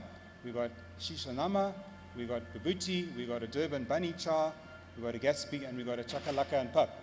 Okay, so your ballot will look like this if you chose braai or shisha nyama. Then you're going to find your second favorite type of food. You'll click the Add button again, and you'll add them to the second position. So this is your second favorite choice, Durban bunny cha. I'm from KZN. I cannot understand why Durban bunny cha is not the first ballot choice, but there you go. Okay. Then find your third favorite and click the Add button, and you'll add that food to the third position. In this case, you've chosen Gatsby. Then your fourth favorite you'll add again by clicking the Add button, and you'll add that food to the fourth position. And now we have chakalaka and pap in the fourth position. And then lastly, you'll find your fifth favorite, and you'll click the Add button and add them to the fifth position. And now your ballot paper will look something like that. And you'll carry on as you will in the election for the 3 deputy federal chairpersons. There's 8 candidates. You'll have to rank each one of those 8. So carry on until you've added all the candidates to the ballot in your preferred order. But if you want to change the order, you can click and drag on the yellow boxes and move the candidates up and down. And then once you have filled out the ballot, you can click on the Vote button. And it will pop up on a screen, such as you are seeing now, showing you the choices you have made. If you are happy, click Confirm, and your ballot will be cast. And at that point, you will be done. Emphasize again, your ballot will be cast anonymously. Nobody will ever be able to see who you voted for. They will only know that you voted. And that's exactly the same thing that we did in 2021 and we'll do next year. You'll arrive at a polling station, you'll present your ID book, the IEC will find your name on the votes roll and cross you out so that they know you voted. Of course, they're also going to ink your thumb, but the point is the IEC know that you have voted, and that's to prevent you from voting twice. OpenVote's exactly the same. OpenVote will also know that you've used your code, and that prevents you from voting twice on OpenCode, just like you can't go and vote twice at an IEC polling station next year. So again, if you require any assistance or help, or if you need any support, please go to the voting help desk, which is situated next to the registration area in Hall 4, out that door and to the right. And that, delegates, concludes the voting briefing on OpenVote for our election tomorrow. Please may I remind everyone that voting will open at 6 o'clock and it will close at 9 o'clock, 6 a.m. and 9 a.m.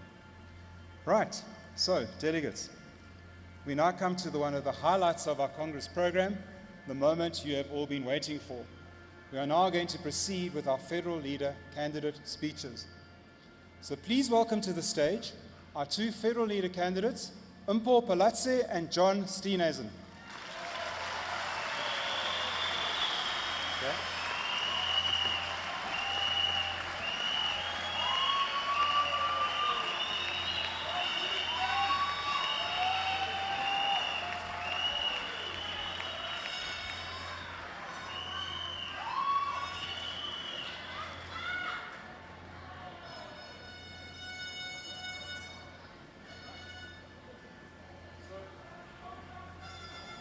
So, delegates, our candidates met yesterday and they have agreed that we will toss a coin in your presence to determine the speaking order. So please come a little bit closer, John and Mpho. Okay, so Candidates, you'll see this is the coin we're going to use. This is the Lucky Congress coin. And on this side is a wildebeest. And I'm going to ask you to remember, we're going to call this wildebeest an animal. And then on the other side is the national coat of arms, which we will call coat of arms. So I'm going to flick this, and because we also agreed yesterday it'll be ladies first, Impo is going to call, and she's either going to call animal when the coin is in the air, not after it's settled on the ground, please, or she'll call coat of arms. Now, if Impo should call correctly, she will then have the choice whether she speaks first or second. If she calls incorrectly, then John will have that choice. Everybody clear? Right. Remember to call now, either animal or coat of arms. Right, Impo has called coat of arms. And indeed, it is coat of arms. So Impo, congrats. You will choose the speaking order. All right, so Impo has decided she will speak last. That means, John, you will take the podium. Impo, can I ask you please just to take your position by the cross over there? Then, candidates, please remember, you will have exactly 5 minutes to speak. The clock will start running down the moment you do speak, the moment you start. And if you do get to 5 minutes and you haven't completed, there'll be a very loud gong and your mic will be muted. So if either of you have some really special killer lines you'd like to make sure you get them in within your 5 minutes.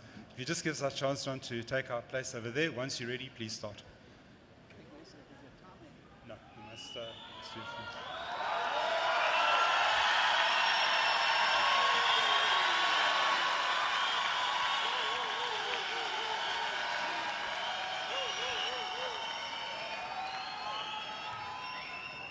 Fellow Democrats, Sunny Bonani, it is an honor to stand with all of you today in Gauteng, the next province to be governed by the DA. And today, I ask you to re-elect me as the leader of our beloved party. Since October 29, we've all been on a journey together. We've been working hard together to rebuild the DA. We've defied our critics, and we've come out of election 2021 stronger than ever before. And we are now on track for a record result in 2024, where we must bring the ANC below 50% and rescue South Africa. This is our mission. The DA must and will play a leading role in constructing a post-ANC South Africa. And we must translate our vision of an open opportunity society for all into a realistic plan that all South Africans can resonate with.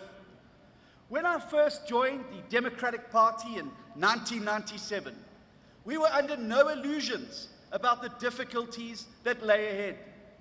We were a 1.7% party, but we knew that to cement our role in the South African political landscape, we would have to put in hard work. And let me tell you, as a councillor for 10 years, I know a lot about hard work. We also knew that only the politics of the long haul would result in the political change, and we knew there were no shortcuts. So today, I can confidently report that our 3 decades of hard work has paid off. And it's through these generations of hard work that we've arrived at a point where we are now just 12% behind the ANC in some of the polling. And just think about the many successes that we have achieved together. We positioned the DA as the only effective opposition against the ANC. Then we reoriented our party to become a party of local and provincial government. And following a setback in 2019, we learnt from our mistakes and we got the DA back to winning ways. Democrats, ek is trots om te sê dat die DA is terug en ons is gereed om te wen. En nou is die tyd vir die DA te wees 'n party van die nasionale regering. As the leader of the DA, I'm making 7 pledges to our delegates, and they are getting the ANC under 50% nationally, focusing our communication on issues that matter to voters, ending load shedding, reducing unemployment below 20%, defeating cadre deployment and building a capable state, halving violent crime and devolving more power to provincial and local government. But Democrats, to bring any of our solutions to bear in time to save South Africa, it's time now for the DA to ascend to national government and provincial government around the country. And that's why all other pledges in my manifesto are anchored in this one priority. We must drag the ANC below 50%, and we, the DA, must form the core of a new majority in South Africa. We must show people that we're focusing our attention on their issues, the issues that matter to them. And key to achieving that is installing a blue government that operates on DA values. Democrats, this is where discipline becomes non-negotiable. And in addition to instilling stronger discipline, we must end the damaging practices of slagging off our own party in public. We must ensure we adopt a strategic direction, and using world-class research, we must identify the issues that matter most to voters and talk about them. And by making these the issues of our communication, we've already grown our party substantially since 2019. And with your support and your hard work, we will run the strongest, most proactive and issue-based communication campaign that our party has ever seen. Some may say that my vision of the DA's path is ambitious. I say it is realistic. And I know without a shadow of a doubt that we can do all these things. We fixed the DA. Now it's time for us to lead and fix South Africa. Thank you, Democrats. Okay. Just join us here. Just join us here. No, stay on stage, John. Stay on stage.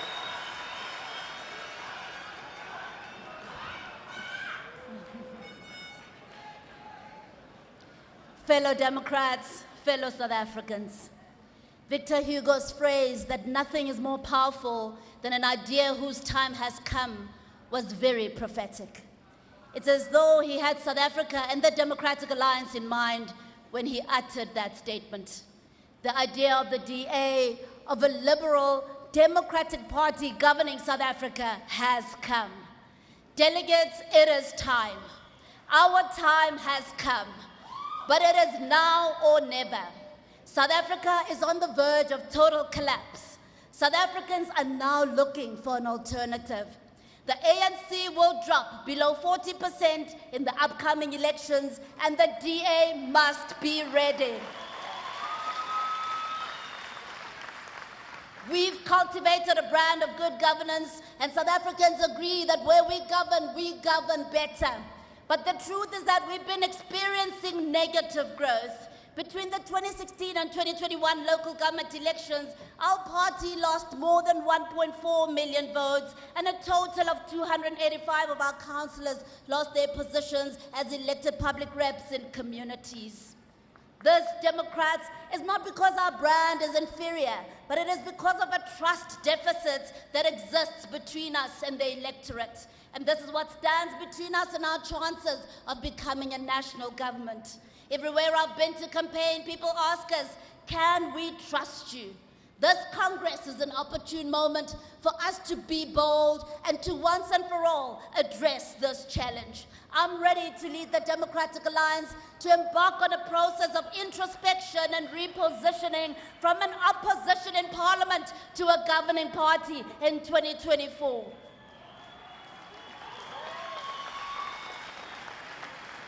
Some critics ask me, is it not too soon? And I wish to state categorically here, without any fear of contradiction, it's not the length of time in a party that determines one's effectiveness. It's not the number of years that counts. It's about capability, experience, and qualifications. Jacob Zuma was a horrible president with all his years in the ANC. Yet Barack Obama, with much fewer years in his party, was one of the best presidents America ever had. I am a medical doctor by profession, and with a wealth of experience in both the public and private sectors, my work as a doctor in Alexandria exposed me to abject urban poverty, leading to my leap from medicine into politics. See, Democrats, politics is not a vocation, it is a calling. I've served as an MMC and executive mayor in the city of Johannesburg, the biggest of all 257 municipalities in South Africa. And my years of experience as a technocrat and as a politician have sufficiently prepared me for the position of DA federal leader. Leading a huge multi-party coalition government in the city of Johannesburg was a necessary preparation for the road ahead. Our country has entered a phase of coalition governance. We need leaders with experience in both politics and governance to keep our governments afloat and protect them from avoidable instability. Our party needs a new leadership that can inspire and galvanize sectors of society behind a new vision, a vision of a prosperous and equal opportunity society for all. We need a leadership that can display moral integrity, that can lead by example and unite the party. We are a party that ascribes to liberal values, and this means we must support and promote free speech, including the right to freedom of choice.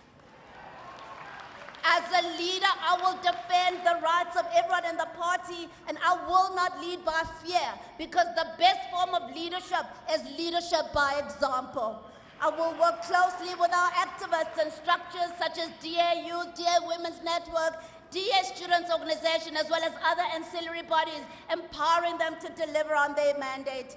Public reps, including in rural areas, will have my support. And staff members will enjoy recognition and support as an integral part of the blue machine. Fellow Democrats, we have a stark choice to make, and we can either try to consolidate our base and accept our projected 16% of voter share in 2024, or we can be bold at this Congress and vote for real growth. It is in your hands. I am a Democrat. I believe in our values and principles. I embody what we stand for as a party. I am committed to our cause, and I'm not going anywhere. Vote for me as federal leader. Vote for growth in the DA. Vote for change in South Africa. Viva DA, viva!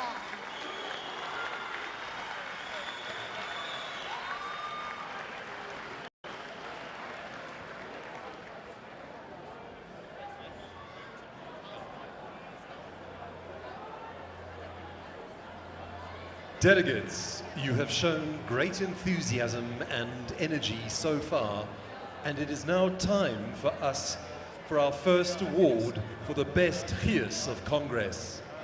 Please welcome to the stage our federal chairperson and presiding officer who have adjudged the winner.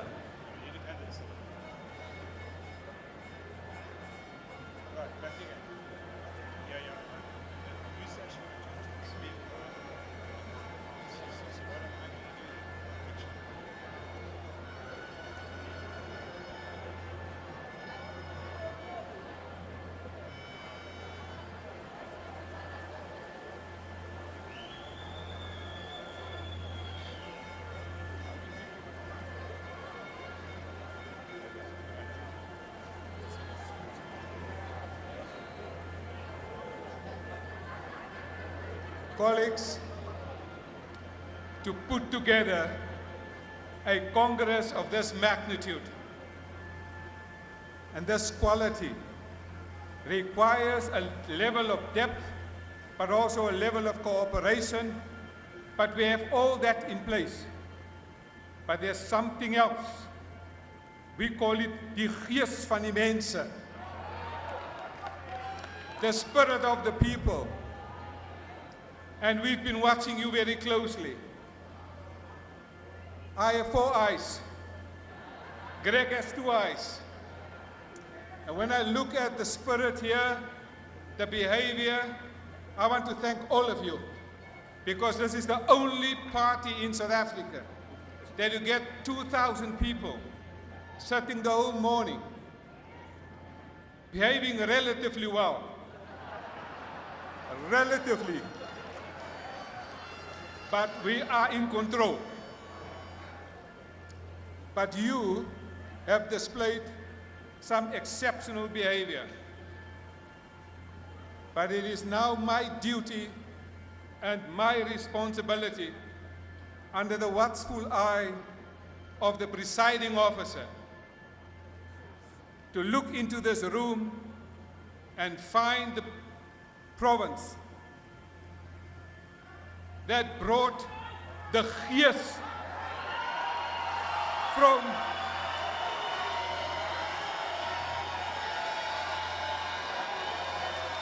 I have already said you are all winners.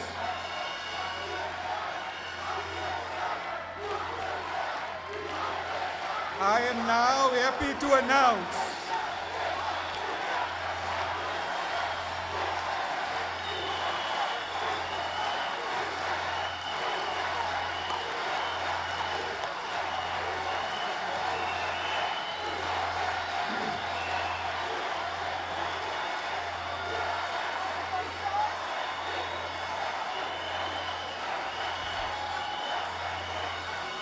we love you all, but you now have to sit down.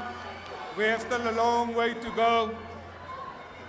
And I'm now happy to announce, and there's no family relationships with this province. It is the Northern Cape.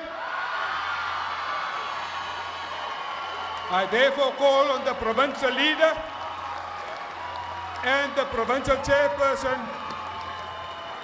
Northern Cape provincial leader, Northern Cape provincial chair, to join me on stage.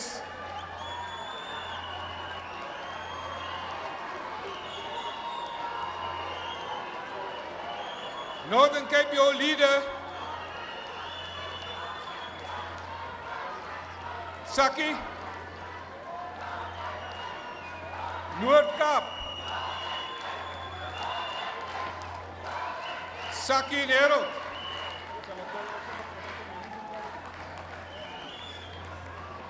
But we know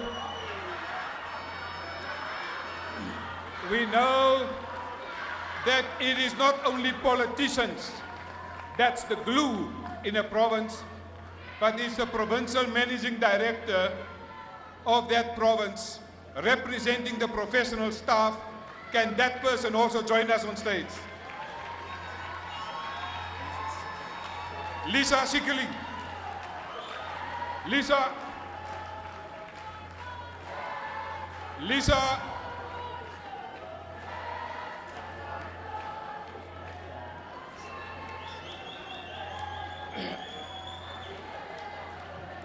Okay, I think Lisa may be working somewhere at the back with the staff.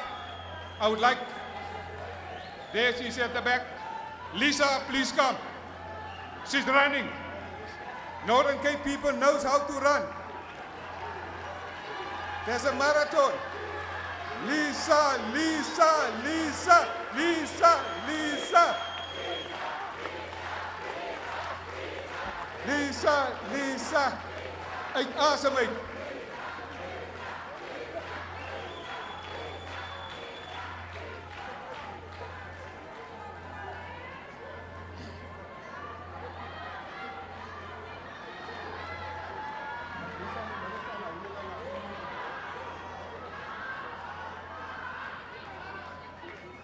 The Northern Cape, die Noord-Kaap, manifesteer 'n bepaalde gees en ons sal hier hulle van die bus, van die vertrek, van die registrasie, van die dissipline, van die hoops, hierdie prys 2 koeverte word oorhandig aan die Noord-Kaap, and this is for the Northern Cape DA province.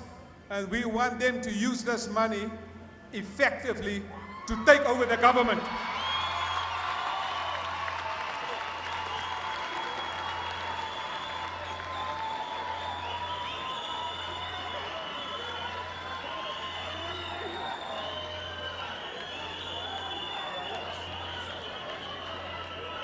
Viva DA, viva! Halala, DA, halala! Forward, DA, forward! Thank you, Northern Cape. Northern Cape, from now onwards, we are watching. Well, what you're seeing right now is Ivan Meyer just presiding over proceedings there. And of course, just naming the various DA provinces, which province was much more eccentric than the other, and further naming the Northwest as the most eccentric province at this two-day Congress. But before that, we saw the two contenders for the top position of federal leader going head-to-head, just giving 5 minutes of their speech. We started off by hearing John Steenhuisen there saying that, and asking for a re-election, saying that the party had come out strong after the 2021 local government elections. And of course, this is after he was elected as a federal leader in 2020 at the height of the COVID-19 pandemic.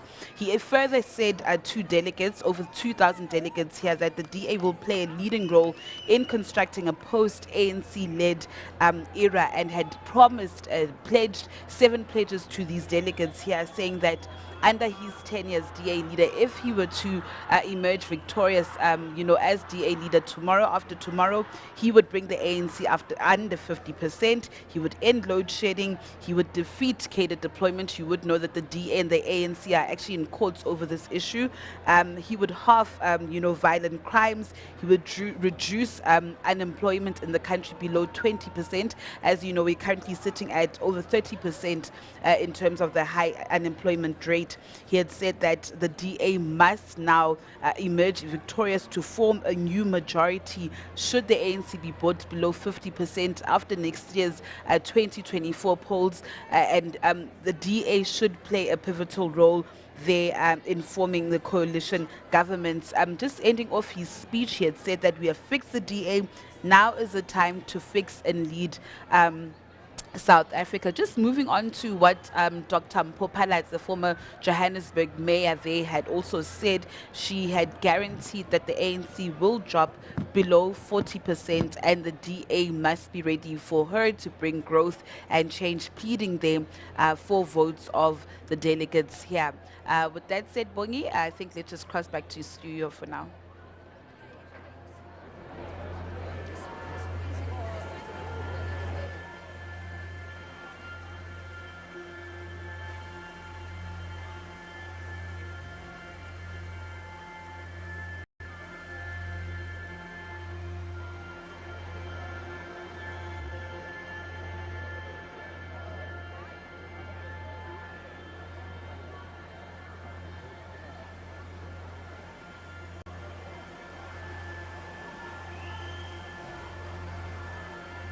Good afternoon, delegates.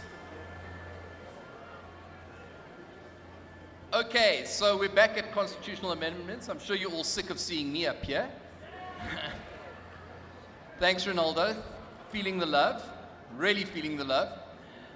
Just to let you know that we're going to push through and complete the constitutional amendments this afternoon. And when you leave the venue a little later, please make sure, if you haven't already done so, that you hand in your voting devices, because you won't be able to leave the premises if you haven't handed in your voting device. The second thing that I need to inform you is please make sure you bring your voting cards back with you tomorrow. You will need them for the resolutions that are going to be debated and voted on tomorrow. So please make sure you bring your voting cards with you when you come back. Okay. Very much. We are now going to move to Constitutional Amendment number 34. This addresses clause 7.2.5. The section is the federal chairperson. The proposer is Refilwe Nseke and the seconder is Thaba Mafaila Masebe. It is on page 66 of your Congress booklets.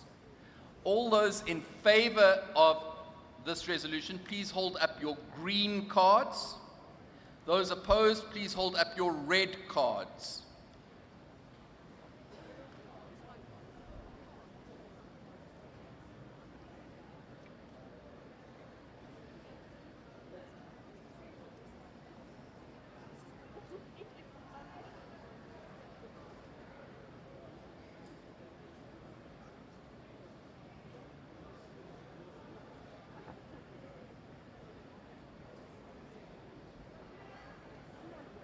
Thank you, delegates. That amendment does not pass. Can I ask that these floods be dimmed just slightly? Thank you. We now come to Constitutional Amendment 35. This addresses clause 7.2.6 of the Constitution. The section is the federal chairperson. The proposer is Rafulwe Nseke. The seconder is Tava Mafaila Masebe, and it is on page 67 of your Congress booklet. All those in favor, please hold up your green cards. Those opposed, your red cards.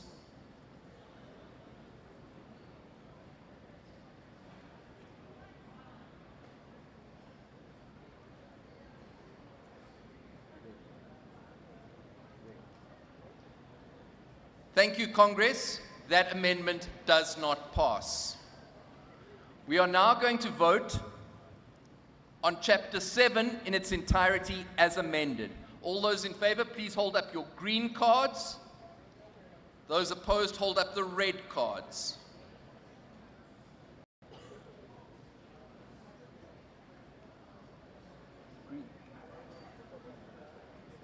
Thank you, Congress. That chapter has been adopted.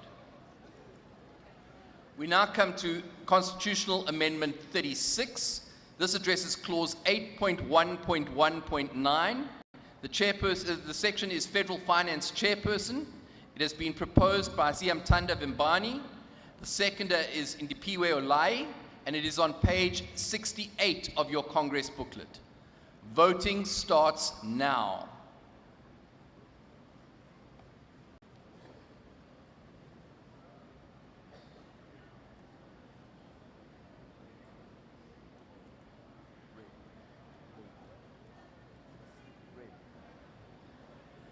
Thank you, Congress. That amendment does not pass. We're now voting on Chapter 8 as amended in its entirety. All those in favor, green card. Those opposed, red card.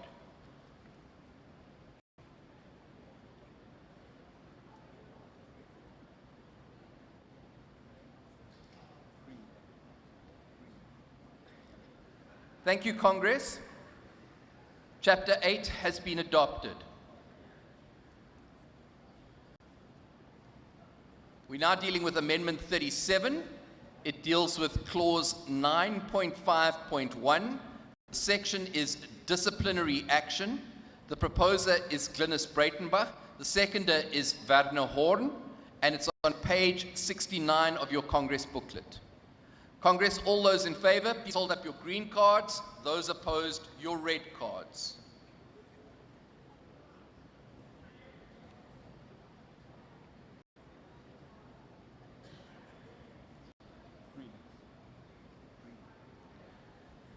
Thank you, delegates. That amendment is passed. We're now at Amendment 38. This slide is a context slide. We're not going to vote on 38 just yet, but we will deal with the alternative formulation, and that is 38A. Amendment 38A deals with Clause 9.5.2. The section is disciplinary action. The proposer is Mashanele Masibuko. There is no seconder, as this is an alternative formulation, and it is on page 71 of your Congress booklet. All those in favor, green card. Those opposed, red card.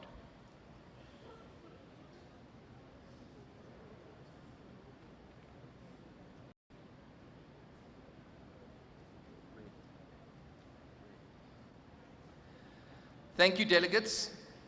That amendment does not pass. We now go back to the original proposal, Amendment 38, Clause 9.5.2. The section is disciplinary action. It was proposed by Glynis Breitenbach and seconded by Werner Horn. It's on page 70 of your Congress booklet, and voting starts now.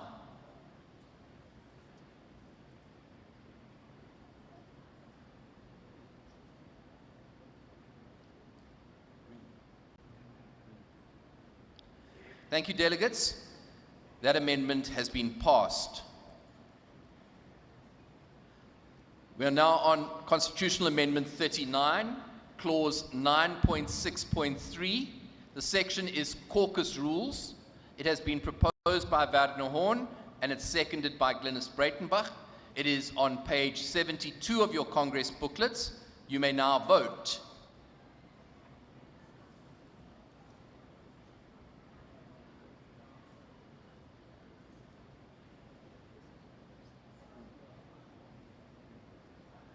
Thank you, delegates.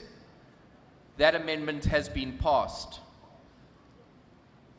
We are now going to vote on Chapter 9 as amended in its entirety.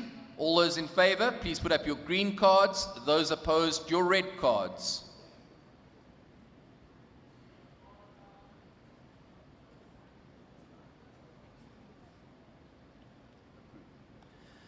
Chapter 9 has accordingly been adopted as amended. We're now on Constitutional Amendment 40. It addresses clause 10.1.1. The section is Federal Legal Commission. It is proposed by Glynis Breitenbach, seconded by Werner Horn, and it's on page 73 of your Congress booklets. Delegates, you may now vote.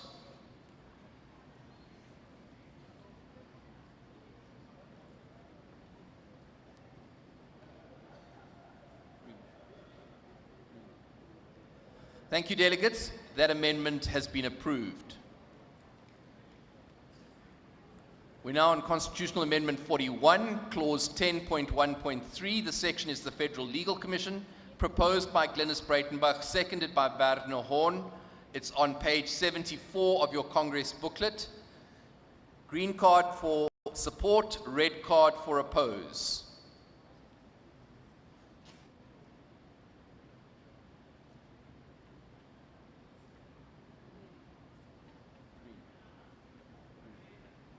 Approved.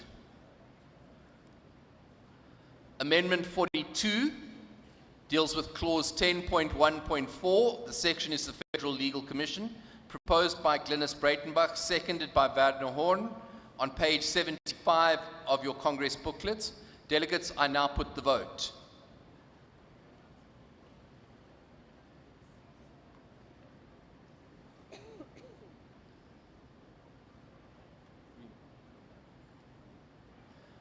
I think that was nearly unanimous. We are now on Constitutional Amendment 43, addressing clause 10.1.7. The section is Federal Legal Commission, proposed by Glynis Breitenbach, seconded by Werner Horn, on page 76 of your Congress booklets. I put the vote.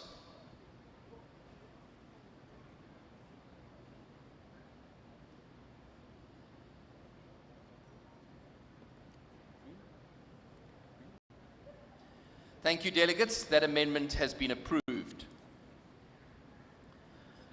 Constitutional Amendment 44, addressing clause 10.2.1.1. The section is Federal Legal Commission. It is proposed by Glynis Breitenbach, seconded by Werner Horn, and it's on page 77 of your Congress booklet. Voting starts now.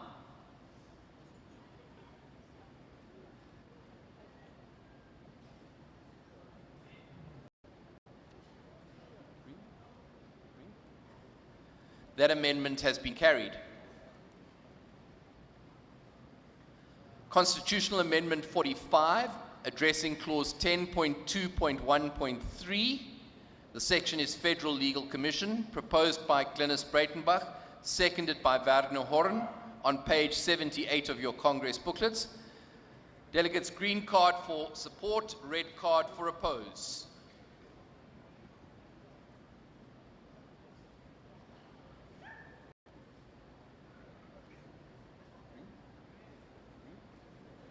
That amendment has been passed. We're now on Amendment 46, clause 10.2.1.7. The section is Powers and Functions of the Federal Legal Commission. It has been proposed by Glynis Breitenbach, seconded by Werner Horn, and it's on page 79 of your Congress booklets. Delegates, you may now vote.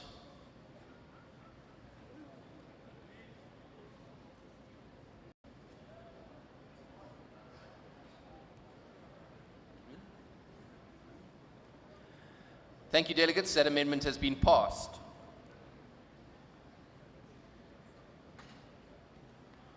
We now come to Constitutional Amendment 47, Clause 10.2.2. The section is Powers and Functions of the Federal Legal Commission. It is proposed by Glenis Breitenbach, seconded by Wagner Horn, and it's on page 80 of your Congress booklets. Those in favor, green card. Those opposed, red card.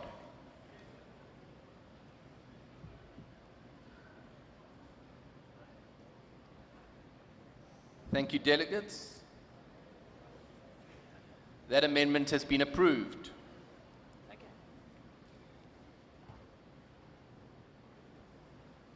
We now come to Amendment 48, Clause 10.2.3. The section is Powers and Functions of the Federal Legal Commission, proposed by Glenis Breitenbach, seconded by Wagner Horn, on page 81 of your Congress booklets. Delegates, I put the vote.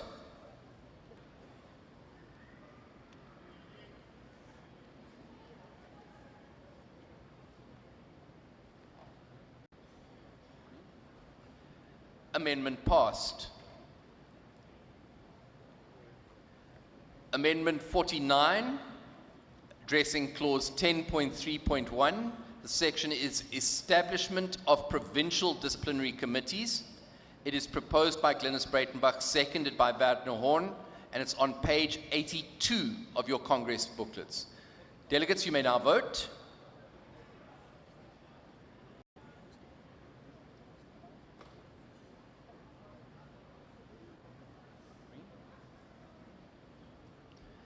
Thank you, delegates. That amendment has been passed. Amendment 50, Clause 10.3.2. The section is Establishment of Provincial Disciplinary Committees, proposed by Glenis Breitenbach, seconded by Wagner Horn, on page 83 of your Congress booklets. Delegates, I put the vote.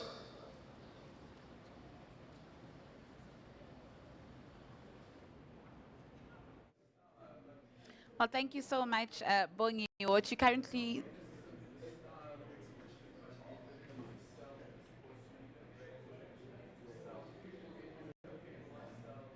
Thank you so much, Bongiwe, and of course to our SABC viewers. What you're currently seeing right now are those constitutional amendments of the party being passed and being voted on by the delegates which are here. And just a reminder to our SABC News viewers, you can catch a live stream of this DA Congress on our SABC Plus channel between 8 and 5 p.m. We move this conversation to somebody who's very interesting. At the beginning of last month, March, we saw those candidates putting up their names, and this is a woman who put up her name for all positions, but has now retracted 3. She's no longer running for federal leader against John Steenhuisen and Mpopalazi. She's no longer running for the position of federal chairperson, of which Helen Ziller is now uncontested, either the position of federal finance chairperson, of which Dion George is uncontested, but she's now running for the position of federal chairperson, deputy federal chairpersons, and deputy chairpersons of federal council. Who am I talking about? I'm talking about Lungile Penyane. Thank you so much for joining us on SABC News. Lungile, we spoke last week in an interview outside the SABC studios, and once again you've come to our studios again. For those who don't know you, who is Lungile Penyane, and why did you initially put your hand up for all these positions of the DA? Thank you very much, Natasha. Greetings to the fellow Democrats, delegates, and the viewers at home.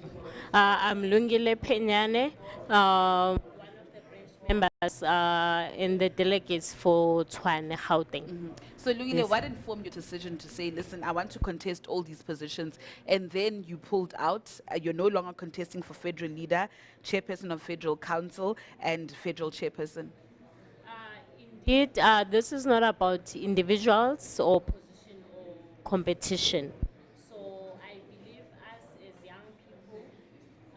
believe as young people, as women, it's time for us now to rise and stand up and advocate for our rights, and we are very much capable of occupying such prominent position. So my aim is for me to encourage each and every youth out there, every woman out there, in all the corners and the street, deep rural areas, villages, townships, urban areas, that we can do it. Future and women are the future, and Democratic Alliance is the future and hope for our people. So when did you become a political activist? I know that you were active in your days in the University of KwaZulu-Natal, Zululand. You were in the SRC there, but when did you then decide, listen, the DA is my political home, I can make change in the DA? Firstly, the DA is a very disciplined political party, and it embraces diversity and unity and teamwork. So it gives young people opportunity to execute their potential and to have constructive contributions to a lot of leadership positions, and to take the Democratic Alliance forward, and to take the South Africa forward. And I believe that as a South Africa, it is our time, and it can happen for us to have a female president, like the president of Tanzania, and Ms. Harris, the deputy president of US. So it shows that us as women, we are very much capable of, and we need new innovations, new transformations, new framework, new strategies, new innovations to move this country forward. I mean, we encountered the various social ills on a daily basis: gender-based violence, climate change, the issue of ESCOM, even COVID-19 taught us a lot. So I believe we have young, capable young people who are young, capable scientists who can compete with other developed countries. And education and children, women, youth, and people with various disabilities are my passion, are my heart. So that's why I'm standing for these positions, to make a difference, to be part of the history. Lungile, for a Democratic Alliance member or delegate who's about to vote tomorrow, who's looking at you and wondering why should they vote for Lungile? What change would Lungile bring about? Yes, you said that you're young, you're female, you bring to the party, you bring a lot of things to the party, but why you? What attributes do you have from all these other leaders? Why should they vote for you? Firstly, I'm a qualified professional, young person, and I have various qualifications. Mostly of them is from the National School of Government.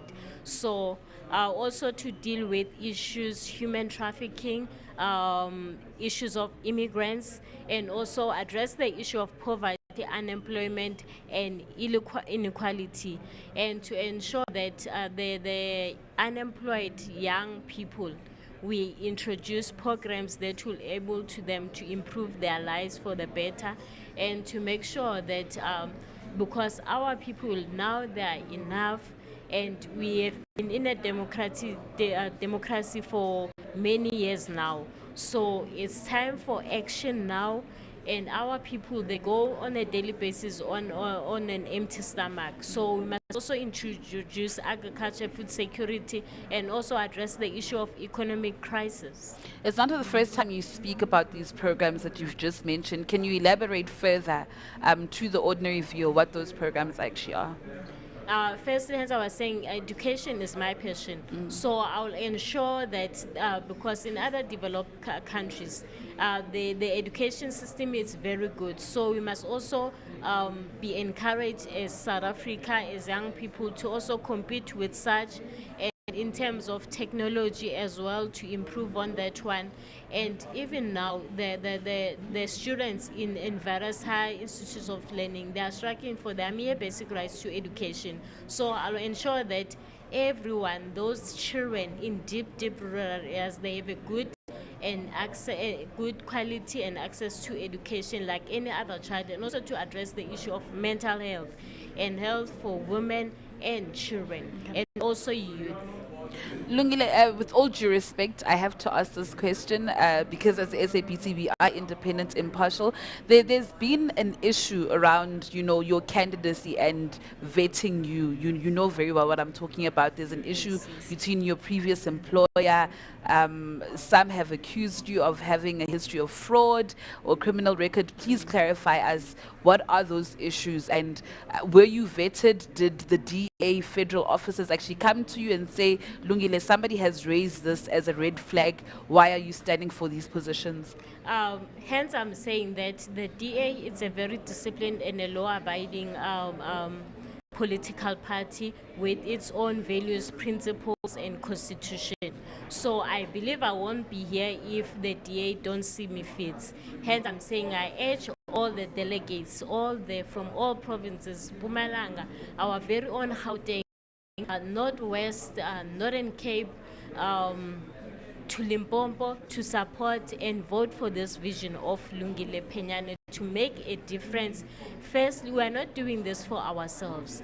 I want to leave a legacy, and I'm doing this for future generations. But have you clarified these allegations with your former employee? Yes. Can you tell us as SABC what actually happened? On that one, no comment. But there are relevant procedures and processes addressing those such issues. Okay. Yes, but I'm very confident and with my candidates. Hence, I'm saying that all the delegates out there, can they kindly vote and support this vision of Lungile Penyane for us young women to make a difference. I mean, we have prominent women in institutions. We have our FIFA referee. We have Ms. Magalema. We have various women in tourism, which is also that part that will address economic crisis. We have our prominent female pilot, Ms. Mandi Samvega. So we are very much capable, and we can make a difference and be part of this change and be part of this transformation. Hence, I'm saying that the DA is the future and hope for our people, especially young, and it embraces diversity from all walks of life. Hence, I'm saying I'm advocating for every young woman and every young person out there. Do you think you'll manage to get any one of these three positions that you're vying for? Definitely, definitely. With the skills, expertise that I have, and with the confidence that I have from the delegates out there, indeed will come out victorious. Since I'm saying that the team that will be nominated, that will be voted for, because this team, it's not about us, it's not about individuals, it's about making the lives of our people out there better. So this is to ensure that come 2024 elections, the Democratic Party comes victorious. Have you managed to lobby enough? And I'm saying this because remember you've been a member for the DA for 3 years, correct me if I'm wrong, but just talking to some people in the DA, some people say they don't know you, yet you say you are active in structures like Dawn. Yes, and I'm saying that I have been confident with my fellow delegates out there. But basically, this is not about how many years you've been in or what positions you occupy, because that doesn't mean that you must be 100 years old to make a difference or a positive impact. So what I'm encouraging is principles and values of being responsive, being professional, and also integrity, dignity, innovation, and honesty, and improving service delivery for our people. Okay, Ms. Penyane, thank you so much for your time. Well, that was Lungile Penyane. Hopefully now South Africans know who Lungile Penyane is. Of course, she is vying for the positions of Federal Chairperson, Federal Finance Chairperson, Deputy Federal Chairperson, and Deputy Chairperson of Federal Council. Let's just take a short ad break, and we'll be back after this.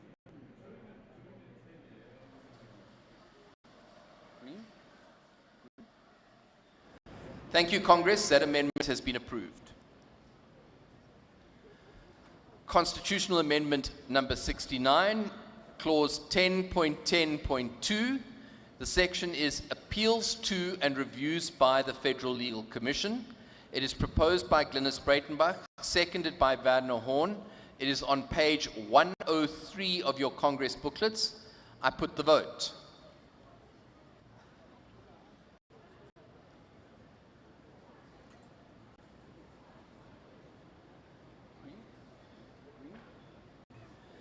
Thank you, Congress. That amendment has been approved. Constitutional Amendment number 70, Clause 10.10.3. The section is appeals to and reviews by the Federal Legal Commission. Proposed by Glynis Breitenbach, seconded by Werner Horn on page 104 of your Congress booklet.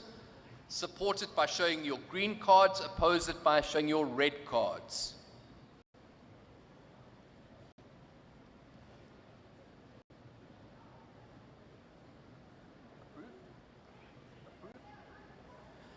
Thank you, Congress. That has been passed. Constitutional Amendment number 71, addressing clause 10.10.4. The section is appeals to and reviews by the Federal Legal Commission. Proposed by Glynis Breitenbach, seconded by Werner Horn. It is on page 105 of your Congress booklets. You may now vote.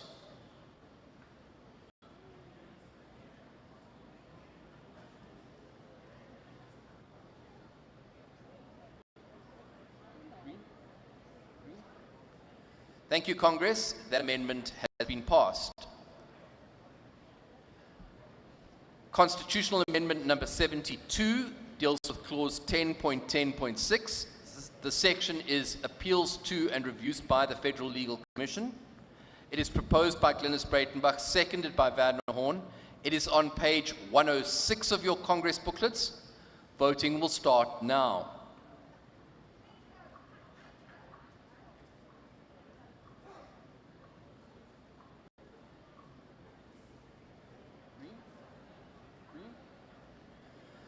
Thank you, Congress. That amendment has been passed.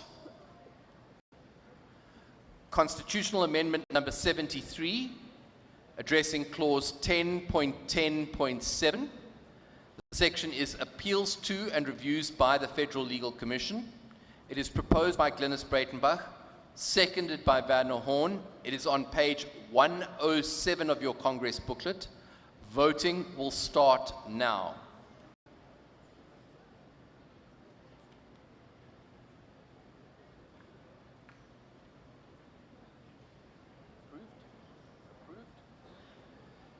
Thank you, Congress. That amendment is approved. Amendment 74, addressing clause 10.11. The section is decisions by the executive. It is proposed by Glynis Breitenbach, seconded by Werner Horn. It is on page 108 of your Congress booklets. Let's vote.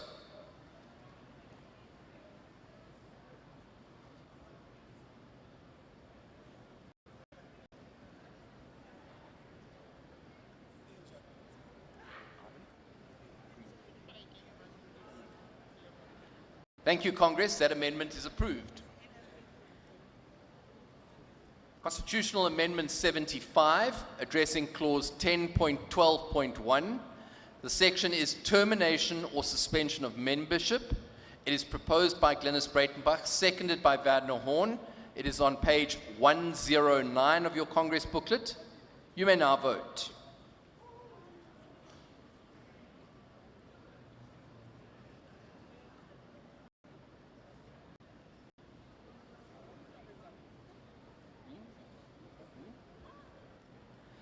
Thank you, Congress. That amendment has been passed.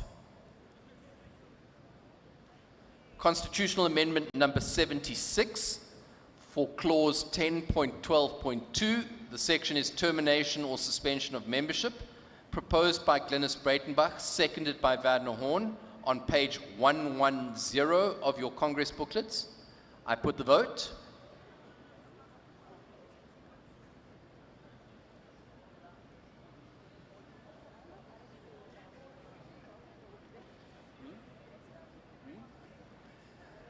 Delegates, that amendment has been passed. Constitutional Amendment number 77, clause 10.12.5. The section is termination or suspension of membership. It has been proposed by Glenys Breitenbach, seconded by Wagner Horn. It is on page 111 of your Congress booklets. And let's see by a show of hands if you support or are opposed to that amendment.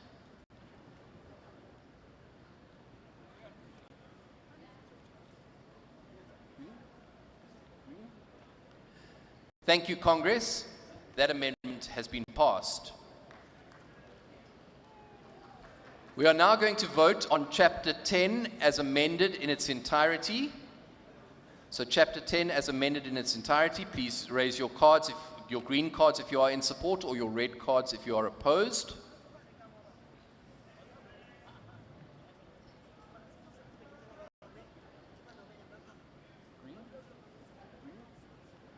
Thank you, colleagues. That has been approved. Colleagues, Constitutional Amendment number 78 has been withdrawn by the proposer.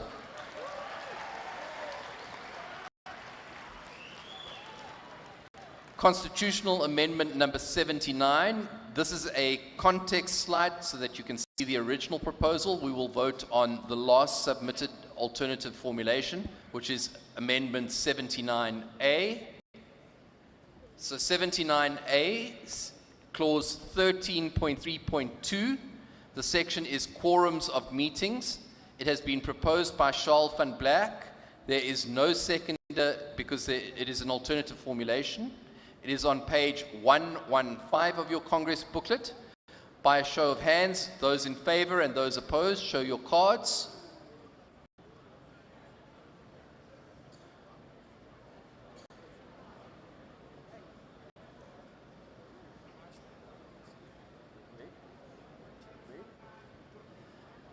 That amendment is not carried. We now go back to the original proposal. So this is amendment number 79, clause 13.3.2. The section is quorums of meetings, proposed by Wagner Horn, seconded by Glenys Breitenbach. It is on page 114 of your Congress booklets. If you are in favor, please raise your green cards. If you are opposed, your red cards.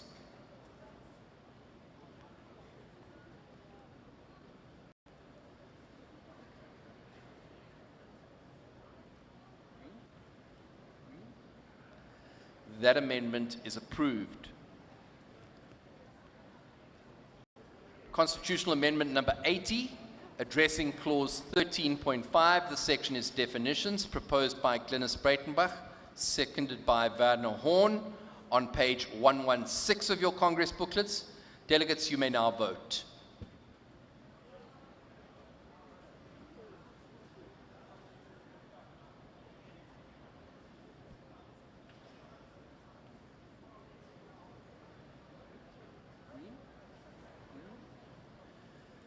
Thank you, delegates. That amendment has been approved. We come to Constitutional Amendment number 81, still in the definition section. It's clause 13.5, proposed by Glenys Breitenbach, seconded by Wagner Horn. It is on page 117 of your Congress booklets. You may now vote.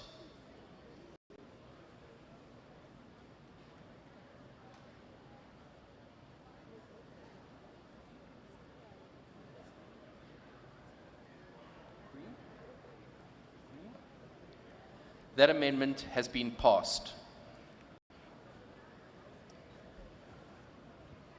Constitutional Amendment number 82, clause 13.5, the section is definitions. It is proposed by Wagner Horn and seconded by Glenys Breitenbach and can be found on page 118 of your Congress booklets. Congress, I put this amendment to the vote.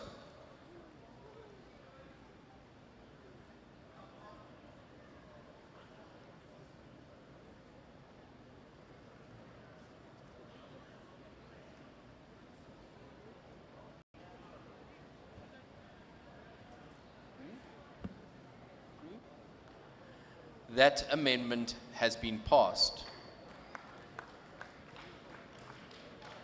We are now going to vote on Chapter 13 as amended. So all those in favor of adopting Chapter 13 as amended, please raise your green cards. Those opposed, please your red cards.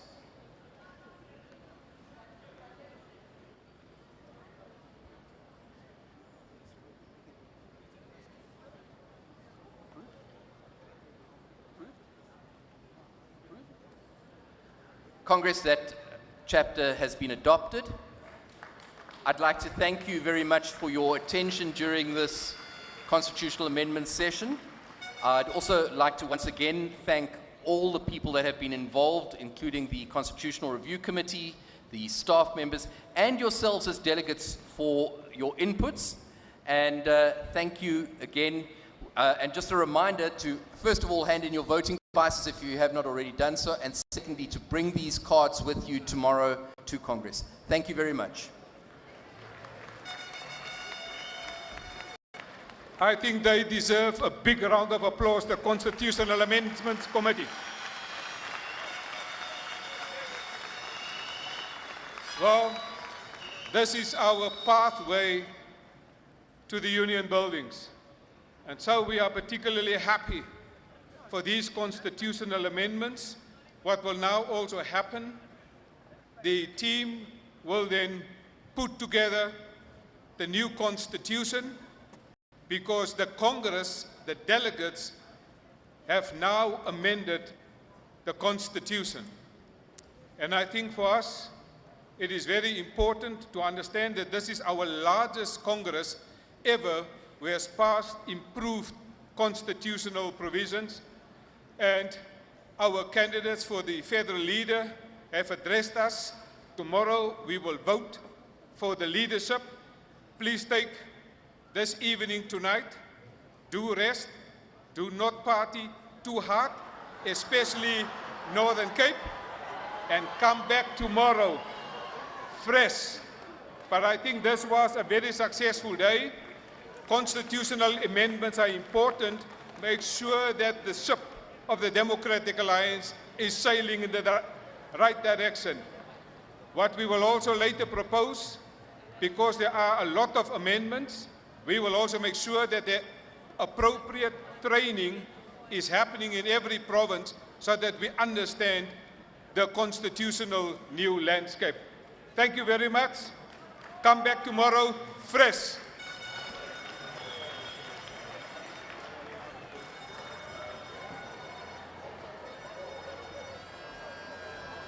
Delegates, please don't leave. Please don't leave. There's one further musical item. I really would like you to enjoy that, but also to respect the people that have given up their time to entertain us. So just please stay for a couple more minutes so we can give the ladies a big hand afterwards. And then please can I make a request to all our candidates for tomorrow, either yourself or your candidate agent, or both if you wish. Can you please meet the presiding officers at the front of the stage after the musical item so we can have a debriefing and make sure that everything runs smoothly tomorrow. So those two requests, please. Thanks very much.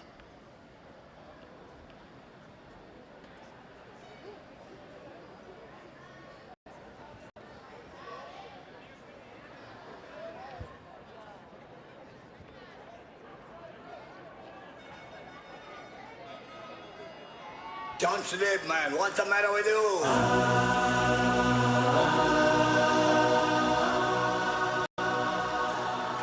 Dance more. Are you ready to move your body?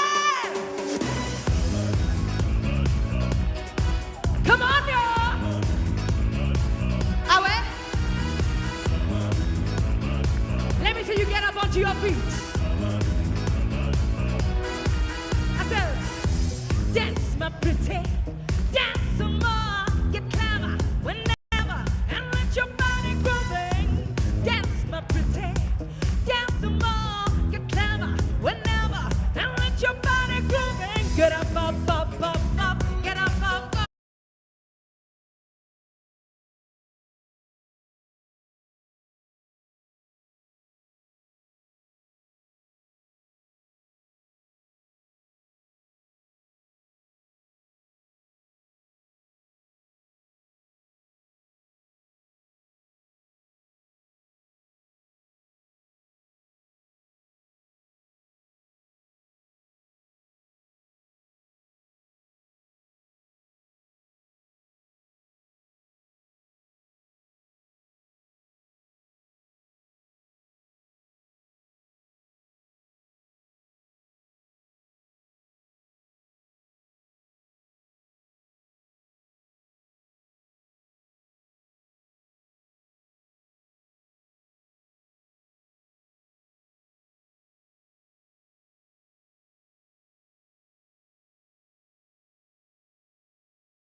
us as the government in waiting. We've seen amazing results coming out of court cases that the DA has taken to court. Finally, things are happening when it comes to our charges that we laid about state capture.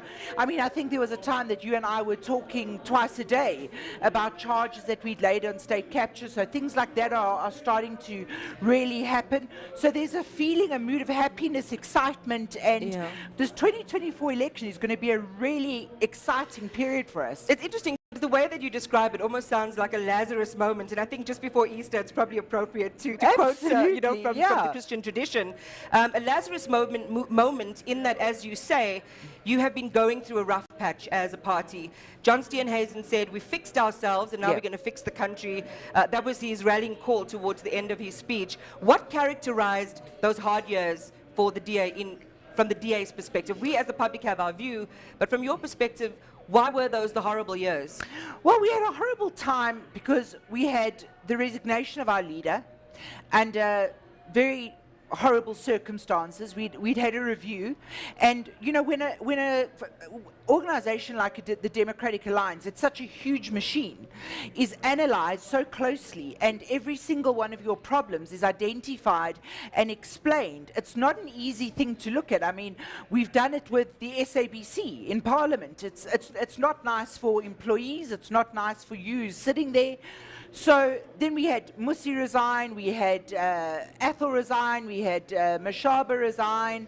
Then we had to start this whole series of coalitions, which was a completely new concept that South Africa was going into. And it's a concept that we are now accustomed to and we know how to deal with. But at the time, it was incredibly difficult. And that's why John says we've managed to fix the DA. We went from being really feeling rather, well, not rather, extremely let down and extremely despondent to really hopeful, seeing an amazing leader leading us forward, being with us on the streets, going door to door with us, never having to worry about is the leader going to be with us or is he going to be in his office, having a leadership that was open to everyone. This election itself, I mean, we have never had it that 8 people are standing for the deputy chair of the DA. So it just goes to show that people have this renewed excitement in the party. And I've got to tell you that I'm one of the candidates. So 3 of us will be picked tomorrow, will be ranked. And although I'm in it to win it, of course, I have to tell you that even if I don't win it, it's not the end of the world because I'm standing with people who are so talented that I have faith in them.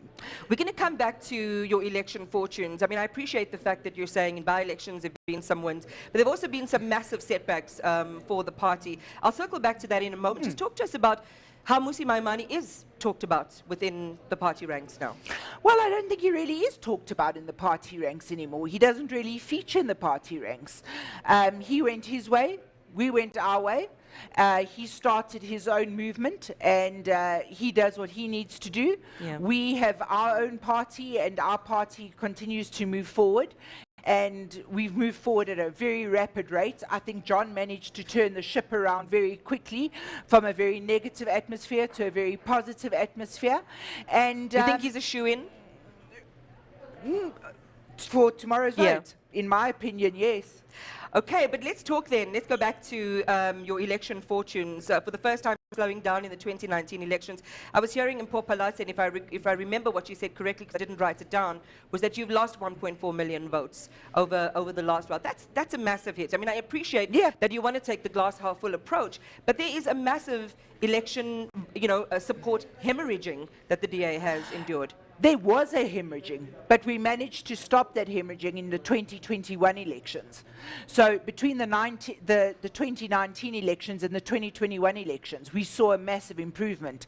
And we're seeing an improvement now to the point that polls are indicating that we are 10 points behind the ANC. Or 12, as I think John said in the plenary. It's anywhere between 10 and 12. It depends which agency you look at and what average you take. But it's between 10 and 12. I always prefer to look at the 10 because I am a glass half full kind of girl. But we're seeing an improvement. We're seeing the door-to-door interactions improving dramatically. And we're seeing seeing just normal face-to-face activities, people are happy to see us again. There was a point where people were really sort of agitated. They were like, come on, the Democratic Alliance, you were the guys who weren't always internally fighting. You were the guys who had it together. You were the organized party, and we lost that. And I think that what we did is we got that back. And I mean, you can see it today. This is a world-class Congress. This is a Congress that can take on any primary anywhere in the world. It is of that caliber, and I think going forward, you're just going to see more professionalism. You're going to see more enthusiasm, and you're going to see this sense of hope that we all have. But some would say, you know, it's an elusive unicorn when it comes to the national elections. Comparing local government elections, the national elections is not comparing the same things. Give me your prediction. I've heard some predictions from various DA representatives on what they think they're going to get in 2024 and where they think the ANC's support is going to land in 2024. You want to share yours with us? Okay, so I'm superstitious, so I'm not going to give you a figure. My late father always used to say to me I could never watch a soccer game with him because I always predicted a score and then I was always off on the score. So I'm not going to give you a percentage, but what I am going to tell you is this. I predict that the DA is going to be at the core of a new government that comes into power. And do you think you'll become the largest opposition or the largest party in South Africa? I think that we have a very good chance of becoming the largest party. If not, I think that we will have the ability to form a kind of coalition and a core government where we have a massive say and a massive influence over that government. My hope is always that we are the largest out of all the parties, but we have to be realistic about the country that we live in. I mean, in 2019, I thought to myself, we have just proved that state capture happened. We have just finished an Eskom inquiry where we've proved that billions and billions of rands were stolen, and still the country voted for the party that's harming them. So I think that it's a mind shift that has to happen across all South Africa, that there can be another party that can be in government. You think that's all it is? A mind shift that is going to deliver you the kind of support, exponential support that you need? It's heart, it's mind, and action. Because we can want it as much as we want, we can tell you as much as we want, but if we don't show you, then you're not going to believe us. Well, how are you going to show, right? So one of the ongoing sagas that we've been watching is, you know, for example, the leadership race in the city of Joburg, or what's happening in Tshwane, where they seem to be moving chairs all the time. Yeah. You're not sure if you're going to have a mayor for long. You're not sure if you're going to have a speaker for long. Problems compounded in Tshwane, where there are massive financial irregularities. Absolutely. If that's the feet part that you're talking about, some would say maybe the feet are amputated. So in Tshwane, we've just managed to re-elect our mayor. We've got Celia Brink. Celia is one of the finest politicians I've ever worked with. And if anyone can turn around the fortunes of Tshwane, it's Celia. I have complete faith in him. I watch Jordan Hill-Lewis and what he does in Cape Town. And I look at Alan Windey and what he does in the Western Cape. And I think to myself, if we can copy that and make sure that that kind of governance is rolled out across the country, we are definitely on a winning wicket. And people are semigrating down to the Western Cape because things just work better. It's a better place to live. There aren't these enormous potholes. There aren't constant problems. It's a secure government. But coalition governments are very difficult. And we're a pretty new democracy, let's be honest. And when it comes to coalitions, we are very new at coalitions. So we're getting used to how these coalitions work and how we negotiate in these coalitions. So what's your outlook then for how you are going to, you use the ship and the turnaround analogy. What's the outlook for the residents of Tshwane? I think the residents of Tshwane are going to see an immediate turnaround with Celia. He is all about delivery. The councillors are all ready and waiting to deliver services. The instruction from John has always been delivery first. And I think that we're going to see a delivery of service very quickly, coming out fast, because it has to come out fast, because we have to regain the trust of the residents of Tshwane. I'm a resident of Tshwane, and I need to trust in my own party. I need to see the potholes in my street fixed. I need to see my street lights working.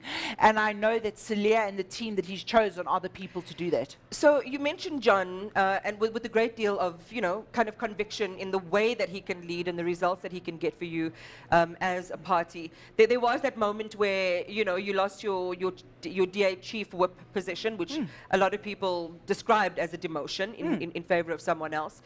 Now you're throwing your hat in the ring for one of 3 deputy federal leader positions. How do you get over that? Some of the setbacks in politics and in your political career to the point where you feel it's time for me to, to ascend to the executive, so to speak. Iman, one thing that I've learned in life is that sometimes you have to be very careful what you wish for. I hated being the chief whip. I am a fighter. Everyone knows it. I have the nickname the Rottweiler. And when you're the chief whip, you are the head girl. You are in charge of the administration, you are in charge of looking after discipline in your caucus, and you really have to behave yourself in Parliament. That's not my style. So I felt very constricted in my role. But that's what I appreciate about John. I was able to sit down with my leader and maturely say to him, this isn't working, this isn't what we thought it was going to be. So this was at your behest? It was a mutual decision because John could see that I was not myself, I was not happy, and I mean, when someone is really unhappy, anyone can see it. I mean, it was perfectly obvious to anyone who knew me, and John's known me since I was 16 years old. It was perfectly obvious that I wasn't suited for the role. He's now put me in as his National Security Advisor and the Shadow Minister of State Security. I'm completely in my element. Okay. I'm back to fighting the bad guys. I am back to being able to make outrageous comments in Parliament that I'm known for making because I say it as I see it, and I use my parliamentary privilege, and I personally think I'm a very happy and very new person for it. But I don't think in other political parties I would have been able to sit down with a leader and have that kind of conversation. Natasha, we're going to leave it there and we'll see how things play out tomorrow, I think it is, when that vote goes ahead. And you'll get all the voting and election results live from the SABC. I'm going to hand you back to Johannesburg and a quick ad break, but just to let you know, we'll have a top analysis for you at 5 o'clock, and we also have DA Federal Chair, Council Chair Helen Ziller as our guest between 6 and 6:30. There's so much to watch and everything that you don't want to miss out on. So please do keep it locked on the SABC. Back just now.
KwaZulu-Natal, when we won the first municipality by just 42 votes.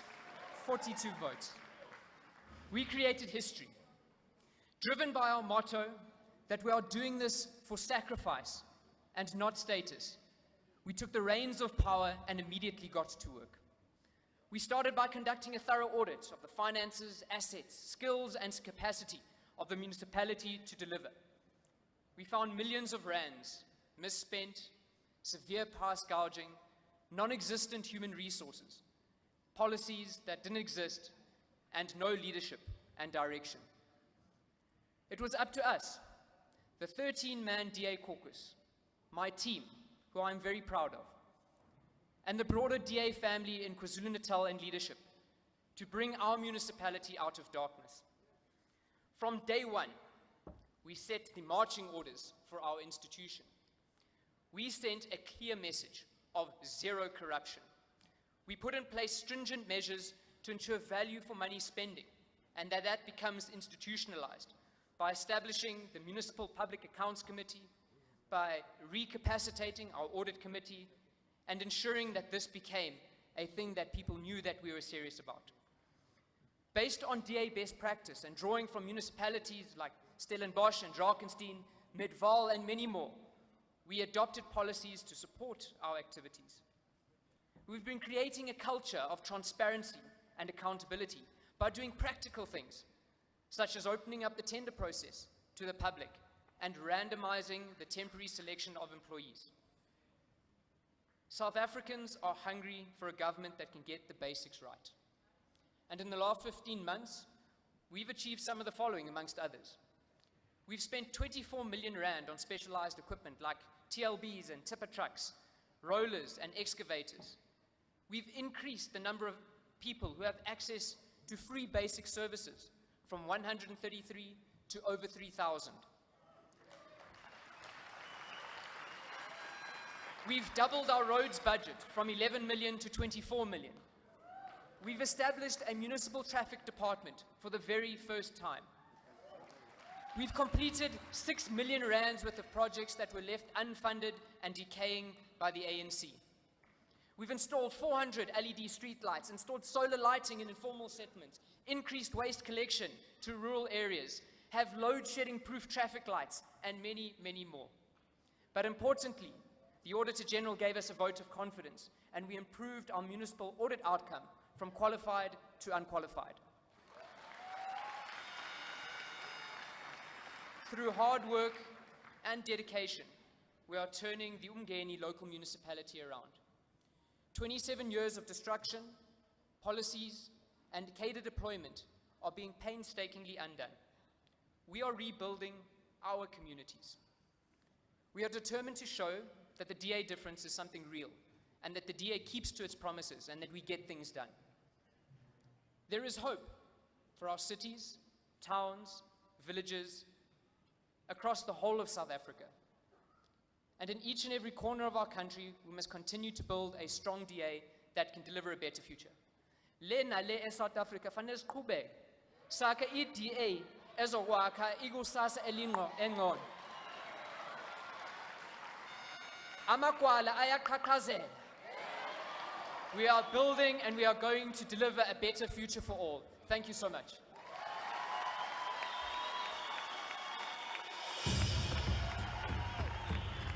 The inspiring story of change in Umgeni can be the South African story.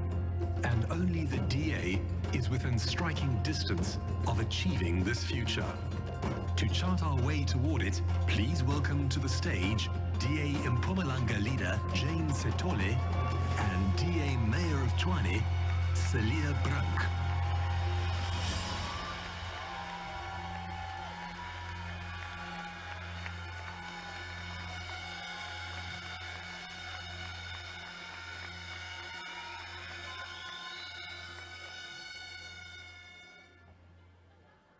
Good morning, Congress. So I recently got a job in the capital city, and my team and I will certainly be drawing inspiration from the remarkable turnaround that has been achieved in Umgeni. In municipalities across South Africa, in diverse places over the past quarter century, the DA has got down to business and governed well.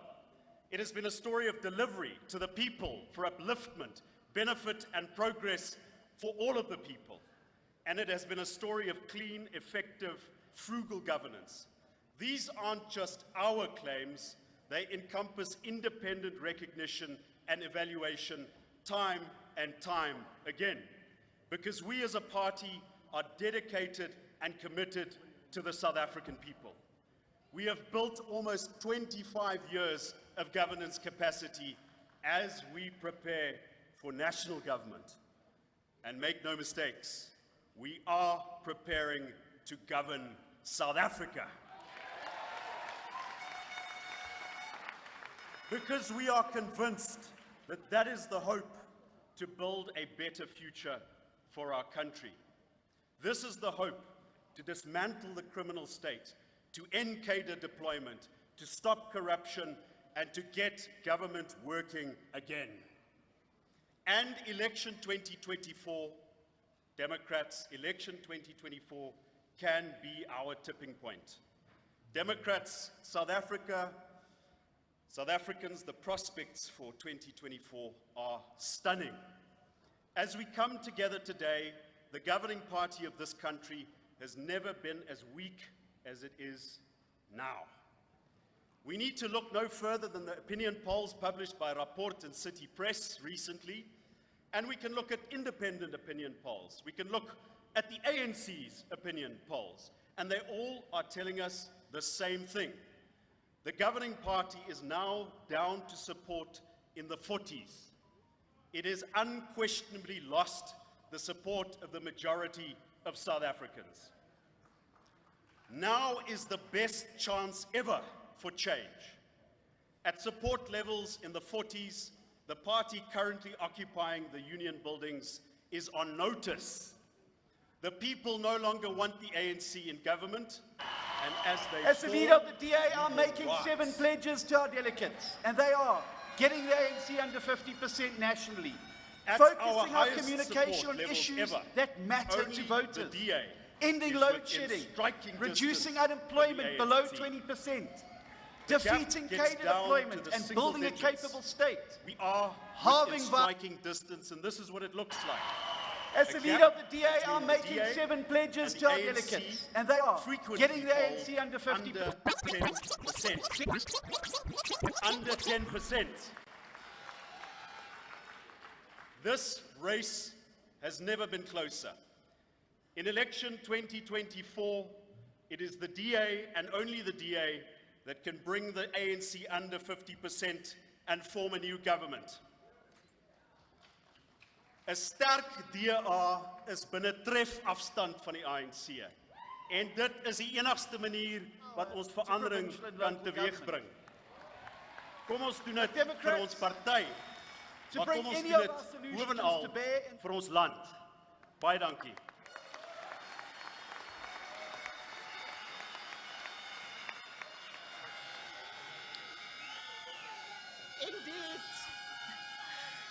Indeed, Democrats, indeed. As they fall, we rise. The strong DA is making inroads and progress across South Africa, closing the gap year after year, election after election, and by-election after by-election. For this reason, we say confidently, only the DA can do it. You see it play out in more and more by-elections, and you saw it play out when the DA made gains and got more votes than we've ever had in elections 2021. Amandla! You see it play out as our support swells and grows in all communities and in the polls. When the Social Research Foundation measured party support in the last few months, they found that for the first time, the DA has now overtaken the ANC to become the biggest and most supported party in urban areas. And this trend, Democrats, it continues outside of the bigger cities around the country, shown by the last few months by-elections. Let me share with you what I mean as we grow outside cities too. In the rural Western Cape municipality of Prince Albert, of a base of 30% in 2021, the DA grew by 66.8% in a by-election. A surge in this rural community, the DA support is growing. And in Karibek, in the Northern Cape, a town in Carnarvon, a stunning outcome for the DA, as our support there grew in the last by-election by 219%. The DA won the ward from the ANC. We now have our first council in the southern Karoo. And like Karibek, the DA's momentum across the country grows. By-elections in Masikama, Inokmukchikima, Ditsobota, and eThekwini all tell the same story, Democrats. More than double-digit growth for the DA. In my home province of Mpumalanga, I am so proud of the by-election that we had in Governor Mbeki. We grew by almost 10%. The DA support at the last by-elections, in just 2.5 years, the DA has won 5 wards from other parties, and 2 of those were from the ANC. The DA is growing. Even in the wards that we don't win of the ANC or other parties, we grow, and we grow in a diverse array of communities. A few months ago, a by-election took place in a ward in Nyanga in Cape Town. This has been an ANC stronghold, but in that by-election, our growth was recorded over 370%, Democrats. For the DA to grow our support 370% in a Nyanga ward tells you that the sands are shifting. Our momentum into election 2024 couldn't be stronger. We are within striking distance and the sands are shifting, Democrats. Viva DA, viva! Viva DA, viva! Thank you, Celia.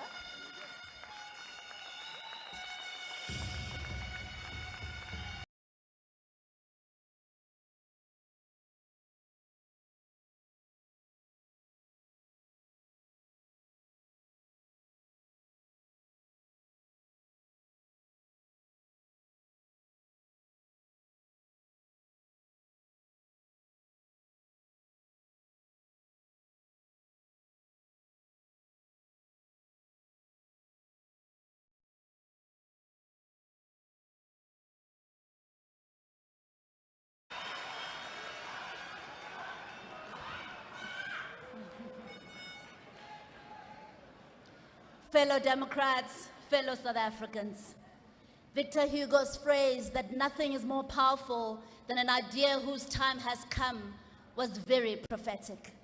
It's as though he had South Africa and the Democratic Alliance in mind when he uttered that statement. The idea of the DA, of a liberal Democratic Party governing South Africa has come. Delegates, it is time. Our time has come. But it is now or never.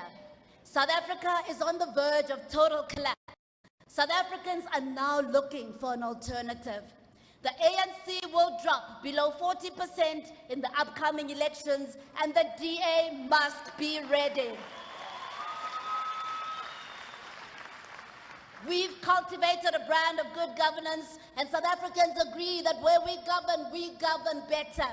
But the truth is that we've been experiencing negative growth. Between the 2016 and 2021 local government elections, our party lost more than 1.4 million votes, and a total of 285 of our councillors lost their positions as elected public reps in communities.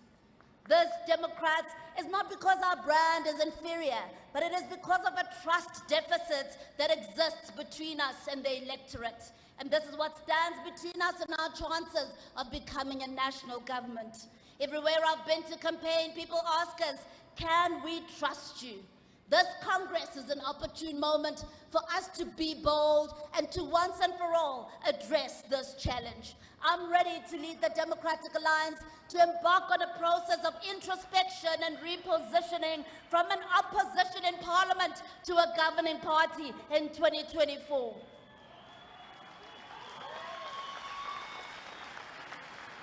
Some critics ask me, is it not too soon? And I wish to state categorically here, without any fear of contradiction, it's not the length of time in a party that determines one's effectiveness.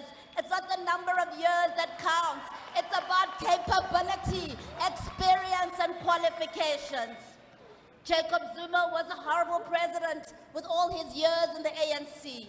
Yet Barack Obama, with much fewer years in his party, was one of the best presidents America ever had. I am a medical doctor by profession, and with a wealth of experience in both the public and private sectors. My work as a doctor in Alexandria exposed me to abject urban poverty, leading to my leap from medicine into politics. See, Democrats, politics is not a vocation, it is a calling.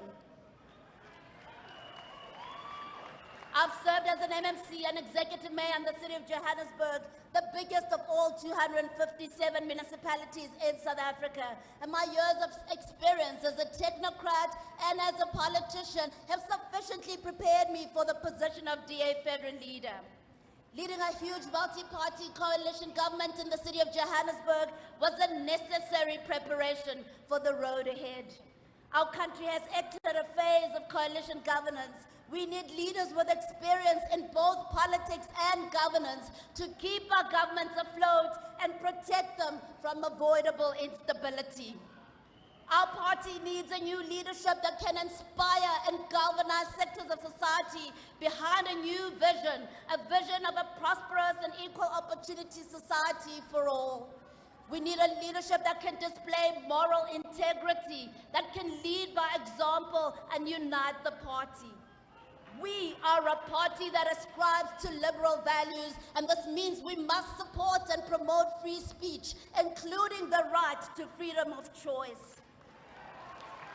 As a leader, I will defend the rights of everyone in the party, and I will not lead by fear, because the best form of leadership is leadership by example. I will work closely with our activists and structures such as DA Youth, DA Women's Network, DA Students Organization, as well as other ancillary bodies, empowering them to deliver on their mandate. Public reps, including in rural areas, will have my support. And staff members will enjoy recognition and support as an integral part of the blue machine. Fellow Democrats, we have a stark choice to make, and we can either try to consolidate our base and accept our projected 16% of voter share in 2024, or we can be bold at this Congress and vote for real growth. It is in your hands. I am a Democrat. I believe in our values and principles. I embody what we stand for as a party. I am committed to our cause, and I'm not going anywhere. Vote for me as federal leader. Vote for growth in the DA. Vote for change in South Africa. Viva DA, viva!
As the leader of the DA, I'm making 7 pledges to our delegates, and they are getting the ANC under 50% nationally, focusing our communication on issues that matter to voters, ending load shedding, reducing unemployment below 20%, defeating cadre deployment and building a capable state, halving violent crime and devolving more power to provincial and local government.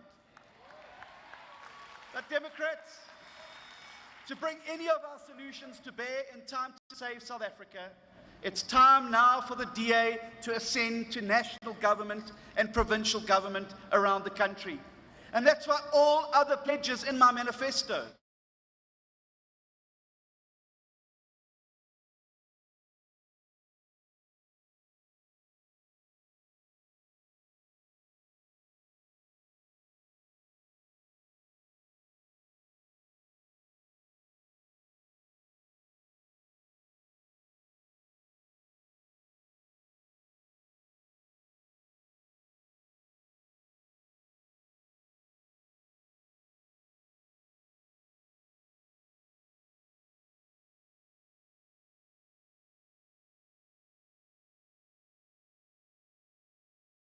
This has made me look at our country in a whole new way. I'm reminded every day that there is a generation of young South Africans counting on us to show that the promise of our young democracy is not yet lost. And we intend to do just that, starting in Cape Town. Building on the progress over the past 17 years of unbroken DA government, we are writing the next chapter in the story of Cape Town. I am so fortunate to serve as mayor at a time when the DA has a strong and outright majority. This gives us the confidence and the strength that we need to be ambitious with our plans for the future. You see, we are on a mission to build what we call a city of hope for all. That was our promise to voters when we campaigned in 2021, and it remains our solemn pledge today. And when we say for all, we don't only mean for all the people of Cape Town, we mean for all. We want the city to be a beacon of hope for every South African, because we are showing that you can have a government that cares for the dignity of every person. We want to show, we are passionate about showing, that decline in South Africa is not inevitable. In Cape Town, we refuse to accept electricity blackouts are going to be a part of our future. They are not. Wow, that is gorgeous. That's why we're on track to make Lovely. Cape Town the first metro to be He's so striking and outstanding. Free.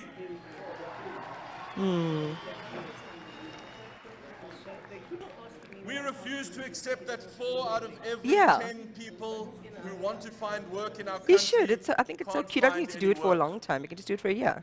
3/4 of all new jobs added in the whole country in the last quarter of 2022 were added in Cape Town. And we refuse to accept that South Africa's darling. rates of violent crime can't be turned around. They've got to have a little bit of salt in them. They've just got to. You know, when I look... colleagues in the Western Cape government, we've deployed more than 1,200 Yes, of our hi. own officers. Yes, thank you. Just give me a little bit more volume, please, in my ear. It's a little bit faint. It is saving Thanks. lives.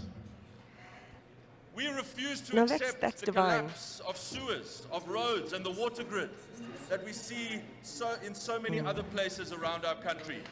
You know, one of the That's why countries we for are me that breaking are, all records by whatever you think of the rolling country out itself, that are big on 120 children billion and rand family values is in Iran. infrastructure investments I know it's a in our contrast to city. their public, And children are treated like little princes and princesses in their country. Not that they get everything that they want, but if a child wants something and maybe even the parent doesn't want to give, like the uncles and the aunties will, you know, it's just this feeling of being, that a child is, the innocence is sacrosanct. So we're going to you know? out-invest That's really, and outbuild it's beautiful. any We other don't have city enough in our of that in our country, society. in some cases 2-to-1. Instead of Too waiting many. for things to go wrong, we are rolling up our sleeves and preparing things to go right. And you know what? If this can be done in Cape Town, it can be done everywhere.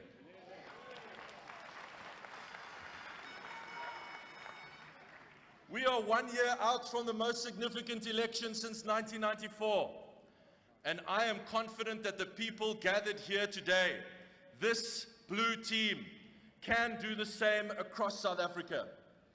So let us never accept that it can't be fixed, because it can. Don't ever accept that the country described in the preamble to our Constitution is lost, because it isn't. There is nothing so broken, there is nothing so broken that this team can't fix it. Because only the DA's policies will make South Africa grow again.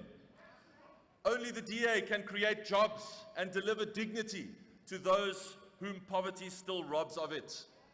Where we govern, things work and things get better for everyone. So this is not only about a Cape Town of hope. We can build a Bloemfontein of hope. We can build a Kimberley of hope. We can build an eThekwini of hope. And we can build a Joburg of hope. The failures in these cities are not inevitable, and we must refuse to accept them. We, everyone in this hall and everyone watching at home, we have the power to change these stories and to change our future. We have the power to build a South Africa of hope. Thank you so much.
Francis, good afternoon, and thank you for that. We are at the conclusion of day one of the DA's Federal Congress, and it is under the theme, A Stronger DA to Build a Better Future. And the mood was electric earlier on with items of song and dance. We also heard the speeches of those who have their hats in the ring for the ultimate position as party leader. John Steenhuisen and Mpho Palatse will share some of the views on where people think that result is going to end, and we have got you covered. If you've just joined us on the SABC right now, do stay with Full View. We will catch you up on all the developments of the day so far, and we will continue to bring you developing coverage as it happens. I'm sitting with the DA's Helen Zille right now, and she is contesting unopposed for the position of Federal Council Chair. Thank you so much for staying behind, because I know all your colleagues have left the building already, so you have kindly stayed with us. We appreciate that. I also know that you're missing your granddaughter's birthday, but I'm sure she's very proud of you and knows that you had work to do today. Just before we get into the details of things, how are you finding the mood? How are you finding the process? It's nice to have a conference start and end on time. Well, it ended a bit early because we built in a little bit of a cushion into the process, but we did start dead on time. That is the way we like things in the DA. We plan. Everybody has their marching orders to be in their seats at the right time, and the entire production is managed minute by minute. So let's talk then about, I mean, look, one of the most important objectives of a Congress like this, the sense that I got from what everyone is saying, it's a moment to reset. John Steenhuisen said, you know, we fixed the party, now let's go ahead and fix the country. Natasha Mazzone was with us a short time ago as well, and saying that they've been hard and tumultuous years, but that's behind the DA now. You're really focusing on building the future. And some interesting stats were thrown out about where the ANC would land. Some are talking about below 40%, and some are talking about below 50%. It is a position that the DA is hoping to capitalize on. What makes you so confident?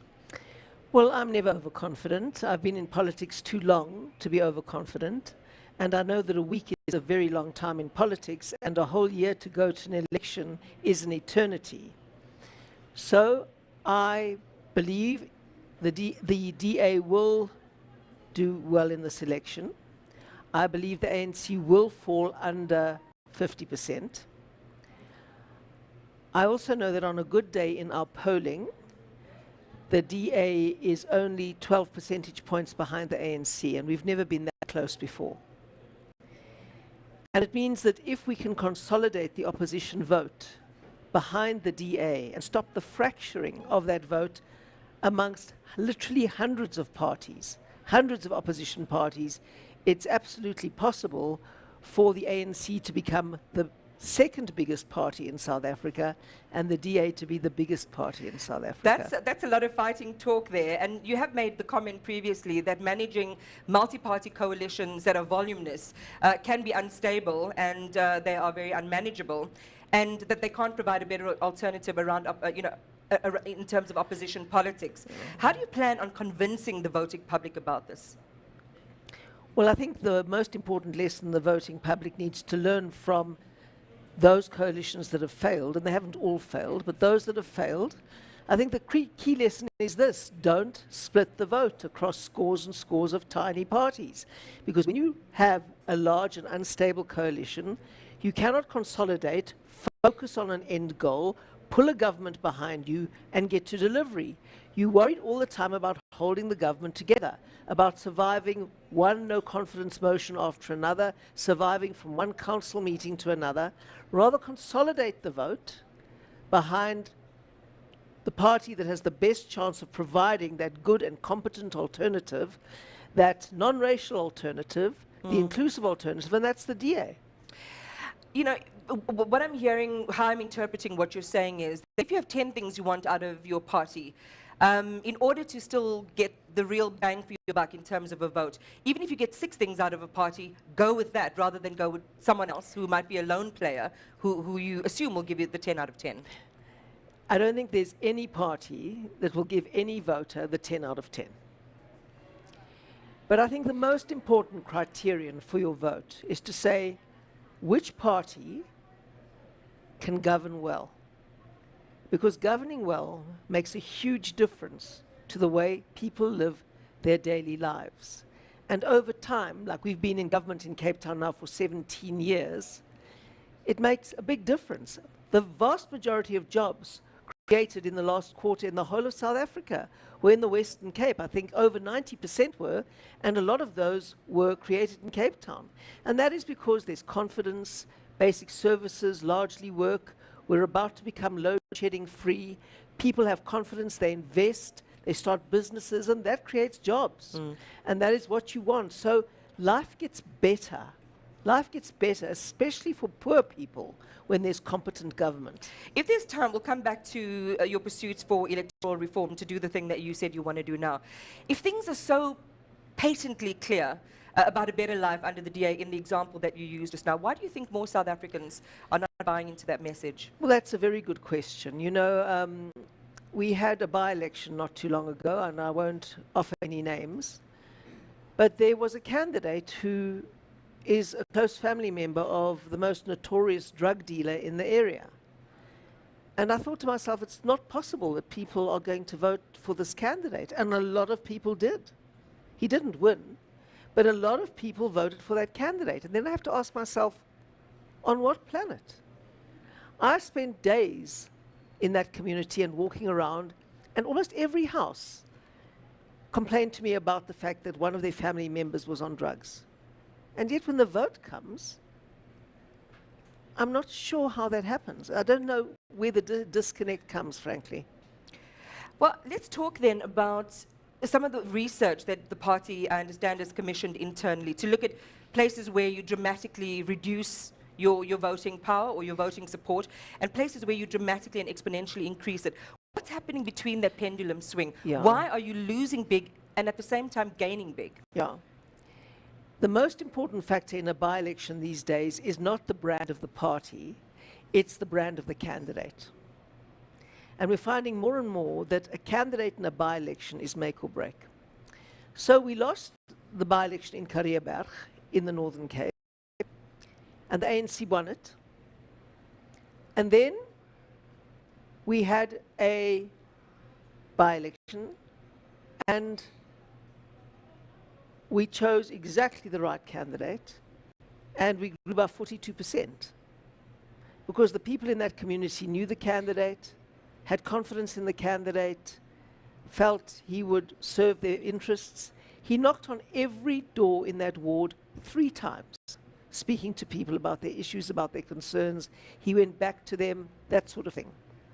Now, I'm not saying that where we don't do well, the candidate is necessarily bad, but it's often that the opposing party has just chosen the person who hits the spot in that particular community. So someone like a Chris Pappas, right, who seems to have hit the spot, doing something that's perceived as genuine and authentic with the community, securing the base there amongst black voters. What lessons are you extrapolating, if any, from the Pappas moment? I mean, I'm using that term loosely. Yes, well, what you learn is that candidate selection is very, very important indeed. And you know, it's not always easy.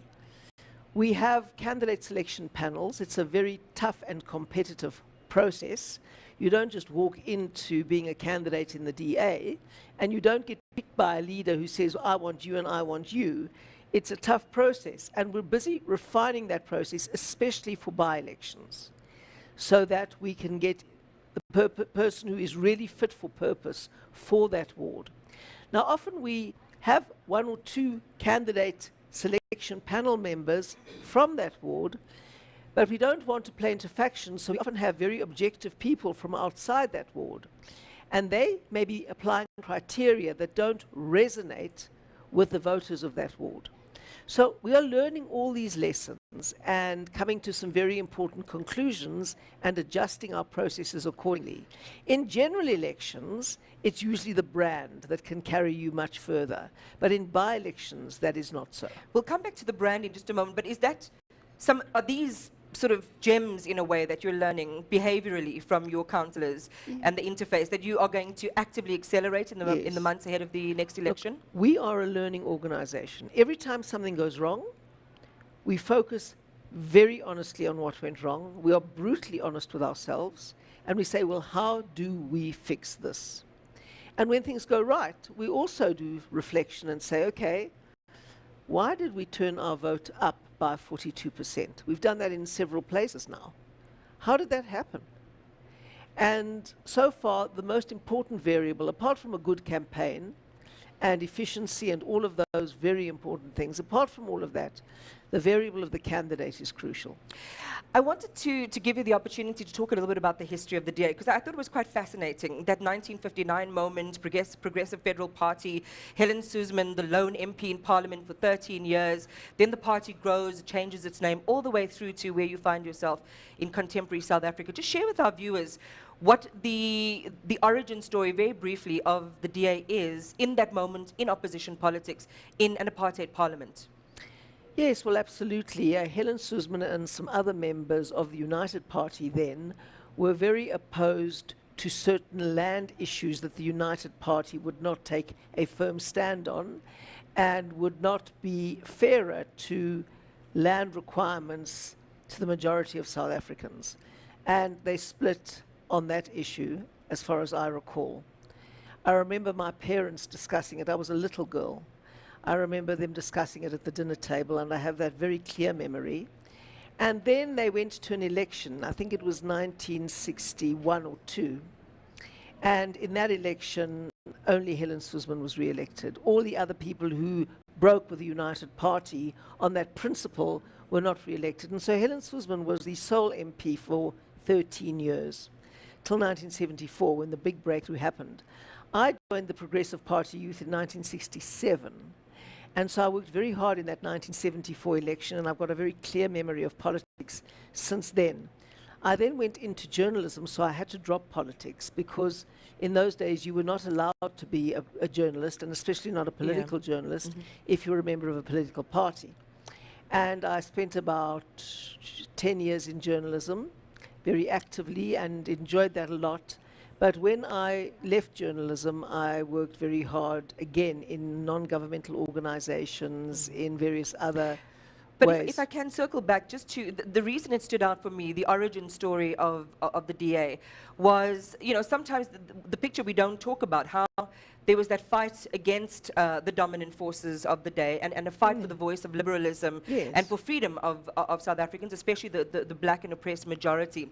What's interesting for me in that arc, Helen, as we look, you know, many, many years later, is part of, and I'd love your response to this, part of this idea that the DA is a white party and it's for white people, still seems to be pervasive, even though you have the history which says otherwise.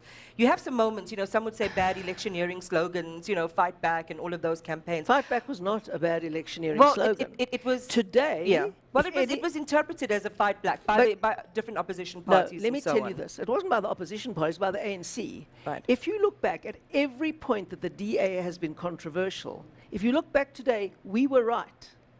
And we face the huge problem of a journalistic assault that never gets it, that never gets the fact that we're ahead of our time and analyzing the tendencies and the trends ahead of our time. So what is the story you think is being missed in the mainstream media about the DA? Missed. What is the story you're thinking is not being... We were born... It's important, I have to frame the question properly. All I'm saying is there is still that perception that you are a party mostly for white people. I'm saying, how do you counter that? What do you... First of all, do you believe it? And second of all, what do you think you need to do to counter that narrative? But it's obviously wrong. It is obviously wrong. You saw our Congress today. These are delegates from our branches. And it is so obviously wrong that I'm amazed that the media doesn't report on it. I mean, there was a major opinion poll recently, and the most important finding was that the DA is the only diverse political party in South Africa, completely diverse. 1/3 of our voters are black, 1/3 are colored, 1/3 are white. There's no other party that has a support profile like that. Our leadership is diverse. Our membership is diverse. Our public representatives are diverse. And no one applies that yardstick to any other party. That is the most extraordinary double standard. Why don't you guys start reporting the facts that you see with your own eyes? There's a very important nuance to the question, because I've heard you give this response to a similar question in the past. What I'm getting at is the evidence that you've put forward. You're talking about this 1/3 split between most demographics. And cheekily, I want to say, where is the Indian population? Because I fall between the so-called colored and Indian population. Well, you see, we don't it's just do to be demographic cheeky. head counts. Yeah. So when other people do it, we look at that and we say that's very interesting. All right. But we don't go around this Congress and say, you're black, you're Indian, you're colored, you're... But I'm we saying, don't do but I'm that. saying you we introduced look it. we look at who you are, not what you look like. Okay. I'm saying you introduced the stat. I was just, I was just inserting that. But what I want to say is and ask is, you're saying on the one hand, look at us, we're diverse. We have, these types of members. These are the demographics they belong to. This is what our leadership looks like. I'm talking about that distance between that and what the public perception seems to be. How do you convert that? And I think Natasha Mazzoni was talking about a mindset change, that voters need a mindset change. What is your diagnosis of what needs to happen to bring people around to this reality you're sharing with us now? Well, how do people get to that mindset? Most people consume media. And most of the media for the last 30 years has carried on about this. And they have done all the analysis in terms of race rather than policies, principles, values, or even ability to govern well. So it's time that you stopped. And I mean, when I'm saying you, I'm not meaning you, Iman Rapeti. I'm meaning you generically as journalists, stop misreporting us. I mean, for example, Action South Africa has lost more black leaders in the last 2 to 3 weeks than we've lost in 6 years. But I haven't seen anywhere, on any news media, any talk about a black exodus. Nothing. That's a massive double standard. So the first thing that has to happen is that you guys have to stop your double standards in reporting about the Democratic Alliance. Well, you know, the response narrative, if you want to call it, you know, if you want to call it that, is around it being a false equivalency. We're not comparing the same things. We're not comparing, you know, the genesis of a party in certain values. We're not comparing the history of like-for-like parties, so to speak. Well, let me if give you that's an another issue, example. yeah, all right, go ahead. The ANC claims to be a party of non-racialism. It is exactly the opposite. I think it's even lost Carl Niehaus. Its leadership is all one race. Its NEC is almost all one race. If you go to its Congress, you'll be lucky if you see Derek Hanekom and Cameron Dugmore. It's nothing like this. But the ANC that's claimed to have championed non-racialism is anything but. It's a uniracial party, to all intents and purposes. All right, so you're saying the position that you're in terms of how people should perceive the party itself is really the damage has been done by the media, nothing that the party itself has done, some of the missteps. And I think listening to you in an interview earlier, I think it might have been this week or the last week, was you claiming responsibility for your own forays in what's termed identity politics, saying it was a bad experiment and you've learned some lessons out of that. If you were tonight on a clean slate, Helen, share with the public who hold that perception, what would you say to them to turn around that perception, going back to the original question? Well, I would say just look at the facts. Look at our membership. Look at our branches. Look at our policies. Look at our voter base. It is true that most white South Africans support the DA, but that does not mean to say our support base is mostly white. That is a fundamental logical fallacy. Just because most white South Africans support the DA, they are such a demographic minority that they only make a third of our actual supporters. So we want support from wherever we can get it because of our values and our principles and our capacity to govern. And we value all our voters, and we don't do racial headcounts on them. Our voters are those who want non-racialism. Our voters are those who want good government. Our voters are those who want honest people in politics, who will not be corrupt and not steal the money. And those voters come in all colors, in all shapes, in all sizes, in all religions, and those are the people who support the Democratic Alliance. So going into this Congress, it's been billed as a big moment for the party. And again, to go back to John Steenhuisen's speech, around getting on with the business of strengthening the party, which is also your theme for this year. What are some of the other activities or even policies that I know you've got a strong policy around, discipline and disciplinary processes and so on. What are some of the things the public can expect as the DA, in a sense, resets and cleans up house? Well, we've cleaned up house. I mean, we've spent the last 5 years doing it, and since 2019, so let me count the years, 4 years doing it. And we've been fixing things a lot, and it's my job to be a toilet cleaner, as I say. So I've done a lot of those things. And we've got a lot to learn from the coalitions that have succeeded and those that have failed. And as I said, we're a learning organization and we fix things. And tomorrow I hope that whoever is elected, the new leader of the DA, goes out and declares a vision for the future of South Africa and of the DA's role in it that gives us all something to rally behind. Might be a cheeky question, but who's your money on? Well, my money can't be on anybody because my job is to serve everybody. And so I absolutely don't take a position on a leadership election. As the chair of the Federal Council, I have to be able to serve whoever is elected as the leader. Look, Helen, it all comes back, and we will be covering, as will many media, the events of your Congress as it concludes tomorrow and those votes come in.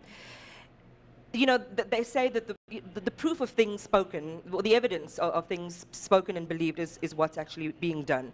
And you've got this massive headache now in the city of Tshwane, and I only use it by way of example, where there were massive, financial irregularities, a city that's been literally shaken and stirred through the leadership travails, the inability to hold on to either a speaker or a mayor. Where does the DA see its power in this situation, which is now at your door again, to resolve and to clarify and to bring that city back into financial clean governance? How are you going to do that? That's going to be difficult, and it's going to take a long time. We've got a wafer-thin majority in that coalition, wafer-thin. And we've got 6 or 7 parties, and if 1 or 2 people decide to vote against the coalition, we could fail. So it is a huge and difficult challenge. We've eventually got Celia Brink elected as the mayor. He's an exceptionally bright young lawyer who's been in politics for a long time and understands it very well. And if anyone's got a chance of doing it, it's him. But it is one of the biggest and most daunting challenges in politics today. So what will the residents hear out of what you've said? They've got to be patient and hold the well, line. Everybody has to be patient. I mean, you know, when I became mayor of Cape Town in 2006 with a 7-party coalition, and it started off as a minority coalition, and then we moved to a majority coalition, and then we became an overall majority, it was much easier to fix Cape Town because the ANC hadn't been in power for that long, and they hadn't broken it so entirely. In Tshwane, you know, under the ANC administration, apparently 4 billion rand went missing, and, you know, it's difficult to come back from that. And so much more has been broken. It's a captured state. It's not an administration of professionals who are prepared to say, okay, now we have a coalition with a different set of policies in place. Now we follow like professionals those policies of the elected government. No, those are cadres that are put there in the networks and in the networks of tenders and contracts. And it's really, really difficult. And it's hard to get rid of people who are the wrong people, who are not fit for purpose for doing jobs. So there's an enormous, enormous challenge that awaits Celia Brink. And if he's up to it, he's a better person than I was when I tried in Cape Town. What do you think the next couple of months holds for you, politically speaking? For me? For the party. Oh, for when the I party. refer to you, I Okay, mean the party, okay. yes. Look, we'll keep on working. You know, we work from day to day, from week to week, from by-election to by-election, from council meeting to council meeting, from provincial executive to federal council. Everything we do to the best of our ability. We plan, we execute, we assess, we learn from our mistakes and move on. And now we hope that South Africans will. And maybe if I can insert then, as we begin to close, what your value proposition to South Africans is. And this comes in the context where we just, as the public, you just see a lot of political fighting, and you hear the types of things that you're saying, this deployment, selfishness, corruption, and so on. The DA's value proposition is a peaceful, prosperous democracy where everyone has a real opportunity to make the very best of their life, and especially every child has that opportunity. That's our value proposition. How we go about it is by being a non-racial party that wants a non-racial government, by being true to the Constitution and the rule of law, which means absolutely no corruption, or when we find it, dealing with it very quickly. It means a market-based economy with social safety nets for the very vulnerable, and it means separating the party and the state so that the state is professional and executes its mandate and not the mandates of captured individuals accountable to specific, powerful, corrupt politicians. That is how we will achieve our value proposition. Do you have a rallying call for other parties, other politicians, in this context where it does seem as if the public is the last in the line to receive something? You know, a service, treatment, or accountability. Well, not where the DA governs, or certainly not where we govern with an outright majority. Towards other parties, I'm saying, you know, if we look at all of the politicians put together, there's this perception that they're really not in it for us, and by us I mean the people. Well, anyway, I've generalized about the media tonight, so I realize that. And I can't generalize about the media. There's some perceptive good analysts. They're few and far between, but there are some. And there are some outstanding politicians who are absolutely committed, who work really hard, who do their level best. Who comes to mind? And do you want them in the DA? Well, of course we want them in the DA. Who are they? Almost all of them are in the DA. Many of them are councillors who are on the coalface, who are at the receiving end of the phone calls day and night, who do everything, go to every crisis are in the ward for their people all the time. They're all over the place. They're too numerous for me to mention, and I wouldn't like to single out one or two, but you cannot believe how hard our parliamentarians work to expose things, to call to account in the portfolio committees, asking questions day and night, in our provincial legislatures, where we govern, where we're in opposition, we work. Helen, thank you very much for giving us this lovely half hour on Full View. We appreciate it. We'll be watching the conclusion of events tomorrow, so thank you very much for your time. That is Helen Zille, who has been nominated unopposed for the position of Federal Council Chair. That's where we wrap up this segment here at Gallagher Estates, but join us again at the top of the hour when we have in-depth analysis with our own SABC editorial team.